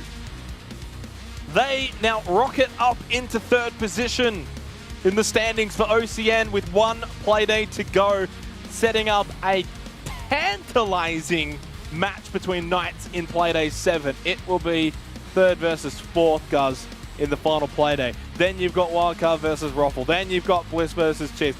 Can you believe the Playday we've got to close the season? And Order winning this sets it up even better for us. It just adds to the excitement of it. An expected victory, though, for everyone not named Guz. Yeah. Yeah, probably shouldn't have picked Rhythm in hindsight, but hey, keeps things spicy. So not the end of the world. And look, in reality, that was the result we expected. It was also executed in the fashion we would expect. Dominant there for Order. They played their game. I mean, on the attack, they were literally just bullying Rhythm with the Montang and their aggressive plays. On the defense, they just locked them out. So really well played. For Order, Rhythm need to lick their wounds now and try to salvage something. If LFO don't win tonight against the Chiefs, they still have that opportunity to bounce out potentially out of last place. In fact, they'll be taking on LFO, I believe, in that final Playday. Yeah, so sets us up for a nice little clash at the bottom of the standings, but yeah, still disappointing for them to go out in this fashion against Order. Yeah, it's disappointing because it's just this continued trend that's now 3 games in a row for Rhythm where 7-2, 7-1, 7-2, and it just keeps getting a bit blown out, and you just have to wonder what's going to be the go for Stage 3, right? Do you sort of rebuild with this roster? Are there going to be roster changes? Because this has been worse than Stage 1. Now, of course, improvement's not linear. It's not always as simple as, you know, you go from last into first and you just follow this straight line upwards, but it's honestly not been pretty to watch, right? Because you look at the rest of the competition, especially the top 6, LFO's honestly not too far behind Rhythm, but we'll get to them later because they're the next team coming up. But Rhythm's the outlier, right? Like, they've only got 1 point. Only 1 point for this entire stage, guys. It's really... Yeah, look, I feel like we've said it a couple times now, but it is incredibly disheartening and disappointing for Rhythm. Look, they just need to try and rebuild from this position. They still do have the final Playday to try and gain some momentum against LFO and then put in some really hard work over the off-stage time across the major and then come back in Stage 3 to try and build some momentum. But yeah, really tough going for them, and you can just see in the numbers, no one really showing up there. In fact, Leb probably not posting great numbers either. In fact, he got, what, 4 kills in the final round and was still only getting 6 in total. So look, not to single him out, Leb's a great guy, don't get me wrong, but yeah, just really hard to watch Rhythm continue to go through these really dry spells where they're finding life really tough. Really, really well played, though, from Order, right? We give them the plaudits, we give them the congratulations. Nico on the Monty was absolutely amazing to watch. And, of course, Bailey and Specker, I mean, they just went off. 22 kills between them in that quick 7-2. So, you know, they were head and shoulders. The absolute fraggers in this match, really, for both teams, guys. And it says a lot for Order and what they can sort of achieve moving forward. You know, they've got that firepower, don't they? Yeah, that's the common theme and storyline we've been running with in the past and at the start of the stage and in the back end, particularly of Stage 1. We were continually repeating the phrase, you know, they've got really good players, but the dots aren't quite connecting. They're not quite playing the best that we know they can. But this, again, is a good example of when they're maybe playing an opponent that they're really comfortable against and they just allow their players to sort of play their natural game. They can show up, they can get picks. Specker was finding fantastic openings, the rest of the team really showing up, and it was a very scary Order to watch. Let's go and have a chat with our wonderful friend Specker, of course, having a chat with us here as always. Firstly, did you trim the mo, or was it always this? No, I've been like, it was a bit thick at one point, I'll admit, generally. Right, So you've picked something up there, Xenox. You're not wrong. I went to an Italian hairdresser, and he was fantastic. I told him I had a date night, and he just treated me. Absolutely treated me. Trimmed up the moustache, gave me a beautiful haircut, and he gave me this little, slightly thinner. And I see what he's working with, and I've been enjoying it. So I've decided to carry it on, Xenox. So absolutely. It suits you, mate. It suits you. Big you. win, of course. You popped off. Bailey popped off. The whole team popped off as well. Yeah.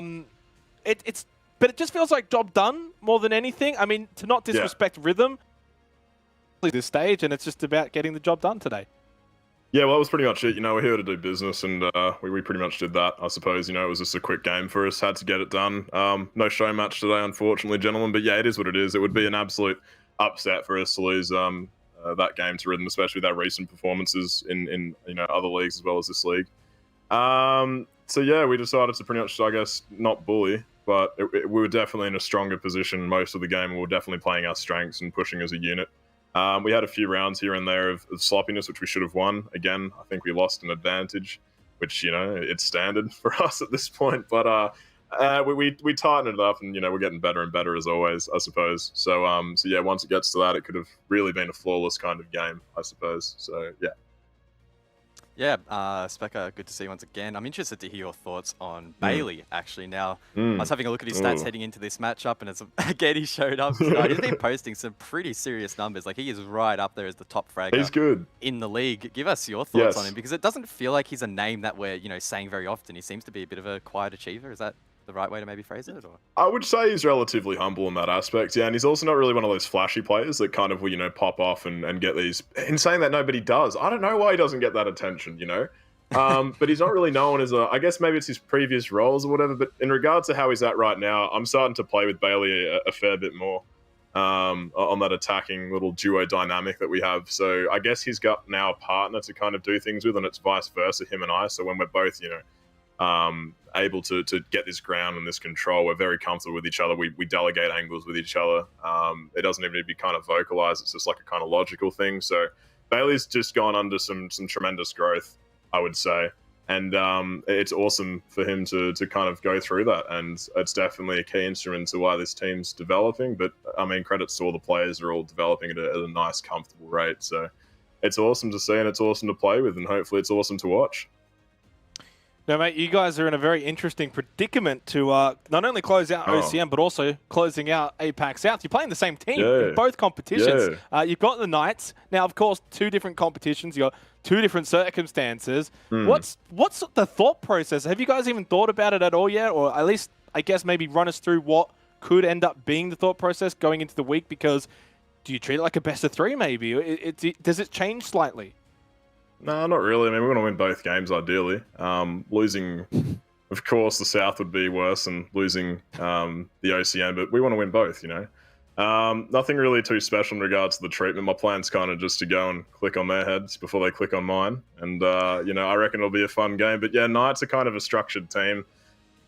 They don't really come out with much hyper-aggressive stuff, so we're kind of ready for it. We've readjusted back to this this Australian play style with these teams, and we've kind of incorporated our own little fire into it to the point where I'd say that we're actually a relatively unique team to verse, which is potentially why people find us difficult now. I would say we're starting to kind of find our own stride and our own little, meta, so to speak. So it's not like you just, when you verse us, you verse that same hold, 500 times, you know what you're doing. There's going to be something different. There's going to be a different play style. There's going to be different utility plays and reinforcements. It's just this kind of personalized style that we're starting to bring. So for Knights, it'll potentially be more so of that, and it'll be a fun game. But yeah, it's odd that we're playing them twice in a row. I would have liked to have verse them spaced out throughout the season, so you have like maybe one at the start and one at the end, so you can kind of see how the teams have grown. And it's a nice little contrast. But no, it should be awesome. Should be awesome. Yeah, Specker, thanks for joining us for the interview. Unless you had final questions, Xenox, are you kicking him out as well, just like you? Yeah, I'm just going to end the interview. Specker, thanks for joining us, mate, and hopefully we see you next week. I think Guz is terrified that Vinny and I are taking his job, honestly. I reckon it might be happening. Yeah, that's true. I'm scared, man. Cut him off, boys! Get him out. All right, listen, mate, we'll leave you there because Guz is obviously sick of you. I'm not. I could have had a yum, but we do have to get moving with the broadcast. Two big games coming up next week. Best of luck, and hopefully we have a chat again. All right, awesome. We'll chat to you then. Looking forward to it. Thanks for all the support and for production as well as order. Much love to you all. Stay well. Have a fantastic weekend, and we'll see you gentlemen next week. Cheers, Specker. Awesome to always have a chat with Specker. Order are flying, guys, of course, in both APAC South and in OCN. you can maybe start to take off that inconsistency tag a little bit and maybe look to start printing out or start writing out the consistency tag. If they can really knock off the Knights, I'll happily put it on them, but big task ahead of them next week. Yeah, maybe. Again, it's important to... Maybe. Well, it's important to look at this play day in context, right? We looked at basically all of these matchups, and for the most part, they're pretty penciled in. Now, I guess the first matchup maybe didn't quite go the way we expected for the Knights, but this matchup was always going to be an order win. I know I picked Rhythm, but that was a bit of a meme. This was honestly 99.99% an order win. So to say that they've turned their entire stage around and they're now Mr. Consistent is obviously a bit of a stretch. That said, they are improving. I think that inconsistency tag is starting to wear off a little bit, but next week's the real test. That's the test for a lot of these teams, and that's going to be the most critical matchup. This was just another day in the office for Order, and I think Specker's attitude reflected that.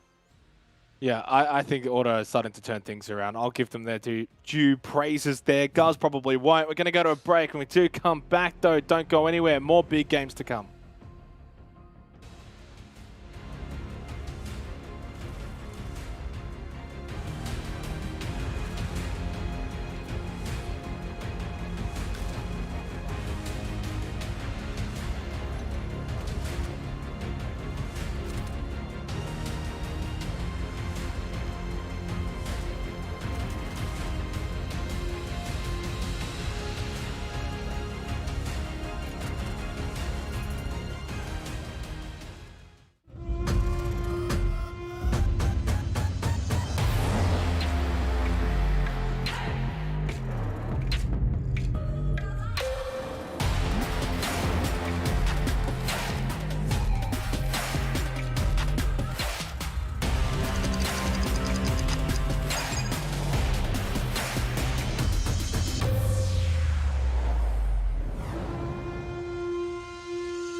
Do you want to go? No, it's you. It's me? Okay. Yeah. Wait, what was it? Breaching and clearing the air. Breaching, clear air. I'm Blast. I'm Turtle. And this is Breach and Clear the Air. This is shit talking our teammates. Friends.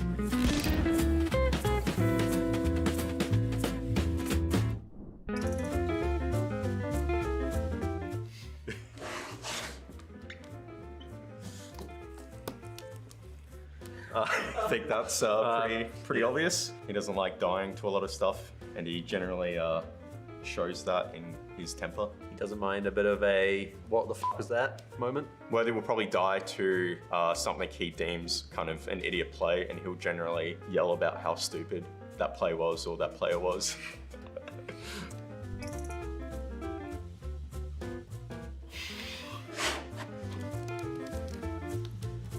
Oh, okay. You go right in.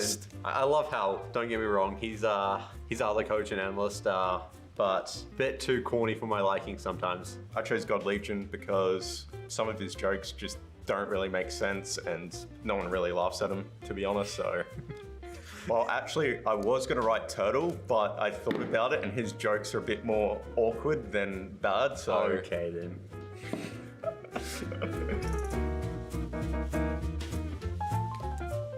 Who's got the weirdest habit? It's gotta be someone. I know my answer. Nah. I know. Nah. Oh, yes. No. Nah, god damn it. A lot of my teammates, we take the piss out of Pat. A habit of his, when he finishes a sentence, his voice generally will go a lot higher pitch. Any examples that you could offer? I don't know about that one. I don't know about that one. Can I change my answer? You were He's not wrong. Yeah, he's not wrong. He's not wrong. I kind of got him there. I was so glad that I thought about it. Yeah, he's not wrong. He's not wrong. Ooh. Oh, oi. Thanks, mate. Yeah, I was gonna put myself in. I picked Digital. He rocks the slides and socks combos. He doesn't mind the trackies here and there. I don't know. The man's always looking like $1 million with that chief salary. So yeah. I picked old mate here because I don't know, just can pull off anything. Just chucks it on in the morning, and it doesn't matter what it is, but you pull it off. Yeah, you're too kind, Pat. Yeah. You're too kind, mate.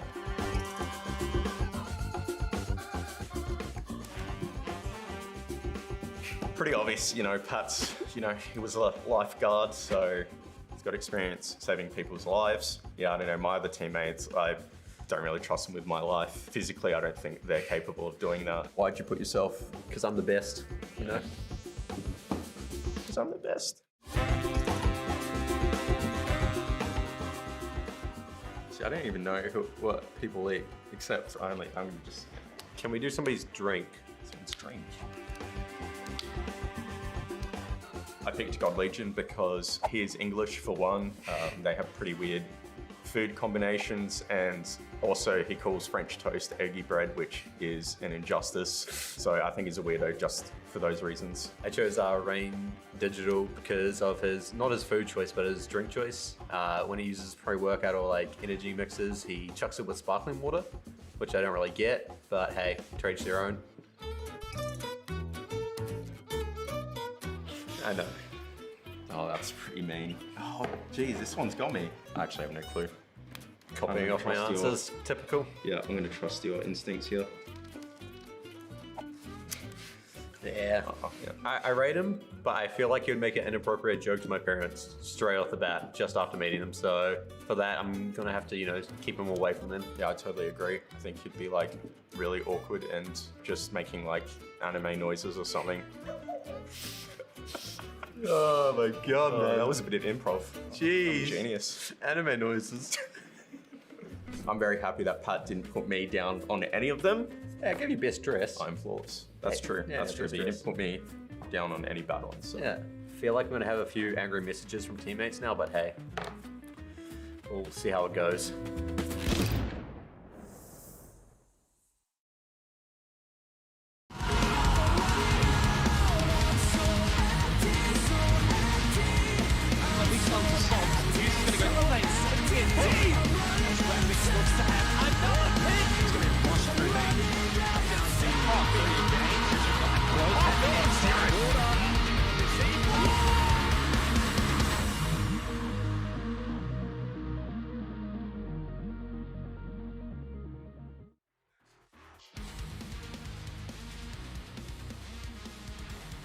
Order have established themselves a position inside of the top 5 with one Playday to go. They sit in third off the back of that 7-2 victory over Rhythm. We move forward though, of course, with the night. It is Chiefs versus LFO coming up very shortly, Guz. And of course, a bit of history between these two teams. Chiefs need to be careful. They can't take this one too lightly. Yeah, heading into this matchup, Chiefs do not have the best record against LFO. In fact, last year, was it? No, last stage of OCN, these two faced off.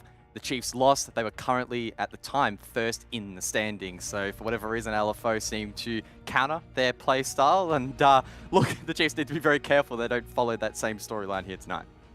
As for the Chiefs, of course, an opportunity that they could still somehow finish first place. If they win this tonight, they do play Bliss in Playday 7. So then regardless of what happens between Rafflecopter and Bliss, it will come down to whoever wins that particular game. Winning this makes things a little easier, along with maybe hoping Rafflecopter do in fact beat Bliss. But it basically will come down to next week's game. For the Chiefs, they're a team that I think is ready to not only win this, but win it like 7-0, right? Like they need to basically do what Order did to Rhythm and now do it to LFO.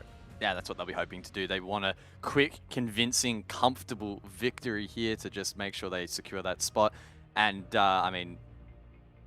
Is Digital stretching? Yeah, I lost my train of thought there for a second. Digi's just lumbering up, getting ready for this matchup. But yeah, as I was saying, this...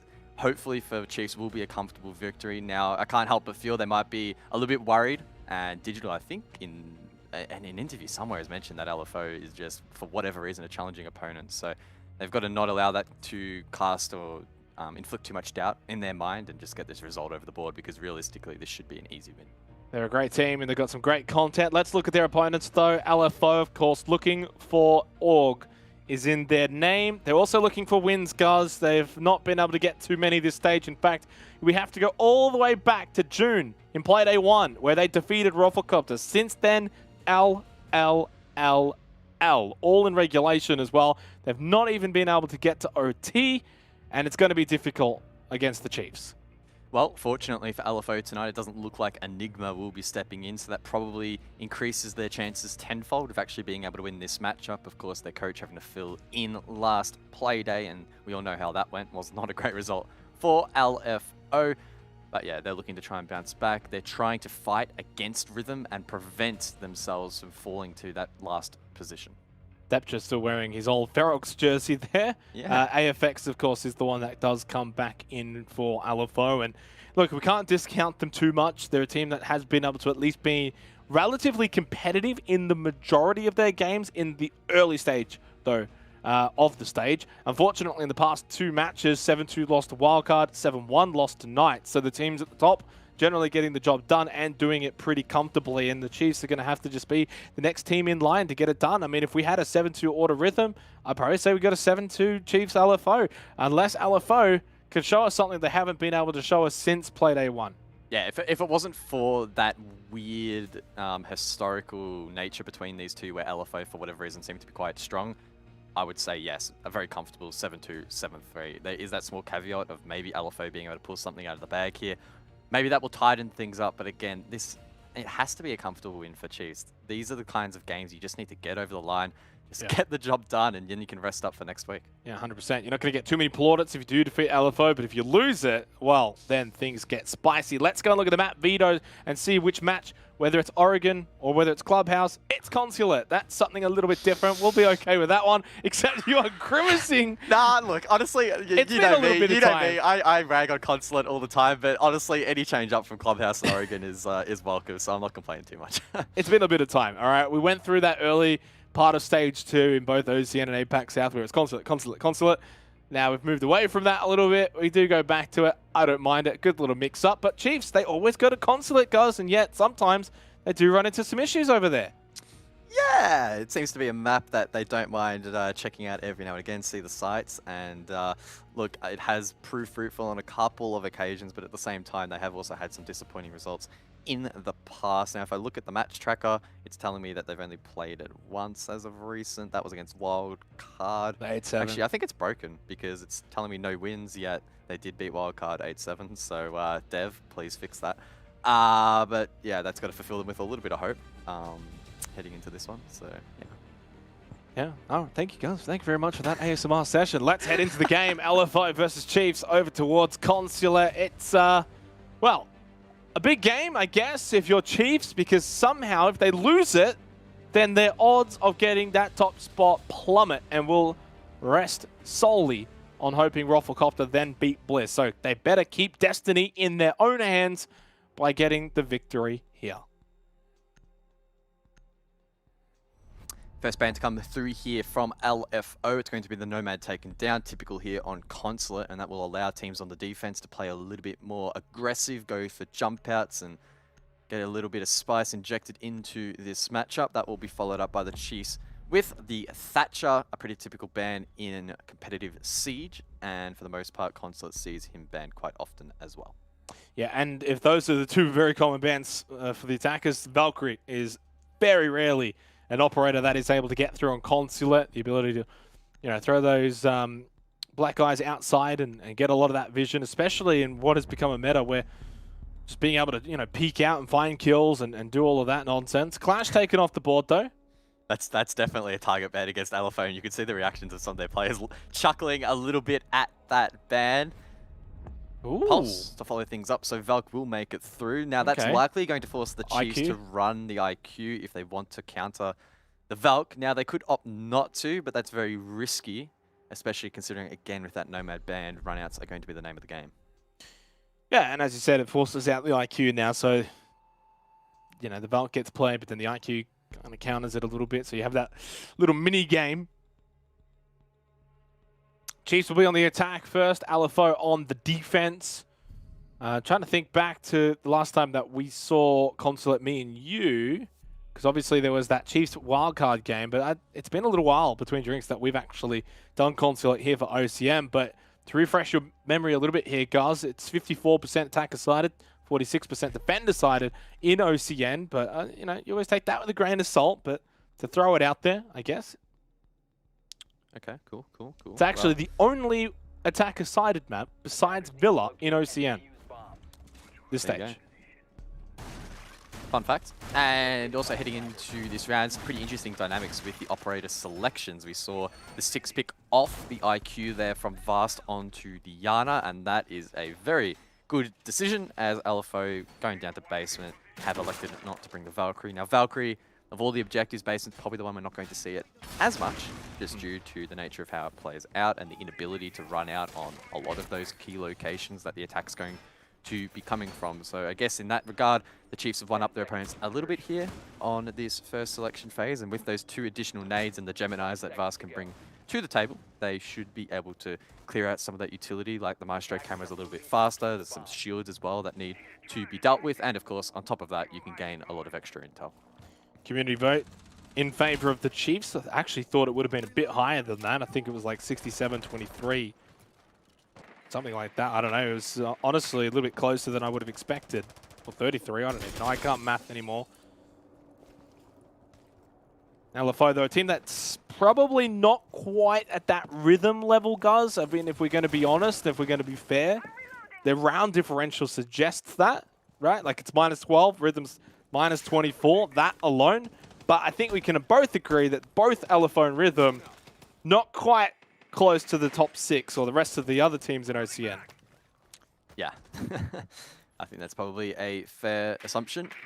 Elsewhere, though, the Chiefs taking control on the eastern side of the map on the top floor. Gold Legion being droned ahead here by one of his 3 teammates currently sitting on drones. Fisher, the only one that isn't, and I believe he was opening up Garage. He has expended an exothermic charge, and I can only assume that it did pop off. No hard breach denial being brought here from LFO.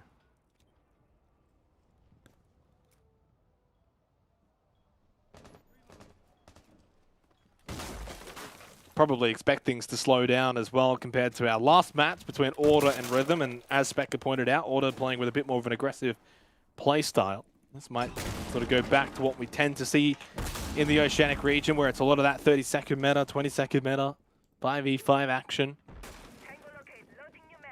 Although with Chiefs on the attack, kind of hope that they might be at the forefront here and be proactive and being aggressive as they push in, look to get piano control here. God Legion has been able to do that, gets droned in towards the bathroom as well. Gets the headshot, eventually gets the kill onto Sushi. That's the opening kill for the Chiefs. Not every day you see Zafia running the LMG, but God Legion not afraid to bring it out. And I believe he did so last night as well in APAC South, so not afraid to give it a whirl. Digital gets lit up from down below, currently doing his job in opening up the floor with the sledgehammer. A lot of line of sights established to the likes of Pipes, back white, and that does force these defenders a little bit deeper. Fortunately for LFO, they can seek refuge behind those mirror windows and try to play deep for plant denial, but that's going to be put to the test as the execute comes through. 28 seconds on the clock. Gemini is going to go out. Wedables will shoot that one out. Depture though with the kill onto Gold Legion. So that's the Sophia eliminated. And Depture's very, very close here. In fact, so close that Digital has found an angle from up above in Piano. Another EE1D is going to go out. We're into red time. Fisher guy down. Now out for the count as well. 3 versus 3. Vast with the diffuser. Has to stick this. Has to find an angle. Worthy as well. Now coming in from behind. There's only 3 seconds left as Vast is sticking that diffuser. He cannot get off this. Digital has to cover. In fact, cannot cover. LFO win the round. Yeah, really good Maestro plant denial there from LFO. It couldn't be taken down there by the attackers. So it's a good start there from the defense. LFO getting quite aggressive there. We had Deptra quite close over towards Black Carshaw. He was shut down, but the rest of the team had lines of sight from Pillar, even security having quite an impact there for the defense. So well played there in the end, and unfortunately for the Chiefs, they fall short in clearing utility.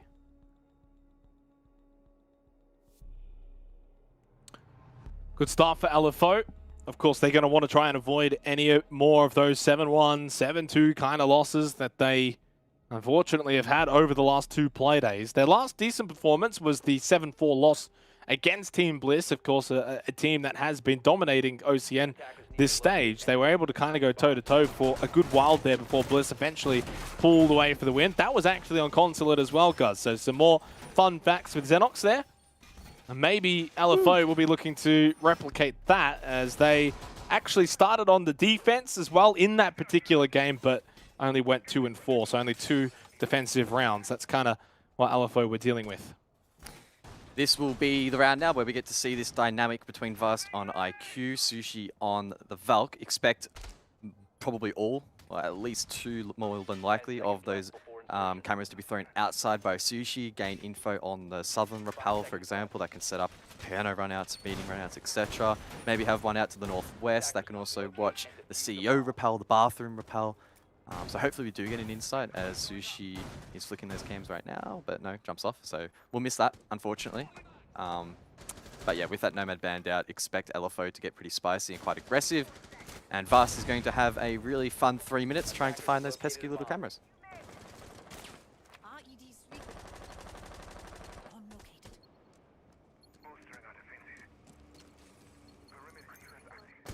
Yeah, and it becomes a time management game as well. But, I mean, Vast can basically go off and do his own thing while the rest of the Chiefs push forward. The quicker he gets them, the better. That means the less information that LFO will be able to gather. But a good start for LFO. Chiefs, though, are a team that are mentally strong, guys. It's hard to displace their mental fortitude. Even if they do go 1, 2 down, maybe even 3 down, they are a team that's capable of bringing it back, and usually quite confidently. Hills over towards Yellow Stairs. A common position that was held in the util dump era not too long ago. Currently this position much more difficult to hold, as those ADS devices don't really stand the test of time under as much pressure, and if the Chiefs can time this well, they should be able to clear this position, and if they do a really good job, kills will likely fall. It's going to be the first E1D from Worthy. LFO playing well right now. The fact that they haven't had a player get picked here by the Chiefs, repelling outside and looking inward. The fact that there's only 1 minute and 15 seconds remaining on the clock, and that's the second E1D now from Worthy. 1 left. So a bit of utility has been expended here now by the Chiefs. Oh, the angle. God Legion and Sushi meters away. There's a trade elsewhere around the map, and a second one goes the way of LFO. Winning these duels, Chiefs have not been able to dislodge Hills from the top of Yellow Stairs, and LFO now with a 4-2 advantage. It's been a die around for the Chiefs. The diffuser down inside of CEO. It's critical that Hills is dislodged from this position. Takes a bit of damage, but Sushi finds the pick over towards bottom of Spiral. Now God Legion, he's a great player, but now he needs to find 4 in 30 seconds. Yeah, it's not going to happen. He might get 1 or 2. Pad those stats, but they have the information now. They know that he's going to be making his way up Yellow Stairs. LFO can play off that. They've got 20 seconds. They've got 3. They've got everything that they could want here. And God Legion doesn't even have the diffuser. No heroics. No matter how good you are, you're not winning from this position. LFO are going to be up 2-0 to start this game against the Chiefs. You really couldn't ask for a better start than this one, guys. No, not really. And that curse seems to be ringing true, at least for the first couple of rounds. It's been a solid start here for LFO, and they won't be too disappointed with how things have played out. The Chiefs, as Consulate does sometimes play out, really struggling to get decent footholds actually just inside of the building. Quite literally, they are finding it really tough to get inside, find picks, and actually establish a foothold for the rest of their attack. They're getting picked off one by one, not trading out those picks, and find themselves in really tricky positions late round. I just leaned back on my chair for a split second, guys, right? Yeah. And I've somehow managed to, with my pen, just put a massive line on the backdrop. Oh no. And it's a white backdrop as well, so it doesn't blend in. Oh well. We're getting close to the end of the stage, aren't we? I'm sure. Raven's not going to be happy. He's going to tell you off. He might. Well, Chiefs are not going to be happy either with this start. Down 2 early on.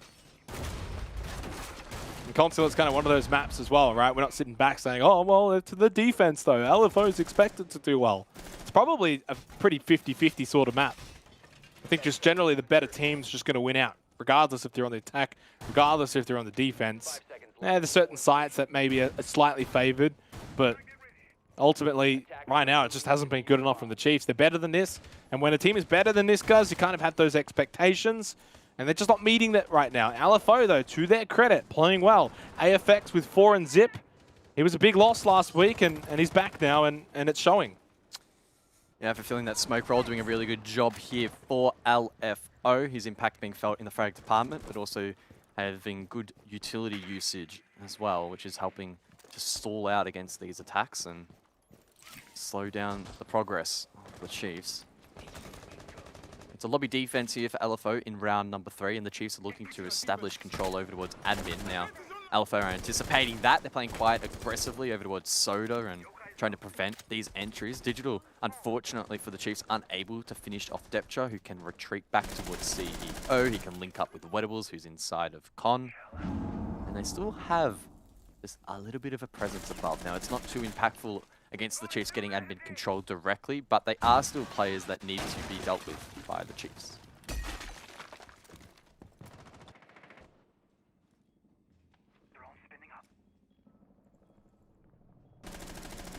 And just also wondering how the Chiefs have sort of been going as well, time management-wise. They haven't necessarily been fast in getting through their motions and getting set up. But they haven't been awfully slow either. Just that sort of medium pace. No real urgency, though. And it's kind of playing into LFO's hands, because LFO is not necessarily doing anything too crazy. Not the most amount of roaming, not the greatest amount of influence on their flanks either. It's just been kind of stagnant across the map, to be completely honest. It's been just very, very, very slow. And the Chiefs finally at least have some map control in round 3, which is a good start for them. But unfortunately, Wedables inside of Con finds the pick. That was through the window over towards front door. The Chiefs being caught off guard. No one, again, trading that directly. And God Legion, sooner or later, is going to be forced to go for a play here, and this could make or break the round. Oh no, but he stopped immediately before he can make said play. Depth with that kill. Fisher guy, though, finds one back onto Sushi. Wedables still checking that window over towards the main entrance. There's not much time left here. Chiefs are just losing players too easily. Worthy's the solo in a 1 versus 4. He's finally got his first kill of the match, but it is short-lived. A 0-3 start for LFO here on Consulate. Chiefs, you need to wake up. Yeah, why did I pick Rhythm? I should have done my main pick for LFO.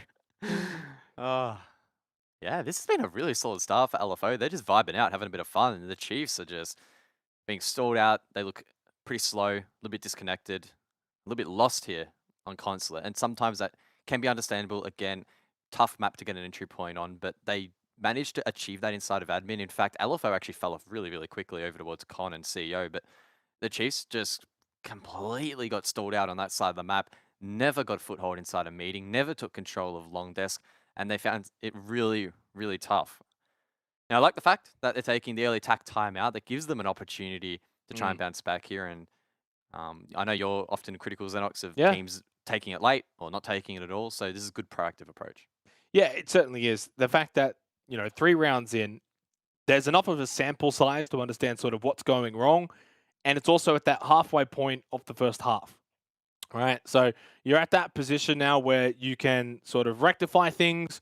There's enough that you can talk about.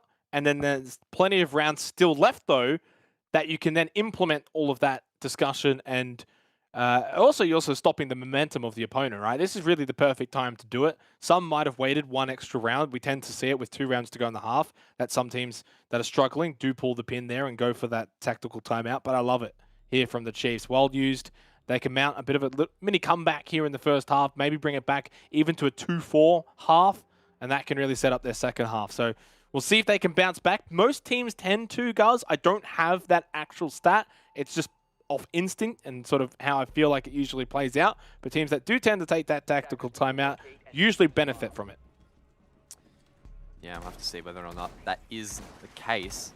I'm just having a quick look back at the history between these two to try and ascertain what kind of scoreline we might be anticipating in this matchup. And in fact, the last time these two teams played against one another, as I mentioned, it was a loss to Elevate, now Chiefs. 4-7 was the scoreline in favor of LFO. That was on Oregon. And funnily enough, back in the 2020 season of Oceanic Nationals, it was again another 4-7 loss to the Chiefs. LFO taking that one over on Cafe. So funnily enough, both of those matches arguably pretty one-sided, in fact, over towards LFO. And they're doing a great job in establishing a good, healthy lead here. 3 rounds straight, taking 3 unique sites is no tall order, especially against a team that arguably should be really outperforming you. Let's be honest. The Chiefs are higher in the standings. They've got experience as well in APAC South. They've got more experience across the board. They should be winning this quite comfortably. And look, I mean, there's every opportunity they just rebound this match completely. But to go into this matchup and seeing a 3-0 deficit against them has got to be a little bit disheartening. Well, the only game that the Chiefs have actually lost in OCN this stage was an 8-7 loss to Rafflecopter. 1 OT loss, that's it. They have not lost in regulation. There's only 2 teams that can attest to that. That's Bliss and that's Chiefs. They're the 2 teams that, of course, are fighting for that top position. And if the Chiefs do lose this game, guys, if they don't get a single point from this, Bliss will only need 1 point from the Rafflecopter game to play after this, and they will be your champions for OCN, at least, you know, the regular season. They'll get that grand final position. Well, the Chiefs don't want to gift them that position, and now's the time to fight back after that tactical time out. It's time for a basement attack here as LFO hunker down in towards the side. And in fact, very similar setup. Deptra aggressive on the breach. We have the rest of the team falling back over towards the A-bomb site, and security with those mirrors to assist. Again, digital up above, clearing utility and creating lines of sight to pipes and behind white van, pillar, etc. And I mean, the sense of deja vu just continues. It's rippling through this round. Fisher again on the thermite, opening the right-hand side of that breach. I guess the real turning point is probably going to be in the last 30 seconds, assuming it's another 5v5 execute. Can the Chiefs clean things up a little bit and not allow LFO to mow them down as they enter towards the side? Yeah, and that's been their downfall, right? You've basically landed out perfectly there. LFO, to their credit, are not really doing too much, right? They're just basically sitting on site, holding angles, but they're winning those fights. That's on the Chiefs to rectify. That's on the Chiefs to do better at clearing utility, to do better at clearing them off the site, and honestly, to do better with a bit of time management. So LFO are just playing their hand right now. And yeah, at the second half, when they go on the attack, they'll be a little bit more proactive. But right now, they don't have to. They can sit back, they can make it difficult for the Chiefs, and they can do that for another 3 rounds, and suddenly they can put the Chiefs in a really big hole. Good job from Digital from above, who was able to clear at least 1 Maestro camo. Heard elsewhere a mirror being popped as well. So they're already in a better position, the Chiefs are, in terms of the utility game to their last attack. But there's still a lot of work to do. 15 seconds remaining. AFX low, so low that he's now been eliminated. This is better from the Chiefs. Now they've got that entry point. They've got the smokes out. Fisher guy can get that diffuser down. He's not going to be stopped because the pressure is paramount onto Edibles. That diffuser's down, and we know what the history is like from this sort of position for the defensive team. The Chiefs have been able to execute this perfectly. Maybe Deptra might be able to steal this one away, though. They've heard it, though. Vast will go in. Yeah, he ain't going to allow this one to happen. And the Chiefs are finally on the board here for Consulate with a flawless round win. It's 3-1. A stark contrast to the last attacking effort there from Chiefs on that objective, and they did a really good job in getting into the site. And I know that's probably a really basic thing to say, but last time they really struggled to just get through that garage door. On that occasion, though, really great gameplay there from Fisher to sneak in, get behind the bin to the left of the entry point, get that plant down, and we saw that the LFO knew exactly where the plant was going down. Wedables, in fact, was shooting in that direction, but he couldn't get the angle. That was enough for the Chiefs to secure the round. And again, garage post plant, basically impossible to retake. A very good effort there from Deptra to maybe sneak something, but of course, the Chiefs were pretty clued on and able to close it out.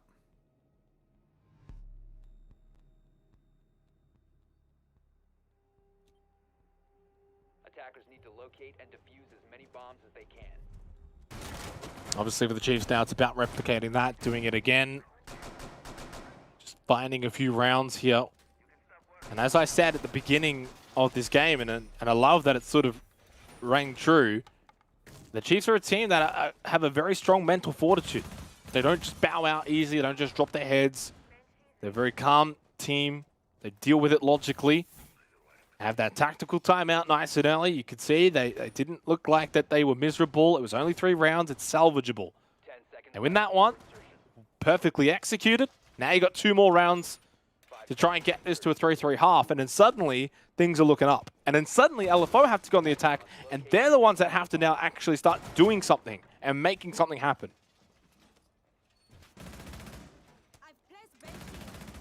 No Valkyrie or IQ being brought in this round. Again, keeping in mind that they both made it through the ban phase.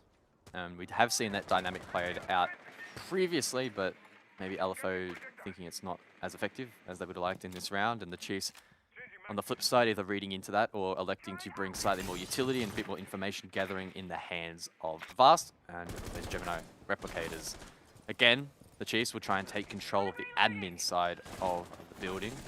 Alpha, of course, aren't crazy enough to sit in there, instead playing a bit more proactive, or reactive rather, over towards a long desk.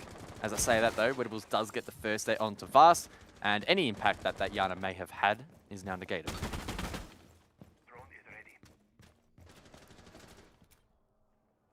Attackers have located a bomb. And this is where it's also important for LFO. We've been speaking about Chiefs getting back into this one, but for LFO to withstand this mini comeback from the Chiefs, to keep them at bay, make it difficult, put that scoreboard pressure, and keep that ticking over, make it 4-1, and make them have to really think that they're in a bit of trouble here, and what it could mean for their stage.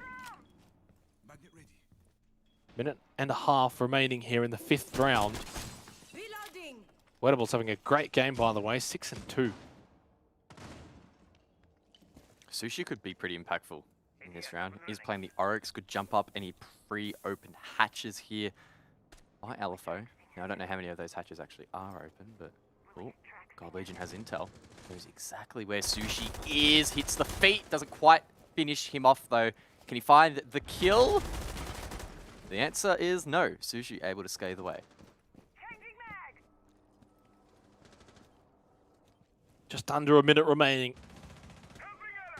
Put the jinx on Wedables, but at least he's back up. Sushi's low as well. Not ideal here for LFO, because if the Chiefs start just barraging their way onto the site, they can get 2 pretty easy kills. 40 seconds left. Smoke. Depcho almost with a friendly fire onto Sushi. Digital does the damage, though, onto Hills. Makes it a 4 versus 4. With 30 seconds remaining, God Legion down below. Fisher guy waiting to vault in and go for this plant. And guys, if he sticks it, Chiefs should win the round. Oh, Sushi goes for hero play. They try to cross along desk, but gets shut down. The Chiefs, they haven't capitalized upon that smoke. The diffuser is not in the objective. Eventually, Fisher will go deep and try to stick the plant. And he's going to be able to get this off successfully because the cross is being held by Worthy. 3 kills in the round for Digital. Worthy holding perfectly. Took out Wedables. Deptra not going to be able to win this one. Chiefs 2 in a row. They are bringing it back here in the first half. 2-3. Yeah, really clean execute there from the Chiefs. It was really only a matter of time before they were able to turn that round around, convert it, get it done.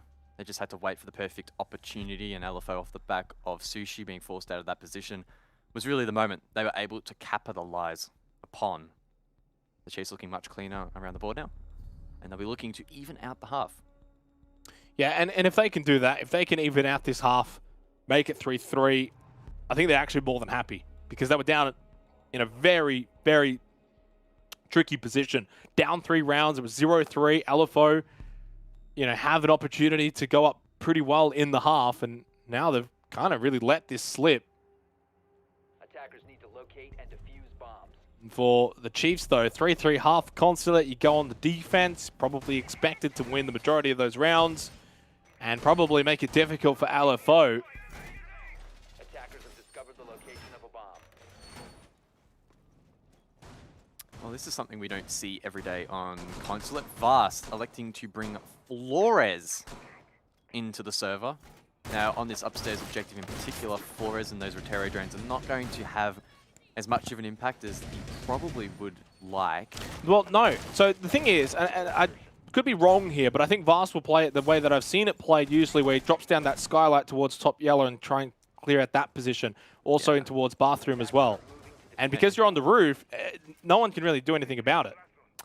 Yeah, potentially. Maybe that is an indication that Chiefs will rotate for a yellow take on this occasion, but again, their spawn locations would suggest that they're going for another admin take like they did in the previous round. So I guess maybe Vast is going to offer a bit of a pinch, maybe a bit of a distraction here and throw LFO off a bit. But either way, he has that option, I guess, to also drop into admin once it's been cleared and send the drones that way through long in towards meeting and make sure that utility is cleared. So his impact, again, it's not going to be absolutely zero. It's just the fact that the drones have to be deployed on the ground. They can't just be thrown out when you're in the rappel animation, for example. That makes them a little bit trickier to use on a map like Consular.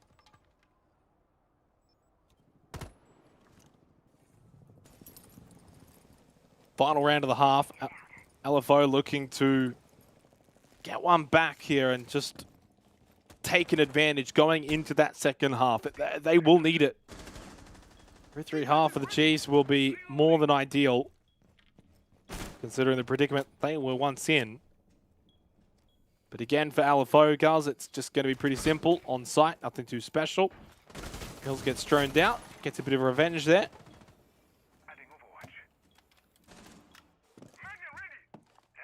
Tries to find Vast on the roof, but unable to do much. Vast from above can start sending those drones down. That's one burnt. Sushi is down below with a Nitro Cell pre-placed. Takes a chunk of damage off Fisho, but fortunately for the Chiefs, the Habana does survive. Yeah, just a little lick of damage onto Fisho guy, but he's more than fine. And again, we're going to get to this sort of minute mark, and the majority of players still alive. Not much engagement. The odd Nitro Cell goes out. In fact, all the Nitro Cells have now been thrown out from LFO. We've only got one nade remaining. Never mind. No nades remaining. Depchar getting aggressive over towards anti-chamber. Oh, he hit him.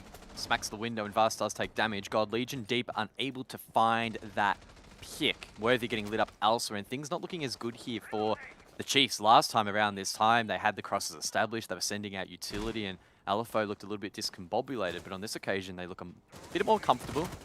That said, Fisho could still try and sneak in, get the vault, plant over towards the couch. Sushi, though, over towards top spiral needs to be cleared. And I mean, elsewhere, the aggression from Wedables and Deptra to just jump straight out. Fisho's yes, in. they get kills, but Fisho might be able to stick the plant. Yeah, Worthy's watching this as well. 2 seconds left on it. Worthy will get that entry from Hills. That plant does go down, but he dies for it. Worthy, the last one left, and he is immediately killed. Sushi with a double in the end.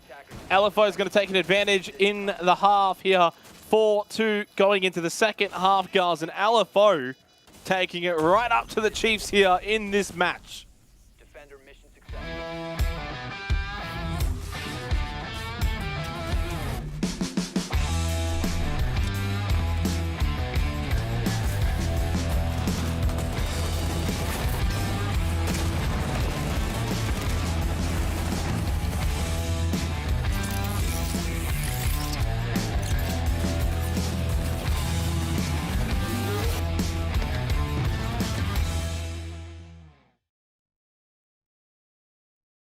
Well, an explosive conclusion to the 6th round there for LFO to end out their defense. A solid performance there. The double jump out proving to be the play. The Valkyrie was available. It was used by Sushi, and it seems like that intel really paid off here for LFO. Now they do have a lead. It's not the most comfortable of leads, but it's something they can work with.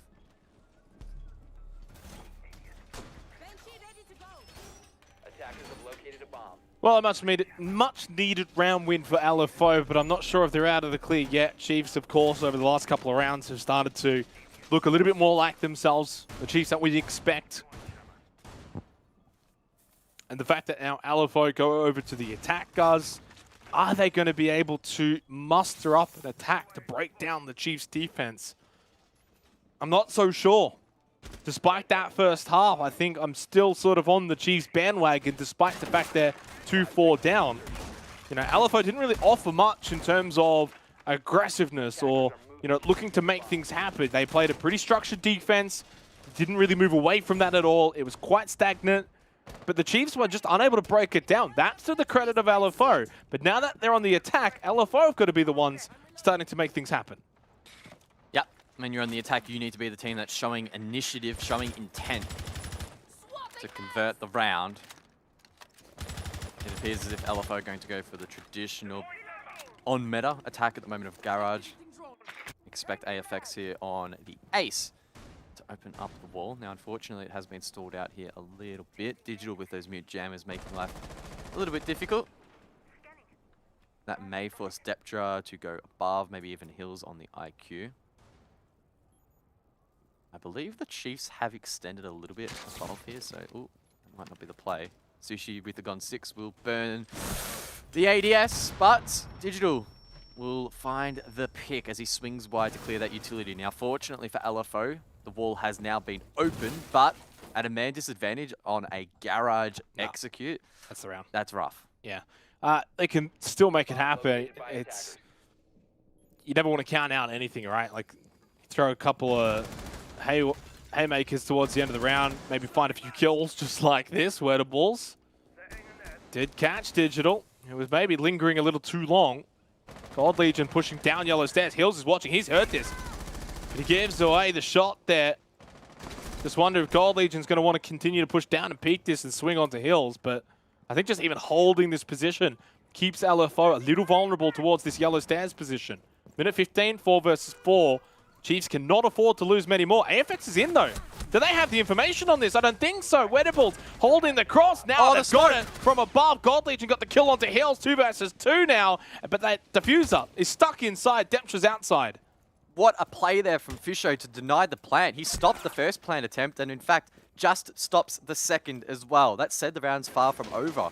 Deptra outside the breach. He could have an impact. Fisho under the pump has to fall back. But it's a second huge kill from Fish in the round, and now Wedables is left in the 1 versus 2. Look at what he's staring down the barrel of. 2 mirror windows. This is going to be tough. Nah, not going to happen. 30 seconds. Doesn't have diffuser. Not on this site.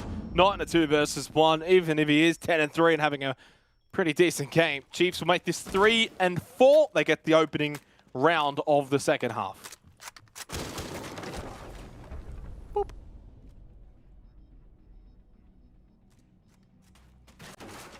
Yeah, wow. What a round.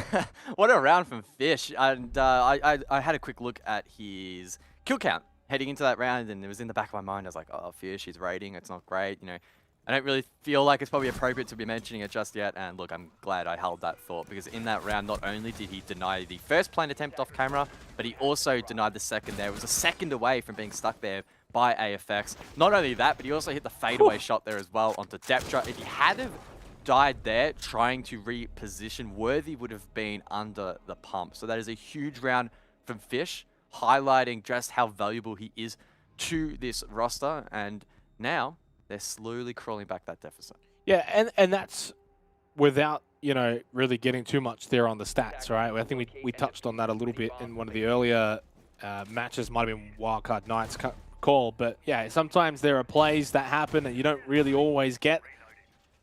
You know, the stats don't do that sort of justice. You might even get a kill, but the way you got the kill matters more than just the 1 and the 0, right? So Fisher guy having a really, really good game right now. The Chiefs, though, they need a little bit more because they are still down 3-4, but they've improved over the last 4 rounds or so, winning 3 of the last 4, in fact. And now an opportunity if they can win round 8 here to tie it up 4-4. If you've just joined us, it was a 0-3 start in favor of LFO. Well, it's taken 8 rounds, but we're finally going to head over towards Split. Now, this is an objective that historically the Chiefs are pretty comfortable on. They've stratted it out, and a sign of a team with pretty good experience, as we often see good teams head to this objective. It does require a fair amount of teamwork and coordination to be able to pull it off. It's no easy feat. That said, I guess attacking it can be equally difficult against a strong setup, like most objectives really, so a bit of a blanket statement there from me. Digital, however, inside of Garage, looking to deny some of these drones. Now, there's only 4 available for LFO, which isn't ideal. An awkward position here from Dig, pops his head up, but gets taken down. Wow. Wedables survives, he'll find the kill, and that's a pretty poor start for the Chiefs. Advantage LFO. That's what we need to see from them on the attack as well. That aggressiveness That ability to be able to find these opening picks and to make something happen.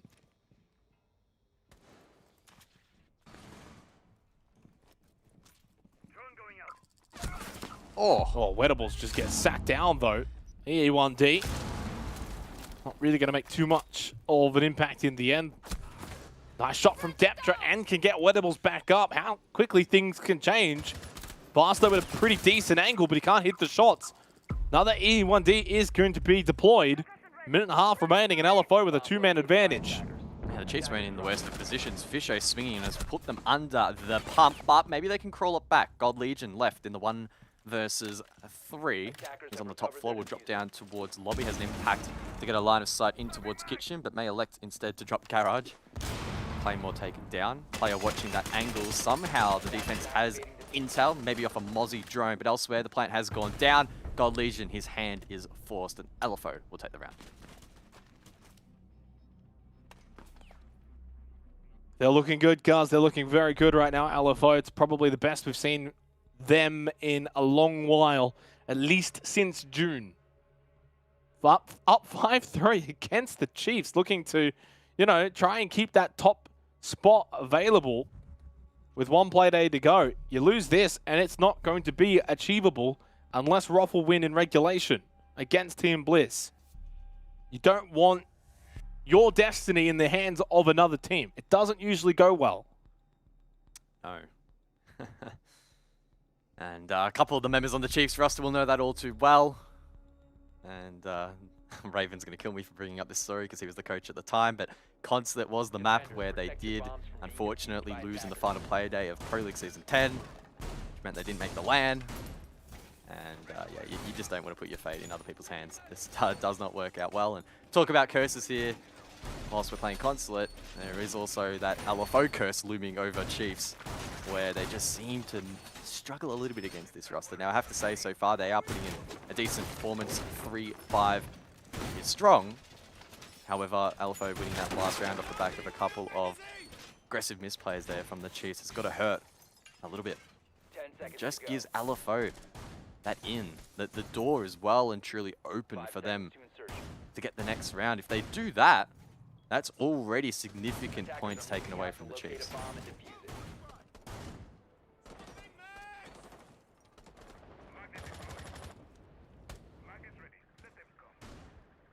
We get closer as well to that match point round. If LFO can now complete this 9th round, they would take a 6-3 advantage. They would also then secure at least 1 point at minimum. They haven't gained a point in OCN since Playday 1. We are now in the second last Playday, so they would certainly love to get a win here against the Chiefs, and it's looking like it might happen. Dapcho with a headshot onto Digital. It's again, advantage LFO. And that's a devastating operator to lose first. Echo taken off the board. That's one of your plant denials. Him and Fisho are the two players you really want alive deep into the round.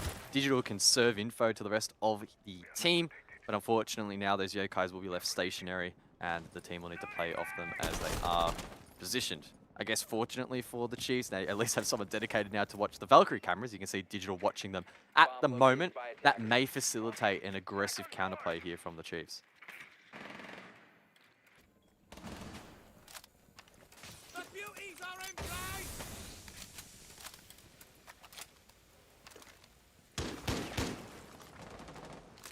Minute and a half remaining, and it's starting to get a little bit tense here for the Chiefs. This is not the position we thought that they would find themselves in. In fact, probably thought it would be a reverse of this. Well, that Rotero drone actually getting quite a bit of damage off onto Fisher Guy. Obviously not a lot of room to move from that top yellow position. But it just feels like everything is going against the Chiefs right now, guys, in every single way. Yeah, LFO forced to using those Rotero drones. They don't have any grenades to work with here, and instead they need to try and go for the pinch, try and force Fisho back into the hands of Deptra, but instead Fisho gets aggressive either way. Though Wettables with the skeleton key can find that kill. Can he swing and find the second? He does. It's a double for Wettables. Worthy and God Legion, two of the best players, best fraggers for the Chiefs, need to have a huge round here to deny match point. Yeah, I just don't know if they've got got it in them right now. Jeez, I couldn't even get that one out of me. Speechless. There's one back, though, from Worthy. They are certainly more than capable, but the way that LFO and the way that Wedables is playing right now, there's your MVP for the week. Oh, big call there, but look, honestly, may well deserve it. Wedables, not only that one round in isolation, absolutely huge, but this map, he has been posting some pretty insane numbers and applying a lot of pressure to the Chiefs, who are crumbling at the moment. LFO have just gotten match point. They've locked in at least 1 point in this matchup. They've taken away one from the Chiefs. That's huge for their campaign down at the bottom of the standings where they're looking to rebound, gather some form. For the Chiefs, that is devastating, absolutely devastating for their run to try and finish as high in the standings as possible to extend their run in the gauntlet. With that result or that last round, the Chiefs now are at a serious threat to dropping down below the likes of the Knights. Attackers need to locate and defuse as many bombs as they can. Yeah, you're right. I mean, it's more than just missing out on first place. It's what could become a bit of a free fall. Could be anywhere from second to fourth. I'm not sure about fifth, but either way, the Chiefs have at least proven they can win the gauntlet from second place finish, guys. So maybe just wanting to do it the hard way. But if you're a Team Bliss fan watching, of course, Team Bliss playing after this game, so there might be a few starting to tune in. This is exactly what you would like to see. LFO match point. Up 6-3 against the Chiefs. And I tell you what, you got to give all the credit to LFO and all the credit to Wedables. 16-4. No one else on his team, guys, has more than 5 kills. No one else on the team is going positive. You have AFX going even. The rest of the team is literally going negative. So he is just head and shoulders above the rest of the server at the moment. And the Chiefs now really being tested. Need to hold on here for basement defense. He could get a 20 bomb. Sneaky with the Twitch drone and manages to get the mute jammer. That's really well played by Hills. 30 seconds into the round. Oh my god. This is a capitulation right now. Garage doors opened up. Hill's doing as he likes on that Twitch drone. When it goes wrong, guys, sometimes it just all goes horribly wrong. And right now for the Chiefs, this is arguably their worst game of the season.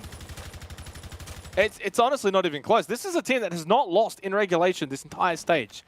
The only loss they've had was in OT in Playday 2 against Rafflecopter. That went to 15 rounds. If they lose this, it will be their first regulation loss of the stage.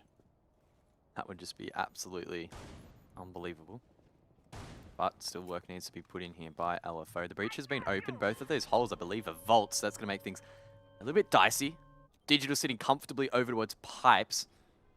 I'd love to see someone from the attack head above and maybe clear out this position. I mean, maybe LFO will hedge their bets against that and instead go for the execute and try and send it deep, but that is pretty risky.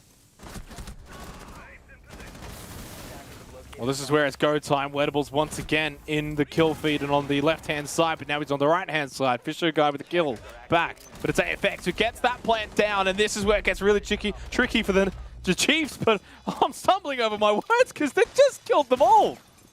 It's not often that you're going to see a defensive team defuse or counter-defuse guys in Garage, but the Chiefs didn't even really give LFO an opportunity to get back outside. Whoa, Fisher. Whoa. Sheesh. Gonna lift off into space. Yeah, what a retake there by the Chiefs. And look, that's the risk that you run there. LFO not having anyone above. They didn't have the lines of sight cut off down below, and that meant that once they got the plant down, it was always going to be tricky to hold on. Now, again, being basement on console, you would expect that 9 times out of 10 that the attack will hold on in the post plant, but it was a really swift, immediate response there from the Chiefs. They didn't allow that window of opportunity for the attackers to sit back and get comfortable deep outside towards the van, towards the stairs. They just prevented that entire mess completely and found those picks instantly, which was really well done.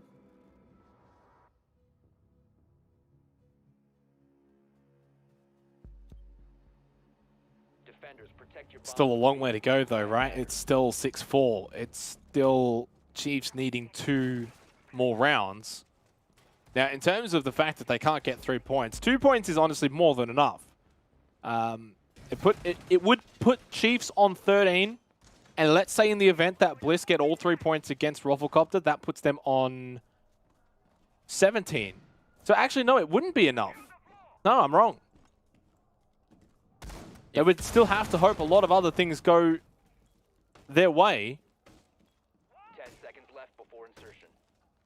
Yeah, if Bliss, regardless of how this game ends up from this point onwards, Bliss, if they get a regulation win tonight, they lock in first. That's the math. It's an easy way to put it. If Chiefs manage to turn this around, get 2 points in overtime, and then Bliss get an overtime win, that sets us up, of course, for that final Playday, where the Chiefs will need to win in regulation to get it over the line. So, still a possibility that the battle for first is well and truly alive, but the Chiefs need to mount a response, and Wedables is here to ruin their day once again. 18 and 5, Vast taken down for free.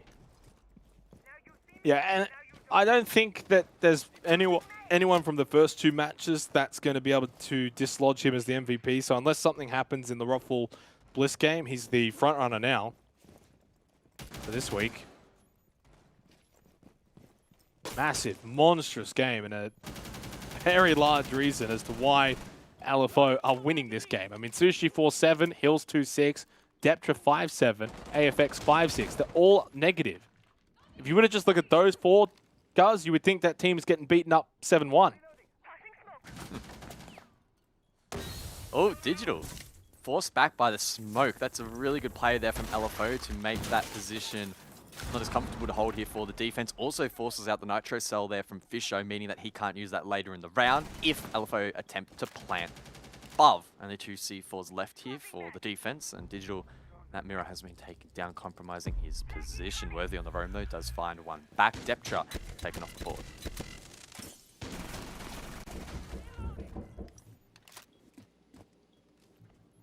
Well, versus 4 once again. Chiefs looking to extend this game a little bit longer. Hills, though, with a big-time shot onto Worthy. The E1D is going to allow them to push forward now as AFX is going to get that plant down. Digital, can he do something big? It's not going to happen. Wedables has got 19. Give him the 20 bomb. No, Digital will shut him down. He will forever remain on 19 and 6. And Digital needs to clutch up now in a 1 versus 3. Coming up from those dungeon stairs, the E1D, the shots from AFX, the win from LFO. Massive for the ramifications of this stage. Chiefs lose out, and LFO pick up their 2nd win of the stage. Can you believe it? For the 3rd time in a row, LFO have taken down the Chiefs as the underdog. What a story. What a performance. They're just laughing. They are thrilled with that result. AFX's dog is loving it as well, supporting in the background. And wow, that is incredibly disappointing for the Chiefs. If you're a Bliss fan, though, you can celebrate. You can. You're first. Well, no, they can still lose. True. You're first for now, still. He got them a little bit excited. Technically, yes, that can still happen. For right now, though, LFO, what a victory, 7-4. Wedables was, of course, the talking point, guys. I mean, we can't really scapegoat around it. The rest of his team went negative. It's not often that happens, and yet you win the game. 19 and 6, he was a large reason why they won. They, of course, won as a team, but he was the one that was getting those kills that, you know, gathered the momentum. At the very beginning, though, it was those first 3 rounds. Once those first 3 rounds happened, LFO were able to basically go on a win from there. Despite the Chiefs having a bit of a mini comeback, they withheld, they stood their position, and they were able to continue on in the second half, get enough, and win this game 7-4. Yeah, the Chiefs just didn't quite rock up there in the first handful of rounds. Sure, they did start to mount a mini comeback, but the damage had already been done. The Chiefs reliant on a lot of these clutch plays to even keep them in it, and unfortunately you can't continue to replicate that. LFO just bringing this sort of intensity into the matchup that the Chiefs just unable to match. And a lot of those ones going the way of LFO. Wedables in particular, so strong on the entry. He got his hands really dirty for the rest of his team. And you can see time and time again, they just had the man advantage. And LFO were able to play off it. It's a simple thing to say. It's simple Siege at the end of the day. Just click heads and play off your advantages. But LFO just did it really well. Yeah, it's disappointing for the Chiefs as well because they've been having a really good stage. They, of course, had only dropped one game. That was in OT to Rolfcopter. This is now their first regulation loss. And it was a, difficult loss probably for them to swallow. But in saying that, you look at the KDs, 8-8, 8-8, 8-7, 6-7. Only Vast, the real standout, the -4 on entry as well. Obviously just had a bit of a rough game there. But the stats sort of don't tell the full story here. There's... have been switched the wrong way, by the way. The LFO, they're the ones on the bottom. But and Wedables 19-6. But most importantly, guys, +6 on entry and a 2.78 player rating. Yeah, that's nuts. The one thing that's really catching my eye here is just that entry stat. 8 entries to 3 against for LFO. That is just such an insane stat, and it positioned themselves so nicely in so many of these rounds. Consulate is a map that we saw on this occasion came down to a lot of those trade style executes. It was 5v5. It came down to who had the manpower and the forcefulness to be able to get these picks and get that plant down. And look, LFO just did a fantastic job, again, playing into that advantage. Sometimes we do see teams strong on the entry, but then, I guess, fall apart, taper off at the latter stages of the rounds. But that was not the case for LFO. And I can't help but feel that, sure, there is, I guess, that curse surrounding the LFO v Chiefs lineup. But it was also a case of LFO heading into this matchup with less pressure on their shoulders. They had a lot less to lose heading into this matchup. Yes, they're fighting to remain off that bottom position, but that's a little bit less meaningful compared to that of the Chiefs and their playoffs run, I would say. So they just went into the server. It was kind of their sandbox, right? Just have a bit of fun, and it paid off. Playing with a bit of house money there. We're going to go and speak with the MVP from that game, who could end up maybe being the MVP of the week for OCN. Wedables, congratulations on that victory. Obviously, it's been like Playday 1 was your last win. What does that mean for your team, really, as a team, to get that win? Well, look, as long as we're, putting up more points than last stage, I feel like, it's a bit better for us, Getting a second win on the board, coming off last stage, definitely good.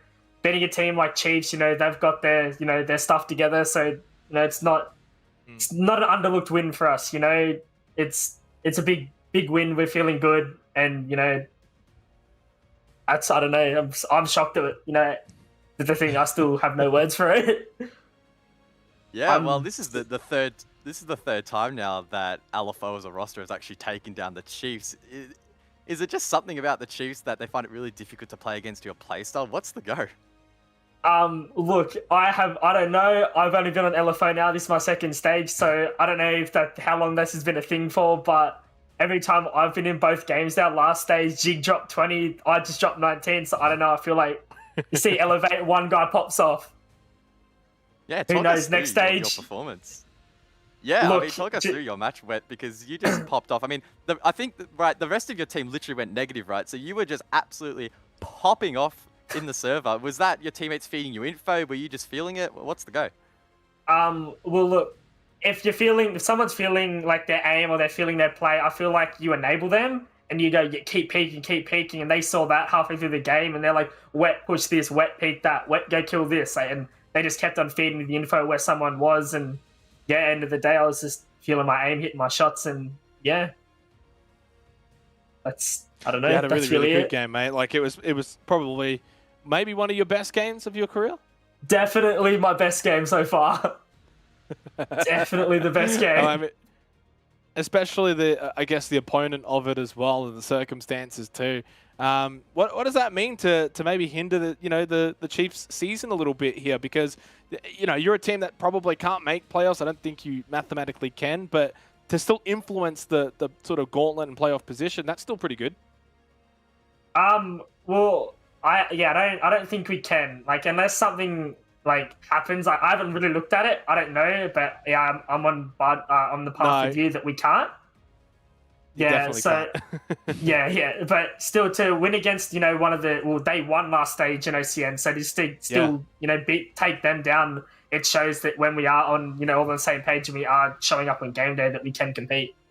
That's all. You know, 100%, that's all I like to show. Of course, you guys are still looking for an organization. So as I let you go, do you want any final thoughts, any final shout-outs? Yeah, thanks for the supporters in the chat and all that. But yeah, if there's any org that wants to pick us up, you know, we're always, the emails, the DMs are open. Please help us out. You know, it's hard life out here. Yeah, and they just knocked off the Chiefs as well. Congrats, Wedables, and maybe you might be having a chat with Dev Marta later on in the week. Thanks, guys.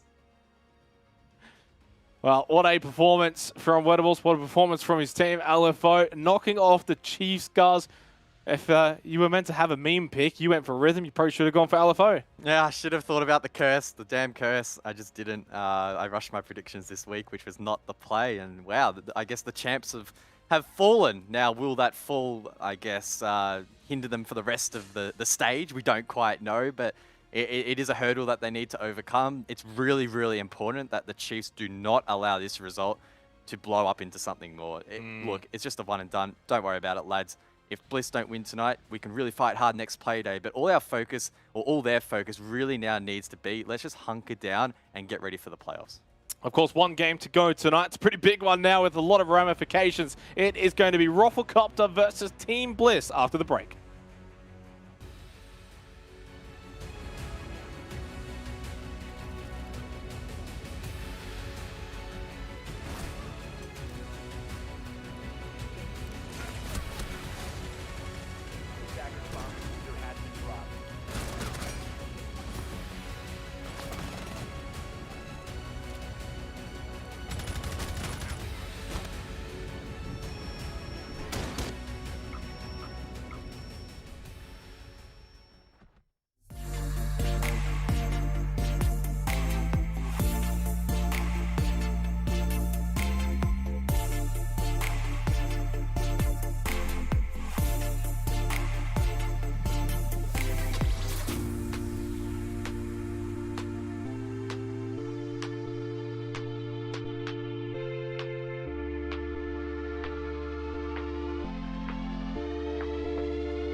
Welcome to GTV ANZ, the gaming channel created by Ubisoft.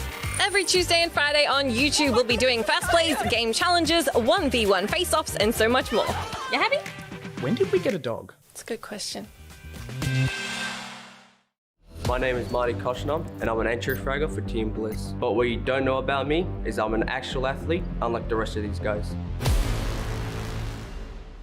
I play mainly two sports, being soccer and basketball. I used to play Division 3 at a professional club. I'd say I'm pretty much better than everyone that competes in soccer against me or basketball. I guess it was just watching a lot of Messi and just getting inspired by that, and I'll just take it on the field, and then from there I guess magic just happened.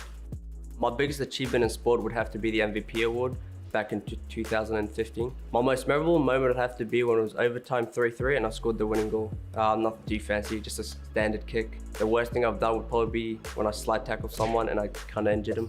He ended up breaking his ankle. You mean you ended up breaking his ankle? If you say it that way then. I definitely did stop the goal, that's for sure. The siege operator who would be the best soccer player would be Captel because he already shows off his skills in his elite skin. I definitely got the inspiration from my brother as well. I used to watch his games all the time. Unfortunately, he was a tier above me, so I never got the chance to verse him, but I'll definitely kick his ass in Siege. My name is Lachlan Boyd and I'm entry fragger for Rafflecopter GG. But what you don't know about me is that I grew up on a farm. I grew up on a cattle farm, 1,600 acres, just lived there for most of my life. We had roughly 800 to 1,000 cattle, depending on the time of the year.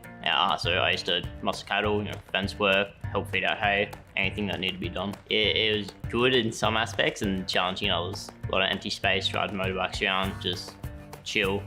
I was pretty reckless on the motorbike. I lost count of how many times I crashed my motorbike. The worst part was definitely the internet. I had to play Siege on 3G mobile hotspot for a year and a half, 2 years, I think. I was back on console in those days. I had roughly 400 abandons because of the internet by the time I moved to PC. I could handle the 1,600 acres easy enough and the mobs of cattle, but the internet, just nowhere. I think the best operator to be a farmer would be Fuse, because he's chunky. I would never go back to farming. I couldn't deal with the internet issues. Yeah, I'm too reliant on YouTube.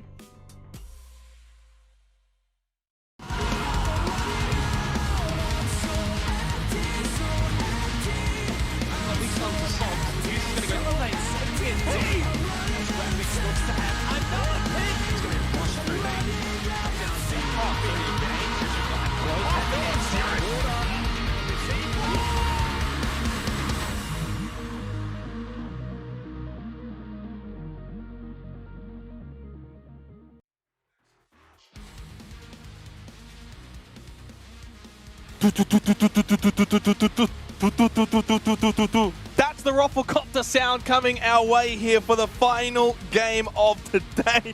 I'm sure Gus is probably a tomato.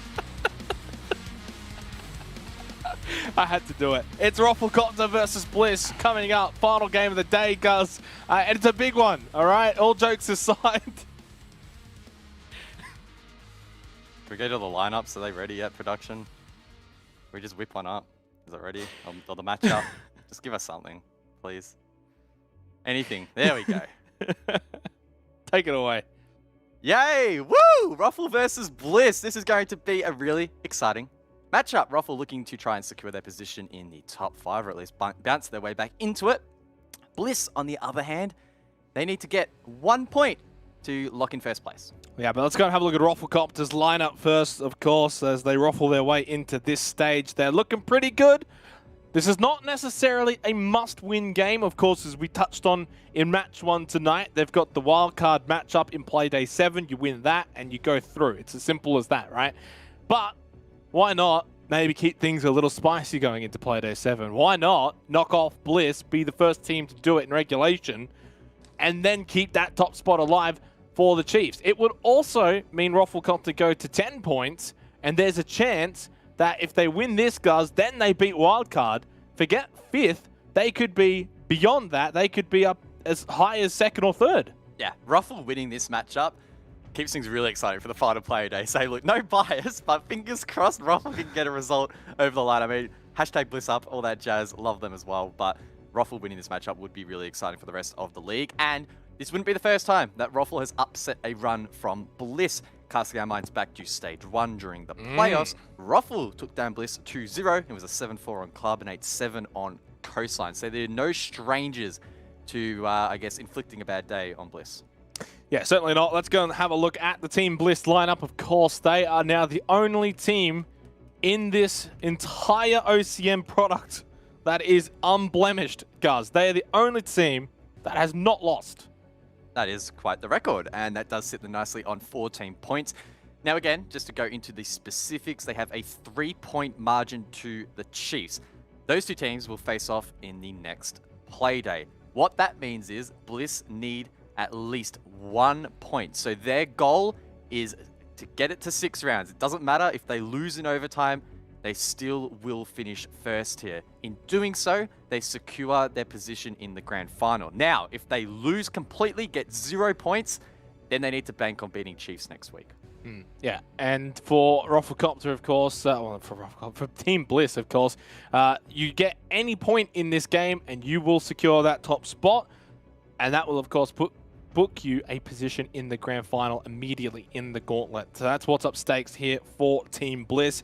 It also means it's likely they could avoid the likes of Rufflecopter, who of course upset them in the gauntlet last time, which I guess is one thing that maybe might be in the back of their minds, guys. Bit of revenge maybe for Stage 1. Yeah, potentially. It could be another case where Bliss don't feel particularly comfortable against the Ruffle playstyle, which we know hearing from player interviews and whatnot can be a little bit left of field. Ruffle like to play an exciting brand of Siege, let's put it that way. Bliss, however, though, I think they're riding a high at the moment. It seems like their confidence levels are the best we've ever seen. That's been translated into their results. And honestly, I don't think that that playoffs result from last stage will be hindering them too much. They'll know that heading into this matchup, they are probably the better team overall and should be expecting a result. Let's go and have a look at the map, Vito, and see which map we will be heading to close out Play Day 6 between these two teams. It's going to be Cafe. We've had one of everything tonight, guys. No double ups. Yeah, that's nice. Wouldn't mind seeing Chalet. We haven't seen that for a while, but hey, I miss Chalet. I can't complain about every single map. Otherwise, I'll be labeled Debbie Downer. So yeah, Cafe should be pretty spicy. Looking at the match history for both of these teams, Ruffles is completely broken, so that's a real shame. Dev Marta, again, we need to do a tech support. But Bliss have some decent form. They did take down Wildcard back in June. It was a 7-4 result for them on that occasion. And funnily enough, Chalet was also their last band as well there, so maybe something that they're hiding up their sleeve for the playoffs. And I guess that's also another interesting discussion point, right? There's no real point for Bliss to go too hard here in this matchup and next week as well, unless they want to go really hard to secure that first place. Again, because they want to hide some stuff for the final. Yeah, I mean, I guess you could go with that mantra of hiding stuff. I'm not a big believer of that. I think you can get the job done, though, if your team Bliss, the way that they have been playing this stage, they probably don't need to bring out anything new. Like, it's just continue on doing what you've been doing this stage. The only blemish on their record is the fact that they got forced into OT by order. That's it. And that was, of course, in Playday 5. That was an 8-7 victory. But for now, they turn their focus over to that ruffling copter in the corner as we head over to Cafe. Rufflecopter in 6th position, just outside of the top 5. Can they get a win here? Upset Team Bliss, force their first loss of the stage, or will Team Bliss lock up top spot? The main question I want answered at the moment is, why does OJ have 8 water bottles on his desk? Did you notice that before? He literally has 8 water bottles. He's hydrated. Plus, like a sports drink. Do you reckon he drinks... Is that like for 1 per round? Is this going to be a 9-round match? 7-2 Bliss. 7-2 Bliss. That would be a really funny storyline if that ends up happening.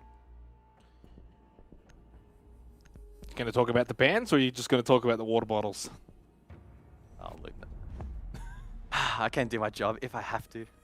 Sophia taken off the board here.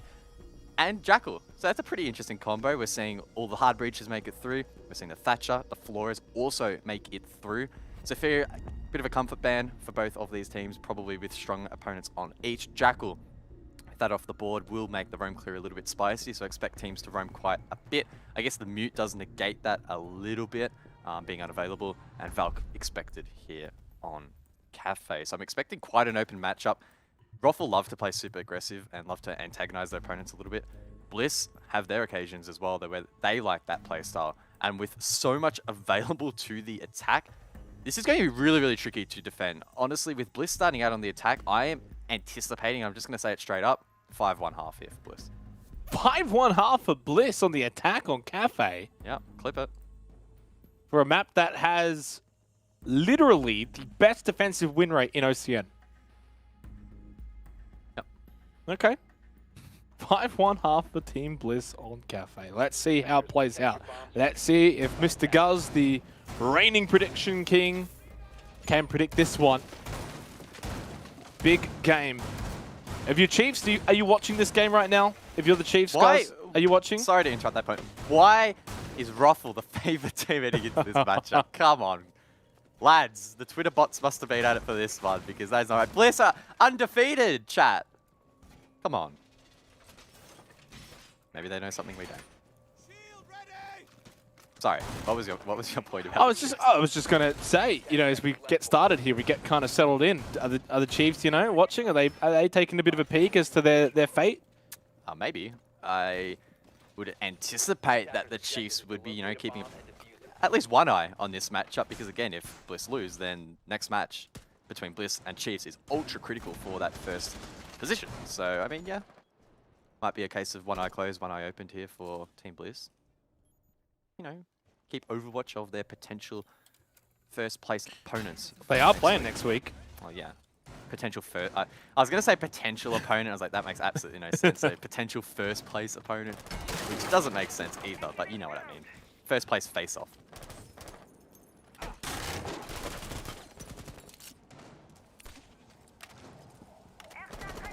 Of course, Rufflecopter, a team that you wouldn't want to take lightly. +3 round differential on Rufflecopter is actually better than Order and Wildcard, 2 teams that are in the top 5. So despite being in 6th position. And for Rufflecopter, really their downfall has just been that a lot of their wins have been in OT. In fact, only 1 win in regulation. Only 1. The other 2 have come in overtime. So that's some points they've kind of left on the table a bit.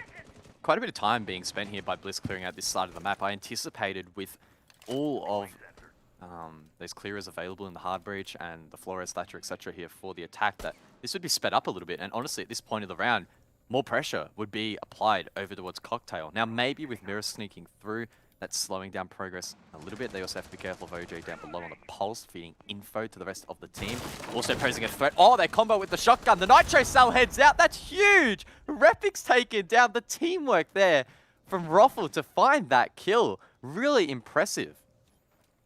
It's only one, though. You need a bit more than that. Settle down, Guz. Long way to go. It's only the opening round. It was a good kill. All right, it's the first kill of what could be a very long match. There's a second kill. This one's from Bouncin. You expect good things from him. Oh, Boydie with like a fadeaway. That was like a 3-point fadeaway. Ruffle copped it with a 3-man advantage now. So much for that 5-1 start. And this is the kind of playstyle we expected from Ruffle. Just a little bit of wacky siege, a bit crazy, trying to throw their opponents off. And so far in round number 1, it is working out. Unfortunately for Bliss, info still being fed by OJ to the rest of the Ruffle squad. And oh my Campo God. will find the 4th pick for Flawless? his team. 30 seconds left, and it could well be. But, you know, Jigsaw, I'm sure he'll find a pick or two. Arguably one of the best players in OCN for this stage. Some might even say the best, but there's debates and there's always comparisons, but not going to be able to win this one. In fact, it is a flawless round. Well, they can only have a 5-1 half if they lose at least one. There's one, Guz. Now they've got to go 5 in a row. All part of the storyline. It's all part of it. Yep. And worst case scenario, the 7-2 is also still on the table, so bit of a risky pick from me, but yeah, I'm going to stand by it for the meantime. I think it's important that Bliss speed up though. With Thatcher available, Flores available, there's really no excuses on util clear and map control being slow. Now, I understand mirrors available and that does make things tough, but you've got to be able to counter that with the likes of the Habana, for example, in clearing out those positions, making it difficult to hold. But can you really take the Thatcher here? Because you need that Nomad against Ruffle. Like, come on. Fair point. Who do you take out? That's the thing, right? Especially going over to Kitchen now, you're going to want that Sledge to open things up above, the Nomad for the flank watch, obviously the Habana for the hard breach, maybe the Flores. It's not even necessary that you have to bring the Thatcher. That's not... My point more so was the fact that they're getting stalled out at a part of the map where you just shouldn't be getting stalled out to the extent that they were. Yes, they were faced with those mirror windows, but if you do have the Flores available and or the Thatcher, clearing those shouldn't be the most difficult part necessarily of the round. I would have assumed that heading into this matchup, Bliss would be anticipating that the execute to be quite tricky, especially with Ruffle manipulating the map quite a bit, rotating around, playing ultra aggressive, not necessarily in clearing out key footholds like that, especially again with the attacking bans opening up many opportunities to clear those out.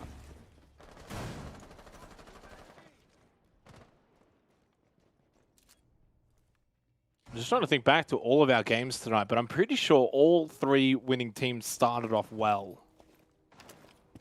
Wildcard started off well, Order started off well, LFO started off well. Just that trend that's sort of been displayed here, right? If Ruffle Cop to get off to a good start, maybe do a bit of a world tour, got 3-0. There'll be some question marks on the side of Team Bliss, and this is a team that hasn't really faced much adversity this stage, cuz, right? They haven't really been in that sort of position. The only game was against Order, which of course went 8-7. That was back over on Oregon, where both halves were split 3-3, first half and second half. So again, not really much of an adversity position, just more so a back and forth game. Mirror window being used here at pixel position. Boydie is in assistance. Now, I don't know if Bliss are aware of his position. Good crossfire established here by the defense. And there we go. Boydie finds a pick there onto Repix. Bliss miss-droning Piano. Now, Oda does get one back onto Hotshot, and the rest of the team will fall back. Boydie basically stranded now inside of Cigar Lounge. Jigsaw, though, could get caught off guard. Doesn't, though, as Boydie crouches away. I mean, it's only a matter of time until Boydie dies here, but maybe with Bouncing coming back to establish that cross, it could take some time. And he's already got that one kill, right? So it's job done for Boydie. He takes a lot of damage and eventually does get shut down. Team Bliss with an advantage now here in the second round. 4 versus 3. That Nitrosol's going to miss the mark. Minute left in the round, and well, this is already a stark contrast between the LFO and Chiefs game where it was very slow going. This is going to be quite hectic in a lot of the rounds.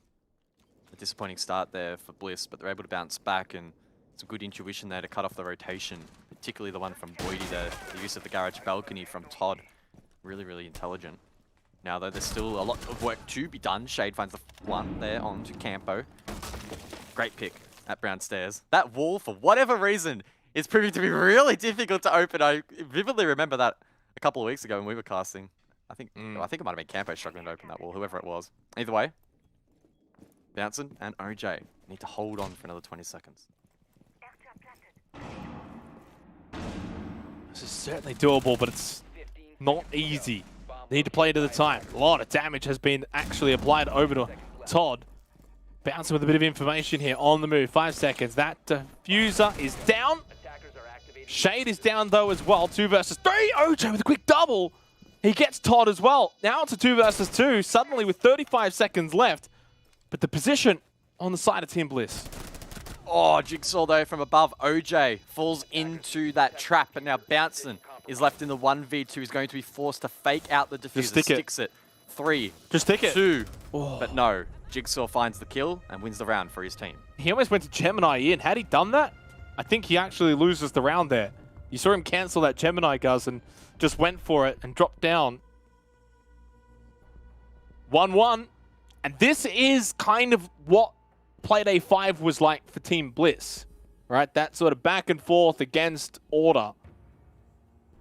3-3 halves, then eventually went into OT, where of course it went to that 15th round. Not necessarily saying it's going to go like that, but again, you know, Team Bliss, as they've gone through the entire stage, have never really been in that sort of position or predicament where they're down big and have to claw their way back in. Roffle needed to maybe get off to a good start, get up to like a 3-0 or even some sort of 3-1 start and put Team Bliss on the back foot, force them to play catch up. But Bliss bounced back in that second round and they tie it up 1-1.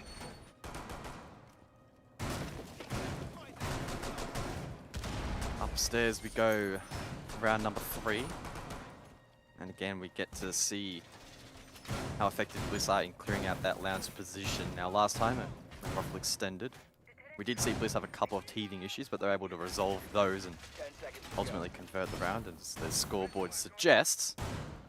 This time, though, more direct pressure will be applied here by Ruffle. We're seeing that now accustomed on meta mirror position inside of the washroom, facing over towards the default plant. And Ocean in a second, as we can see now, placed by OJ. That long angle through the back store in towards lounge itself. And look, mirror again, tricky to deal with, but a lot of tools also available for the attack.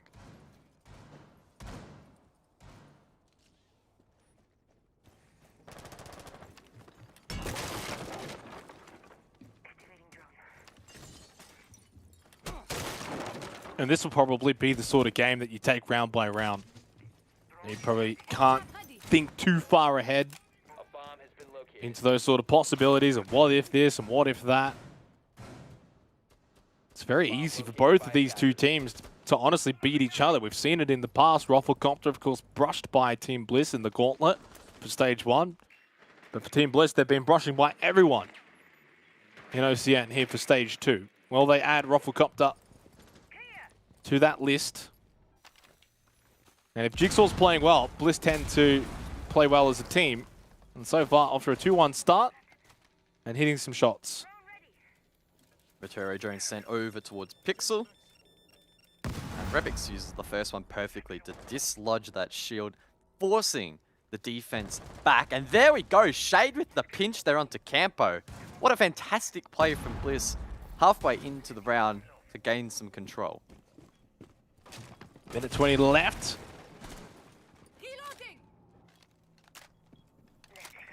And this is what Bliss do so well, though. They just grind out these games round by round, and all of a sudden you blink and they're up 3-4 rounds. They are a very structured team now, and a very, very solid one at that. Very difficult to beat. They don't make too many mistakes either. They don't give teams too many opportunities. Like, You get that pick, but they don't over-rush it. They don't overplay their hand. I say that, Jigsaw has been eliminated, but Oda, the trigger discipline to get the full information there, to get that kill onto OJ. Took an extra 20 seconds, Guz, but eventually you get the kill. Yeah, really paid off. They're doing a great job to drone for himself and the entire team. Wow. Rufflecopter that is falling apart. Bouncing left over towards top white in the 1v3. This is a very difficult position to bring back. Yeah, not possible, even for Bouncing, who's having a great stage. Maybe, you know what? I'm going to retract my statements here.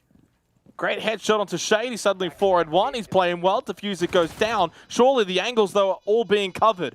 Diffuser inside a bar, but no one's playing from Skylight. They're both down below on the map. Oh, Bouncing. Yeah, he's oh, never mind. Now he's up on that Skylight position. He's able to reposition. He has to just stick it. Nothing he can do. Literally nothing. Oh, I was hoping that Oda didn't miss that head there for a second. He didn't. It's actually harder to see than it looks. Yeah, a really good round there from Oda, not only finding that kill in the post plant, but a really critical one there in the mid round over towards Cocktail. A clean round there overall from Bliss. Great job on the repels overall to find themselves in that man advantage. Really good intuition as well there in the post plant from Oda. Jumps out the window, gets straight onto that Skylight. And as we know, that is a very, very difficult position to win back if you are on the defense. A great effort by Bouncin, who did find a cheeky pick in Lounge, but of course he could not ultimately counter defuse Bowman.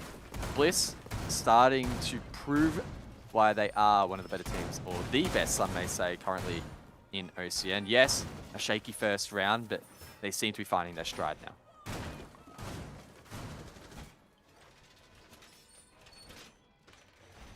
Yeah, and this is a really good, really good test for this team as well going into the final Playday. Because Rufflecopter's that sort of team, Guz, where they don't play like the top teams necessarily. You know, your Knights and your Chiefs and your Wildcards. They can be a little bit more unpredictable. They can throw some real curveballs at you. And if you can deal with that, it really shows, I think, the mettle of a team. And a Team Bliss can just say, you know what, we don't care about your antics. We don't care if you're aggressive. We don't care how you play. We're just going to brush you aside. To me, that just continues to set the foundations for what could end up being a championship team going into the playoffs.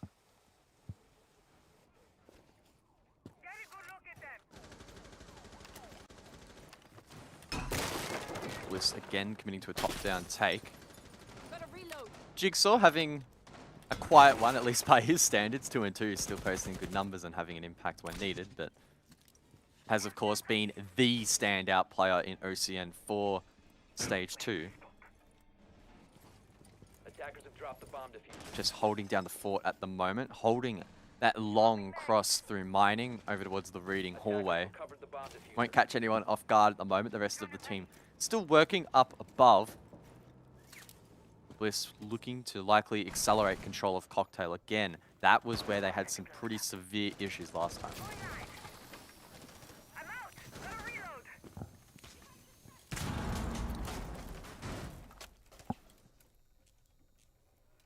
Yeah, and Bliss are not going to be rushing in. They're not going to be playing into the hands of Rufflecopter. They're going to do their thing. It's almost like Wildcard-like or Knights-like, right? This structured, slow, build-up approach, clear the utility, find that pick like they did by taking out OJ. Getting that clash off the board so early. Jigsaw, headshot, Boydie, gone. And suddenly, again, Bliss have just sort of opened up a pathway here onto the site. Bouncing, though, is the only one that's really making things happen for Rufflecopter. And you can see just how much cleaner this round has been from Bliss compared to last time. They have completely decimated that setup over towards Cocktail. They still have a full minute now to work with. So much more time, so much more space. They have the man advantage as well. This is a much better round so far from Bliss. And they've got 8 drones alive as well. A lot of information. They've still got the man advantage. They've still got 50 seconds. Everything is Team Bliss right now in this round. But it can all change very quickly, especially towards the final 20, 30 seconds. If they can't find themselves a bigger advantage than this, Bouncin will eliminate that Gemini. 35 seconds left, and this might end up just sort of being a Pillars drop down, go default plant, but they've at least got that one-man advantage. probably will be the play. Shade does have the diffuser in hand. Jigsaw elsewhere does take damage, but Bouncing falls. That is the mirror, the one impactful player for Ruffle off the board. And now Hotshot is left to try and clutch up, but he's stuck in laundry. Yeah, it's a 4 versus 1.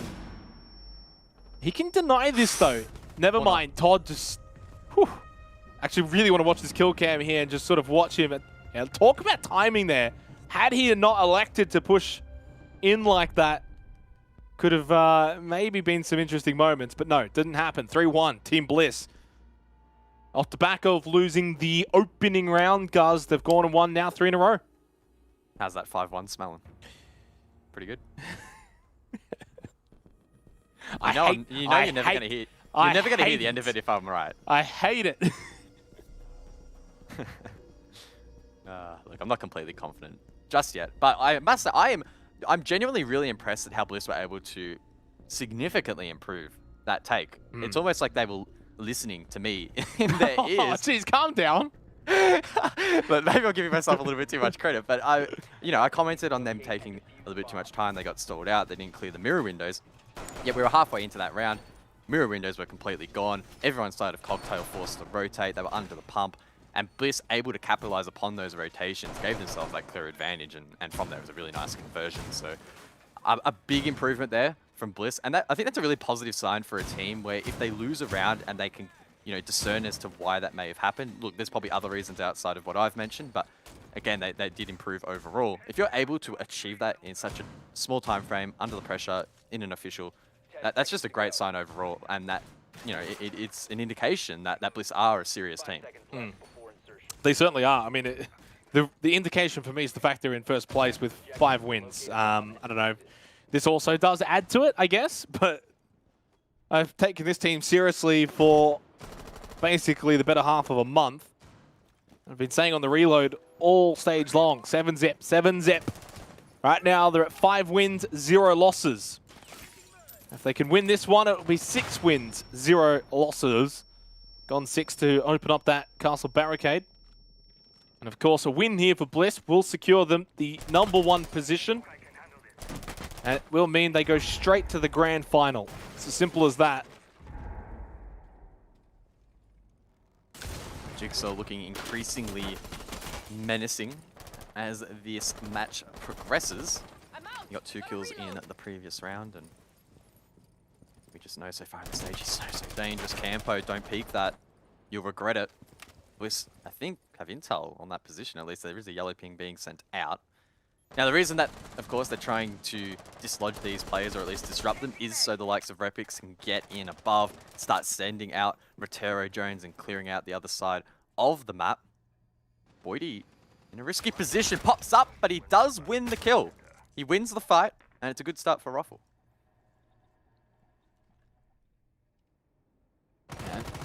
Oh, Todd, that was so close. Campo able to get away.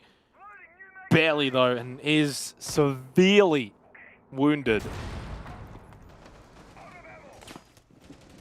And that's the second time that Todd's used that angle. It's quite an opportunistic one at that. You don't see too many people playing that position on that little garage balcony. So I really like that from Todd, and it does offer a really nice long line of sight over towards the fireplace and can cut off that rotation from the hatch drop. So good little innovation there from Bliss being employed once again. As the round progresses, though, Ruffle able to rotate back towards site. They still have 5 members alive. Good positions. Fortified in the objective. I mean, this deployable shield from Ruffle is quite dangerous. That said, it is vulnerable to up above, and Shade gets the kill. That's big. And of course, that stops that nitro cell from exploding as well. So that's pretty good. But you also want that killed because it's almost go time here for Team Bliss. 30 seconds left, and they've at least been able to even up the scorecard. 4 versus 4. It's dropped down time now. In fact, Todd is already down into Freezer. Shade as well. So Bliss is starting to get men on site into the final 20 seconds. Player being stuck here.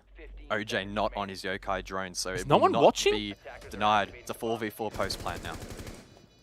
Well, Shade just sees the barrel of a gun there, but bewildering from Rufflecopter how they've allowed this to just go down. And no one's making anything happen. It's Jigsaw who gets the kill, and the walkthrough from Bouncing. Rufflecopter just capitulating on the defensive side.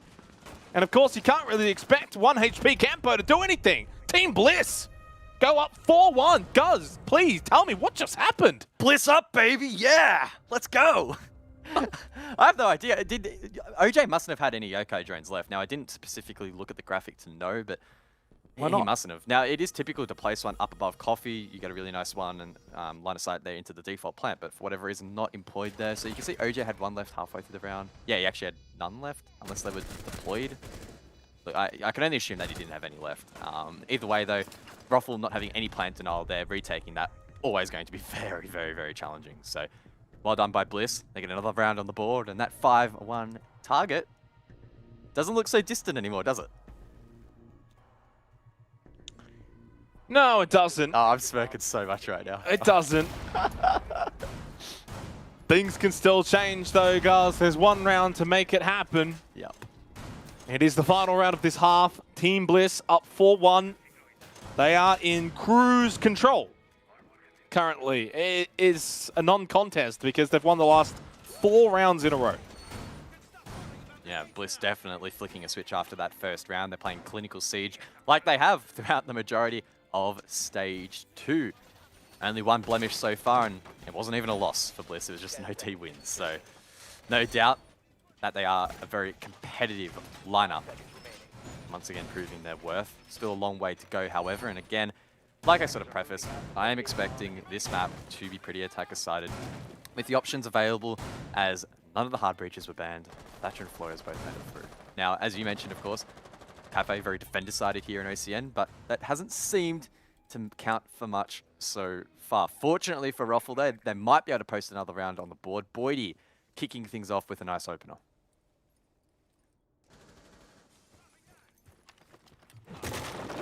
Yeah, but Rufflecopter have been in this position before where they get that opening pick and then just kind of fall back. Maybe go a little bit too much into their shells. Jigsaw again! Yeah, Jigsaw is just seriously on the next level. Finds another pick, and just like those rounds before, and what I was kind of almost getting to, guys, is this happens every time. Ruffle get that opening pick, but Bliss find one back. And talk about every time. Jigsaw's literally playing that exact same rappel on every occasion, and he's doing a really good job in picking up picks. Finding that kill down below there onto OJ alleviates quite a bit of pressure once they try and take Lounge. It's one less Nitro cell you need to worry about below, less lines of sight, etc. So that's a really, really big pick there from Jigsaw. It opens up the way for Repix now as well with those Rotero joins to clear the shield. That forces Campo back, who will be a little bit scared considering last time he got pinched from the Whitehall window. Not the occasion this time. He could play a little bit safer, but still, he'll probably have bated breath as Bliss will look to transition over towards Lounge. And there we go again. Shade perfectly pinches it. Bliss are just repeating the same triumphs over and over. This is disgusting right now from Team Bliss and really highlights the significance of this team in the way that they have been playing this stage.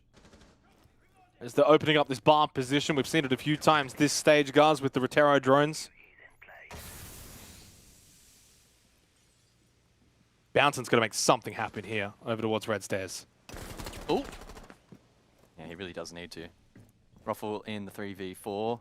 Plant denial. Lacking only 2 smoke canisters left. Hotshot, however, does find one with the SMG. Bliss need to respond.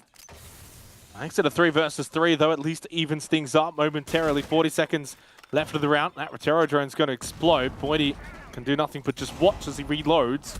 Bouncing taking some damage, but so does Jigsaw. Throws out that nade. Even more damage. Bouncing, half health. 30 seconds left. Team Bliss, you almost feel like you got to back them in here simply because Jigsaw is alive. It is Todd, though, going now for that defuse. Boydie pushing up, but he gets spotted by Repix. They got all the angles. They've got this completely covered, but Hotshot inside a backstore, able to catch them off guard, but Jigsaw is just watching everything and killing everything. There's one left, and even he can't escape Jigsaw. It's another round win for Bliss, 5-1 in the opening half.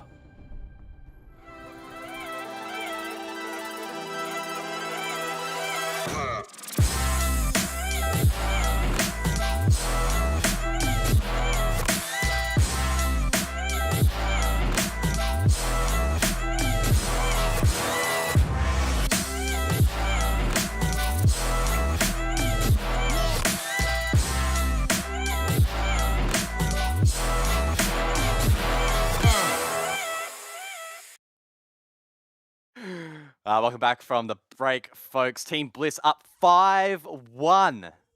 Looking to lock in first place for OCN. And in fact, Xenox, if they win this round, they will be secured for first place. No doubt about it. 100%. That is a good fact to bring up, Guz. That's why you're the color commentator and I'm the brain dead commentator. I'm glad you said it. I was thinking it.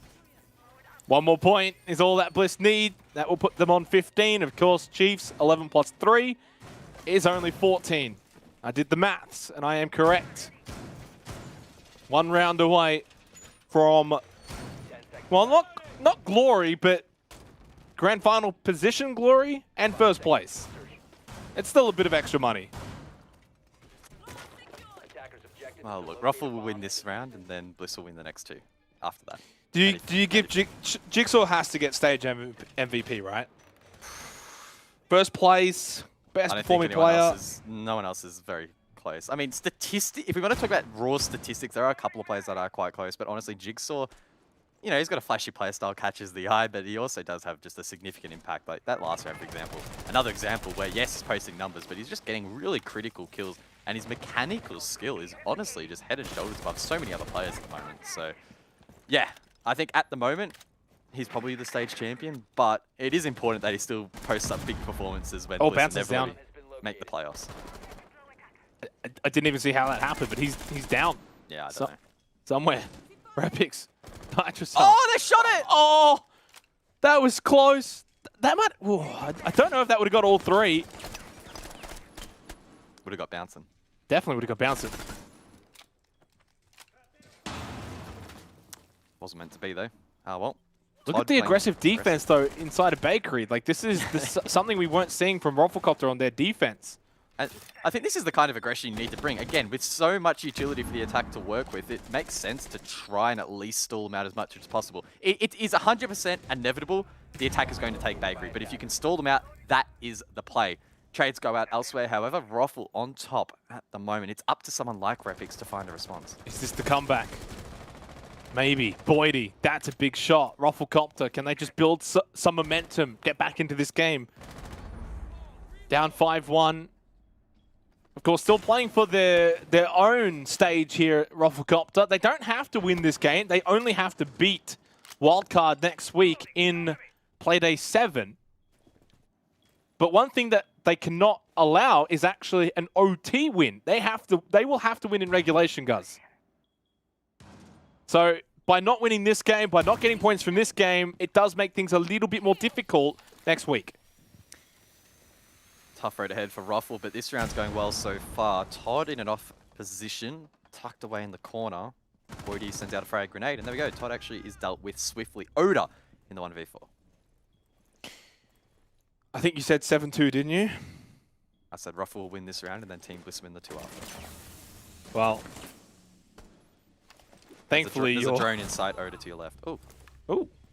Yeah, thankfully your actual predictions are not as good as your in-game predictions. Unfortunately for Oda, he does get stopped by OJ. 5-2. Can Rufflecopter maybe build some momentum off that round? I just had Ghoul DM me on Discord saying, you were right, 5-1 start. I'm glad someone recognized that. But, what a response there from Ruffle. I mean, they did a really good job. They got Bakery control. Yes, it was contested quite fiercely by Bliss, but they were able to push through that, able to get the wall open. And then, of course, at such a strong man advantage, that round's always going to be yours. So, a good response there from Ruffle. Question will be, can they start mounting some true comfort here on the attack? How well can they play into that Flores, into that Habana? Are they able to counter Bliss, who are playing really good Siege at the moment? And in fact, they have gone to dining and mining. And this is a sign of confidence. This is something Wildcard did when Diesel was on the team. That's the kind of level we're talking about at the moment. But Bliss, they're taking it into their own hands and says, hey, you know what, lads? We're going to shoot our shot on this objective and see what we're made of. Yeah, and that's what you like to see, though. And Team Bliss is a team that's obviously confident in their abilities, as they should be for the team in first place. Rufflecopter going to be prepared and ready for this. Are they going to be able to even play it? And how are Team Bliss are going to play it as well? You know, they're going to have Todd just lingering around this red stairs position for as long as possible. Above control as well. It's going to be an intriguing round to watch play out. Of course, Bliss, while they don't have match point, technically, just need one more round to secure top spot. There's still every chance that Rufflecopter could do the extraordinary and come back and win the next 5 rounds in a row, Guz. It is a possibility. Very intrigued to see how Ruffle approach this site. It's not one that we do see commonly played in officials. Scrims could be a whole different ball game. Maybe Ruffle will have decent experience attacking this objective and know the sort of obstacles that they need to overcome and the objectives that need to be ticked off. Jigsaw, though, if he lands this, he could completely dislodge this round. Nitro Cell flies out. Does not hit the mark. I think Boydie took a little bit of damage from that, but will survive another day as Todd continues to feed info from below.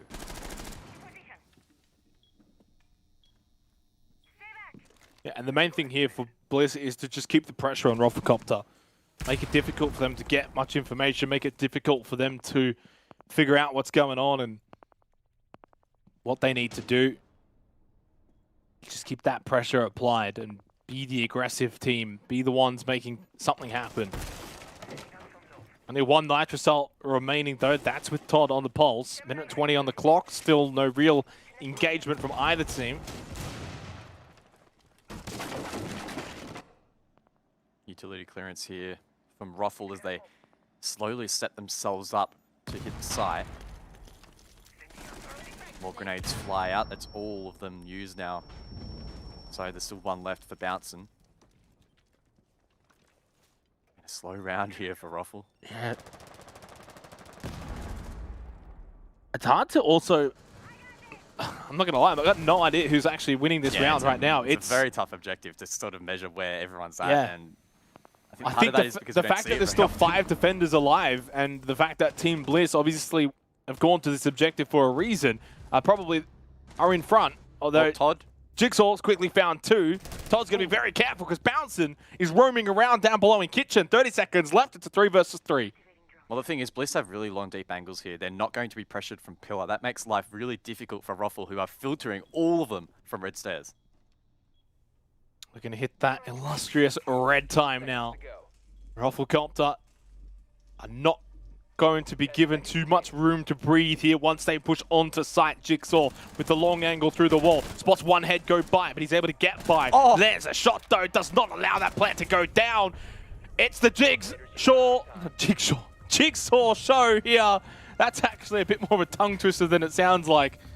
And Team Bliss will be #1 position for stage 2 of OCN. They go straight to the grand final and only one more round to be played here as it's match point. Bliss, though, they'll want to get the job done. No point lifting off the gas too early here. Secure those points and really make a name for yourselves if you haven't already. Yes, you have secured that grand final position, but hey, why not maximize the amount of points you can possibly get? Rub some salt in the wounds here for Ruffle, who will need to pick themselves back up for their match next week against Wildcard. I really like that setup, actually, from Bliss. We saw them pretty chill there at the end of the round. 3 players holding really deep lines of sight that were never going to be contested by Ruffle. And sure, Jigsaw had to hit a bit of a nutty shot there on the pixel to deny the plant, but outside of that, smooth sailing for Team Bliss. Some may say they had a bit of a wet sail in the latter stages of that round, and they'll be quite happy with pulling off an objective that we don't commonly see. The thing that haunts me, though, is the fact that a 7-2 is possible now. Off the back of your 5-1 call into the 7-2 call. It would be freaky. Did you actually at least predict Bliss to win this game? I actually have no idea. Surely I did. I think you did. I'm pretty sure it's just the first 2 that we differed on. I did.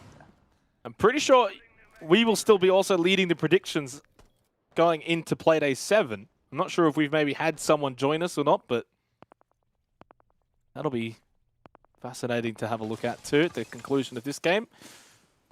And the thing is, well, as Ripex gets the first kill onto OJ, I was about to say, we don't tend to see Rufflecopter get torn to shreds like this. They're going to +3 round differential, guys. They don't get beaten 7-2, and yet it's about to happen. And casting our minds back to stage 1, Ruffle was the team that dislodged Bliss from the playoffs. They beat them 2-0, showing that maybe Bliss have some weaknesses in the best of 3 format, but that's all well and good. In the regular season, it's best of 1. That's the format you need to play into, and unfortunately for Ruffle, it has been a disastrous night here on Cafe.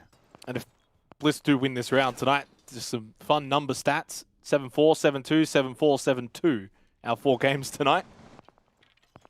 Always one for the numerology and the fun things you can do with numbers.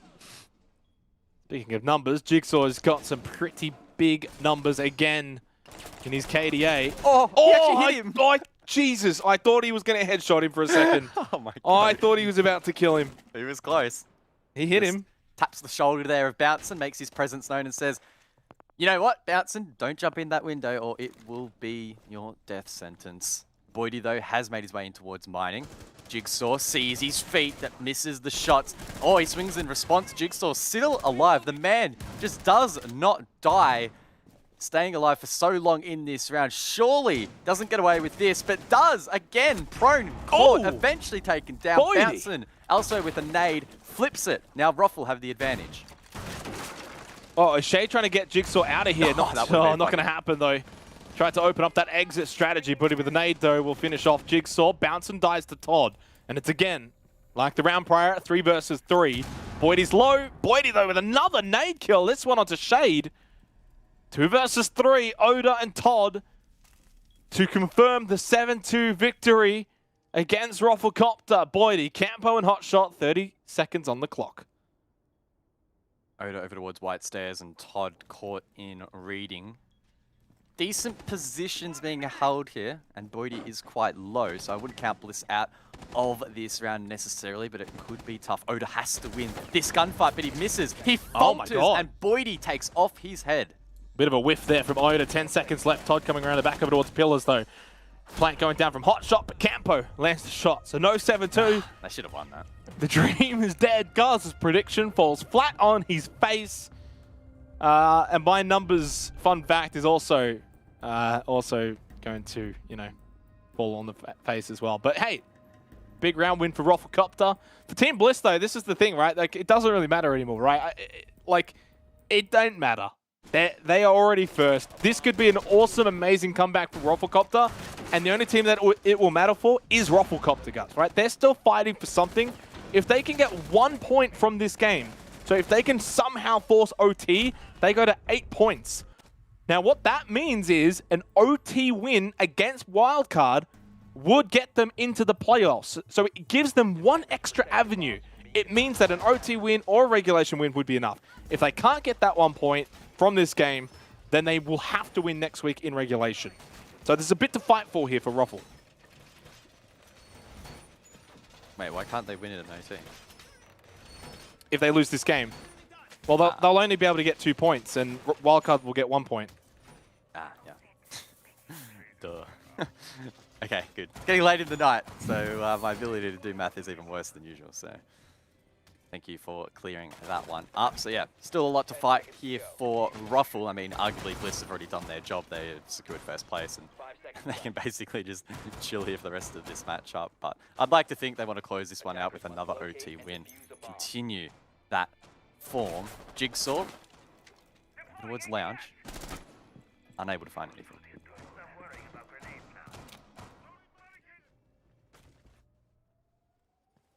Obviously, it also kind of makes next week's match against the Chiefs a bit of a dead rubber game for Team Bliss. It won't be, though, for Chiefs. They will still have a lot to play for. Rapix with the opening pick onto Bouncin, who's out for the count. And OJ might be following him. He's down at the moment, but does get brought back up. Scarlet control here from Hotshot on the Habana. Locates a Sawyer Gate facing in towards Cocktail. And, oh! Damage inflicted by Campo down below there. onto that defender. Boydie finds Shade. Could have done so with his gun, but the frag grenade will work out. They drop the skylight, and we still have a minute to go. Oh, what? OJ's killed Campo. Hotshot and Boydie are dead. That's it. Okay, minute to go. What? The game's over, guys. I don't know what you're on about. That's it. How long is OJ just going to stand here for? Is he just going to meme it out? Surely. What an anticlimactic finish. He's gonna kill himself with the Matero. Oh, no. I don't even know what to say right now. There's not a chance he will win this. If he wins this round, I will rock a mustache for the playoffs. I'll hold you to that. I will do it. There's no way he's winning it. It's not even possible. Come on, OJ. Dead. That's it. Team Bliss. 7-3 victory over Rufflecopter. And they will be going straight to the grand final. Oda hitting them with the question mark as well in the chat, rubbing it in. Bliss, but hey, when you're at the top of the standings, you know what? You can have your say. What a season for Team Bliss. I mean, there's still one more play day to go, so they could extend that lead even further. But again, critically, they will finish first here in Stage 2 for the regular season. And as I said before, they will go straight to the grand final position at the tail end of the gauntlet. They will be able to avoid having to run the gauntlet, which of course was their demise in Stage 1, Guz. And it was Rufflecopter, of course, that kicked them out of the gauntlet. And, well, they've gotten a bit of revenge here in this game. And it makes things very difficult for Rufflecopter now as well, going into Playday 7. They must beat Wildcard in regulation. That's as simple as that, really. And that means for Wildcard that as long as they get to OT, they're safe. Playday 7's still going to be so big, but we don't quite get the Bliss Chiefs match that we might have wanted. It was such a good start for Ruffle. I know I got really excited off the back of that very, very first kill. So well coordinated by Ruffle, but unfortunately, let's be honest, that was probably their one and only highlight in this entire matchup. From that point onwards, it was a downhill show for them. Bliss, they woke up, they showed up, and they put in a really solid performance. They continue to build form heading into the playoffs. They haven't blemished yet, and they literally have one more game before the playoffs, so I don't see any reason why that form should dip too much, and they've set themselves up really, really nicely. And that's Rufflecopter's worst loss of the stage since Playday 1, where they lost to LFO 7-3. Not worst loss because of the opponent, but worst loss because of the scoreline at the end of the game. So a 7-3 loss. So they've done that twice now, one to LFO and one to Team Bliss. But yeah, for Rufflecopter, a little bit concerning going into, of course, just one Playday to go, to lose like that against a team that they beat in stage number 1. Apparently, Bliss have also won this 6-2. Look, in fairness, they actually did win out at 6-2 anyway, really. Let's be honest here. But it was the Jigsaw. I can't say Jigsaw tonight. Jigsaw show? I can't say that. Jigsaw show, Jigsaw show, Jigsaw show. See? Yeah, that's hard. See? But again, he stood up. And it's becoming a common occurrence now for Team Bliss that he is the one that is constantly fragging out. Yeah, and look, it's honestly unbelievable. You very rarely see players posting these kind of stats week in, week out, week in, week out. Literally every single Playday, Jigsaw is just going absolutely huge. Oh, there's the updated stats. Whoa. Bang, there we go, 12 and 4. Thank you His very player much. rating actually just went down by that's terrible. A couple of last rounds there from Jiggy, but yeah, wow, he's just an absolute machine, and we see it time and time again. Yes, you know, players like himself, they're a little bit flashy. They're going to get the spotlight a little bit more than others who might be posting similar numbers, but the fact that he's been so consistent is a real testament to his ability, and I'm sure Bliss are very, very grateful that they picked him up, keeping in mind that Jigsaw previously did play for LFO. Yeah, big pickup, and I think has been the difference and the reason why Team Bliss have taken that next step. Do you crown them as the best team in the region, Guz? I mean, because like what? Okay. If they win Stage 2, if they're the Stage 2 champions, are they the best team in OCE? They might be the best team in OCN. I don't think you can truly say you're the best team in OCE. If you're the best team in OCN... Unless you are the top performing OCE team in APAC South, you can't be the best team in OCE. But that's my opinion. You can be the best team in OCN though. I'll tell you what, I do agree with you. I'm just trying to build, you know, clickbait headlines and all of that. Obviously, well, I'm boring, man. It's true though, because you know, and the players say it themselves. APAC South is always going to have that little extra preference, and you're going to prep more for that, and you're going to be playing better teams, so you're going to be playing at a higher level. OCN, while not completely, you know, disregarded, it's a different kettle of fish. And yeah, look, I'm just trying to stir a bit of fun with you guys. I always love doing that, throw you under the bus. I think what we can agree, though, is that if Bliss do, in fact, win this stage, what a perfect season, right? And then their expectations for stage 3 will be significantly different. Well, their be... expectation... Sorry, but literally, their expectation for stage 3 would be, lads, APAC South. Like, that is literally their goal. Because keep in mind, Oceanic Nationals is the stepping stone over towards APAC South. You need to do well here to be a chance to be promoted. And look, I don't think many of us would have expected Bliss to be even remotely in that conversation, but they are seriously putting their foot forward to be a threat. And if they continue to keep playing like this and continue to be consistent, continue to improve, I would love to see Bliss take it up against some of the best that APAC South has to offer, because they're playing some really, really good Siege at the moment. We're going to go and have a chat with a man who loves the zinger on a plate rather than in a box. It is going to be Oda from Team Bliss. Firstly, congratulations not only on this win, but on the entire stage. You guys are now officially in first place. You're officially straight to the grand final. Just how does that mean for you guys as a team? I don't know, it means everything. You know, going from when I first joined this team to being relegated, and then the last stage coming, fourth, and then being top, undefeated so far. Hopefully we can keep going through playoffs and, win that grand final. Yeah, I mean, give us maybe an insight as to what has changed. I know it's a common question, but something must have changed. What has clicked? What is the biggest thing that has changed between, as you mentioned, literally relegations to now? Is it Jigsaw? Is he the missing puzzle of that Jigsaw, I guess, that you've been trying to fit? Or is it something more than that? No, it's definitely Jigsaw, eh? Nah, we've definitely put in a lot more work. A lot more scrims, just looking into teams, looking more into different maps, and it's just working. We're just looking strong as, and I don't know. Yeah, I mean, obviously with that grand final position locked in, it means that you don't need to play any of the games leading into the gauntlet. I'm keen to hear your thoughts. Who do you think you'll be taking on in that grand final match? Who's in the grand final? I don't know. I feel like maybe Chiefs. I feel like Chiefs maybe might, edge out against Knights, but I feel like Chiefs and us will be grand final, and it will be like a good game. Well, funny you say that, because you've of course got the Chiefs next week for the final Playday. Does that mean that you're going to be holding some things back? We'll definitely be holding some things back, boys. Definitely won't be showing everything. That's probably the right way to play it. Obviously, you'll still try your best to win it, but maybe hold a couple of little things back. Before we let you go, though, of course, final shout-outs that you want to give out. Shout-outs to everyone in the chat for supporting us, every week. It's good. And just glad that rank game's over. Oh, Jesus. Well, all I'm going to say, mate, I've been saying you guys are going to go 7-0 all season. You got one more week to prove me right. So don't let me down. No, I won't. I definitely won't let you down, mate.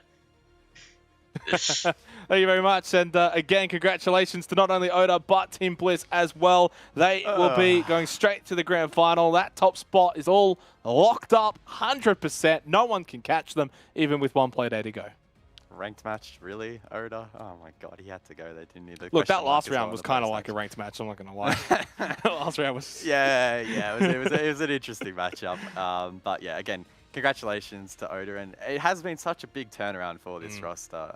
They have been in the depths of relegations. They know what it's like to be down the bottom, but they have really mounted such a fantastic recovery effort throughout this season, throughout this stage in particular as well, and who knows where that ceiling is for them. How high can they go? Yeah, let's go and have a look at today's results and see how everything played out from the start of the night until the very end. 7-4, 7-2, 7-4. Not quite 7-2, 7-3. How about in the middle there? It all started, of course, with Wildcard versus Knights. I got that prediction wrong. Wildcard keeping their play hopes alive. And then Order. Well, they got the job done against your, what did you call it, meme pick? Yeah, Rhythm Boys letting me down a little bit on that one. Should have gone with LFO for the cheeky pick there against the Chiefs, who continue that curse against the reigning champions. The Chiefs now cannot finish in first place, meaning that they'll need to at least play 2 BO3s to replicate that Stage 1 champion performance. Of course, the last matchup of the night just gone through was Bliss 7-3, a very comfortable victory for them, and Roffle unable to reproduce that result from the Stage 1 playoffs in which they took down their opponents 2-0. My favorite segment, of course. Let's go and have a look at the predictions and see where we are stacked up. We should be the same, and we've got some company. We've got more than that. We've got Sky joining us as well. Unfortunately for Ducky, 13-11, he's getting worse and worse. And Dev Marta, what's going on there? 15-9. He's below that other bearded guy. Forgot his name. What is it? Rob Manic? Don't know. Didn't cast SIS. I wouldn't know. You should have been in front though. Let's be real. You should be 18 and 6. Can we change that production and just pretend I never picked Rhythm? Can we go back in time and do that? Yeah. Look, unfortunate there for me, but again, sets us up for a really tight final Playday, not only for the predictions, but the standings themselves. Certainly does. Raven, of course, having a great little OCN. He may even actually win OCN and come so far last in APAC South that you could just about fit 3 Ravens in there and you still wouldn't be able to add them all together and get into the top 2. Let's look at our MVP, of course, for this week of OCN. No real surprises, of course, if you've been watching the games. It's Wettables from LFO. Massive game, guys. I mean, seriously, what a performance. Yeah, it really was. It was a great, well-rounded performance. And the one stat that really caught my eye live in the server was that opening KD on the entry going +6. LFO were just in such good standing in a lot of these rounds to pull off the kind of confident, cool, calm, and collected executes that we've come to expect from them against the Chiefs historically. Wet did a great job to get his team in that position and couldn't really be faulted. The man himself said that it was his best match of his career that he's played so far, and it certainly looked like that as well. I think it was 19 and 6 was the final sort of KD, but to add to this story, it's not just the fact that he went 19 and 6. His teammates went all negative, Gus. Yeah, when you say it out loud, it does sound a little bit ridiculous, but yeah, Wettables is definitely going to need a back massage from the rest of his roster after this matchup as he was carrying them through the depths, and you can just see throughout the replay package, he is hitting so many crazy shots. Some really awesome reactions as well, and I must say, Wettables, of course, not having much of an opportunity to be an interviewee this season, but he did a great job explaining the matchup, explaining his thoughts, and hopefully we get to see some more LFO wins maybe next week, maybe in Stage 3, so we can have a chat. And you can see what it means to him and what that match meant for LFO. Of course, a big game against a big opponent that they were able to get 3 points from. Let's look at the standing and see how it all shapes up with 1 game to go, or 1 day to go, I should say. There's technically 4 games to go. Team Bliss on 17 points. They're looking for the 7-0. I mean, technically it's not 6. It's in the 1 column, guys, but it's an OT win. Chiefs just behind them in what becomes now a log jam. Chiefs, Order, Knights, Wildcard, Copter, all still vying for a playoff position. I should note, LFO do not have the head-to-head with Wildcard. They cannot make playoffs, so even if they were to somehow beat Rhythm, which you maybe expect at this point, you know, they can't actually overtake Wildcard. Yeah, really unfortunate there, so that does, of course, knock out the bottom 2, but really close. 2nd to 6th, they're fighting it out to make the top 5, and they're also fighting it out to finish as high in the standings as possible. They're all now chasing Bliss in that gauntlet format, and all of those teams will really, really want to finish in 2nd place or 3rd place if that's their best possible result, so that they have to play less best of 3s in that format.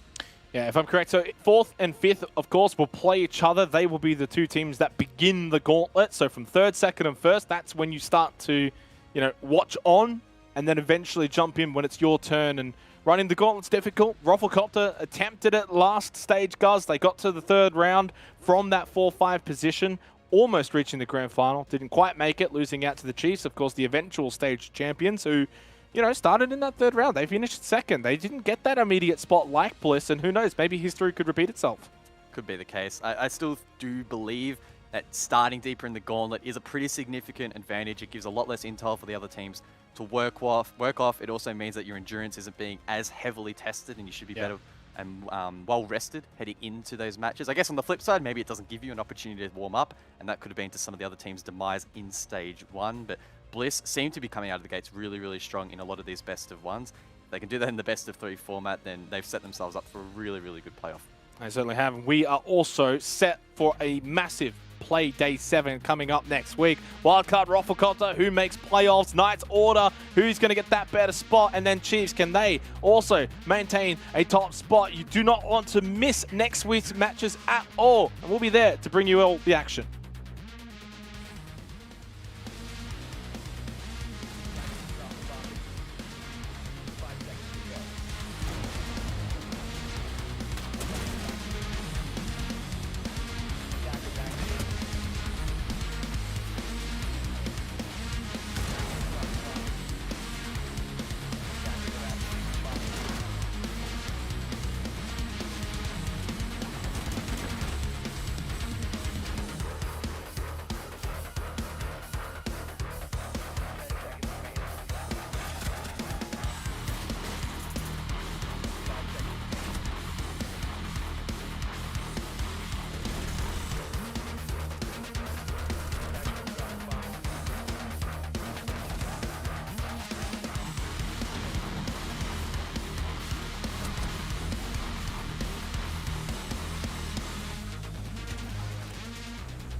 I'm running out of time.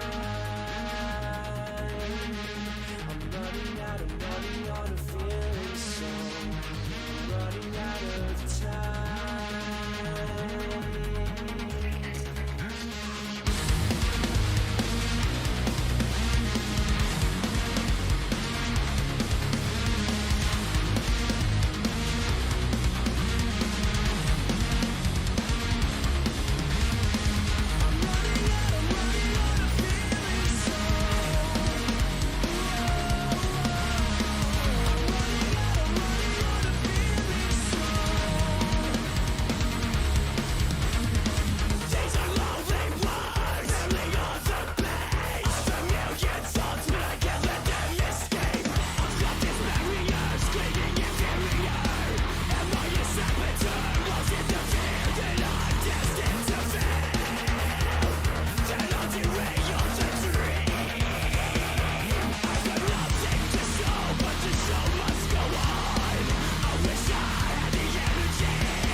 I rode it all along on your way right before it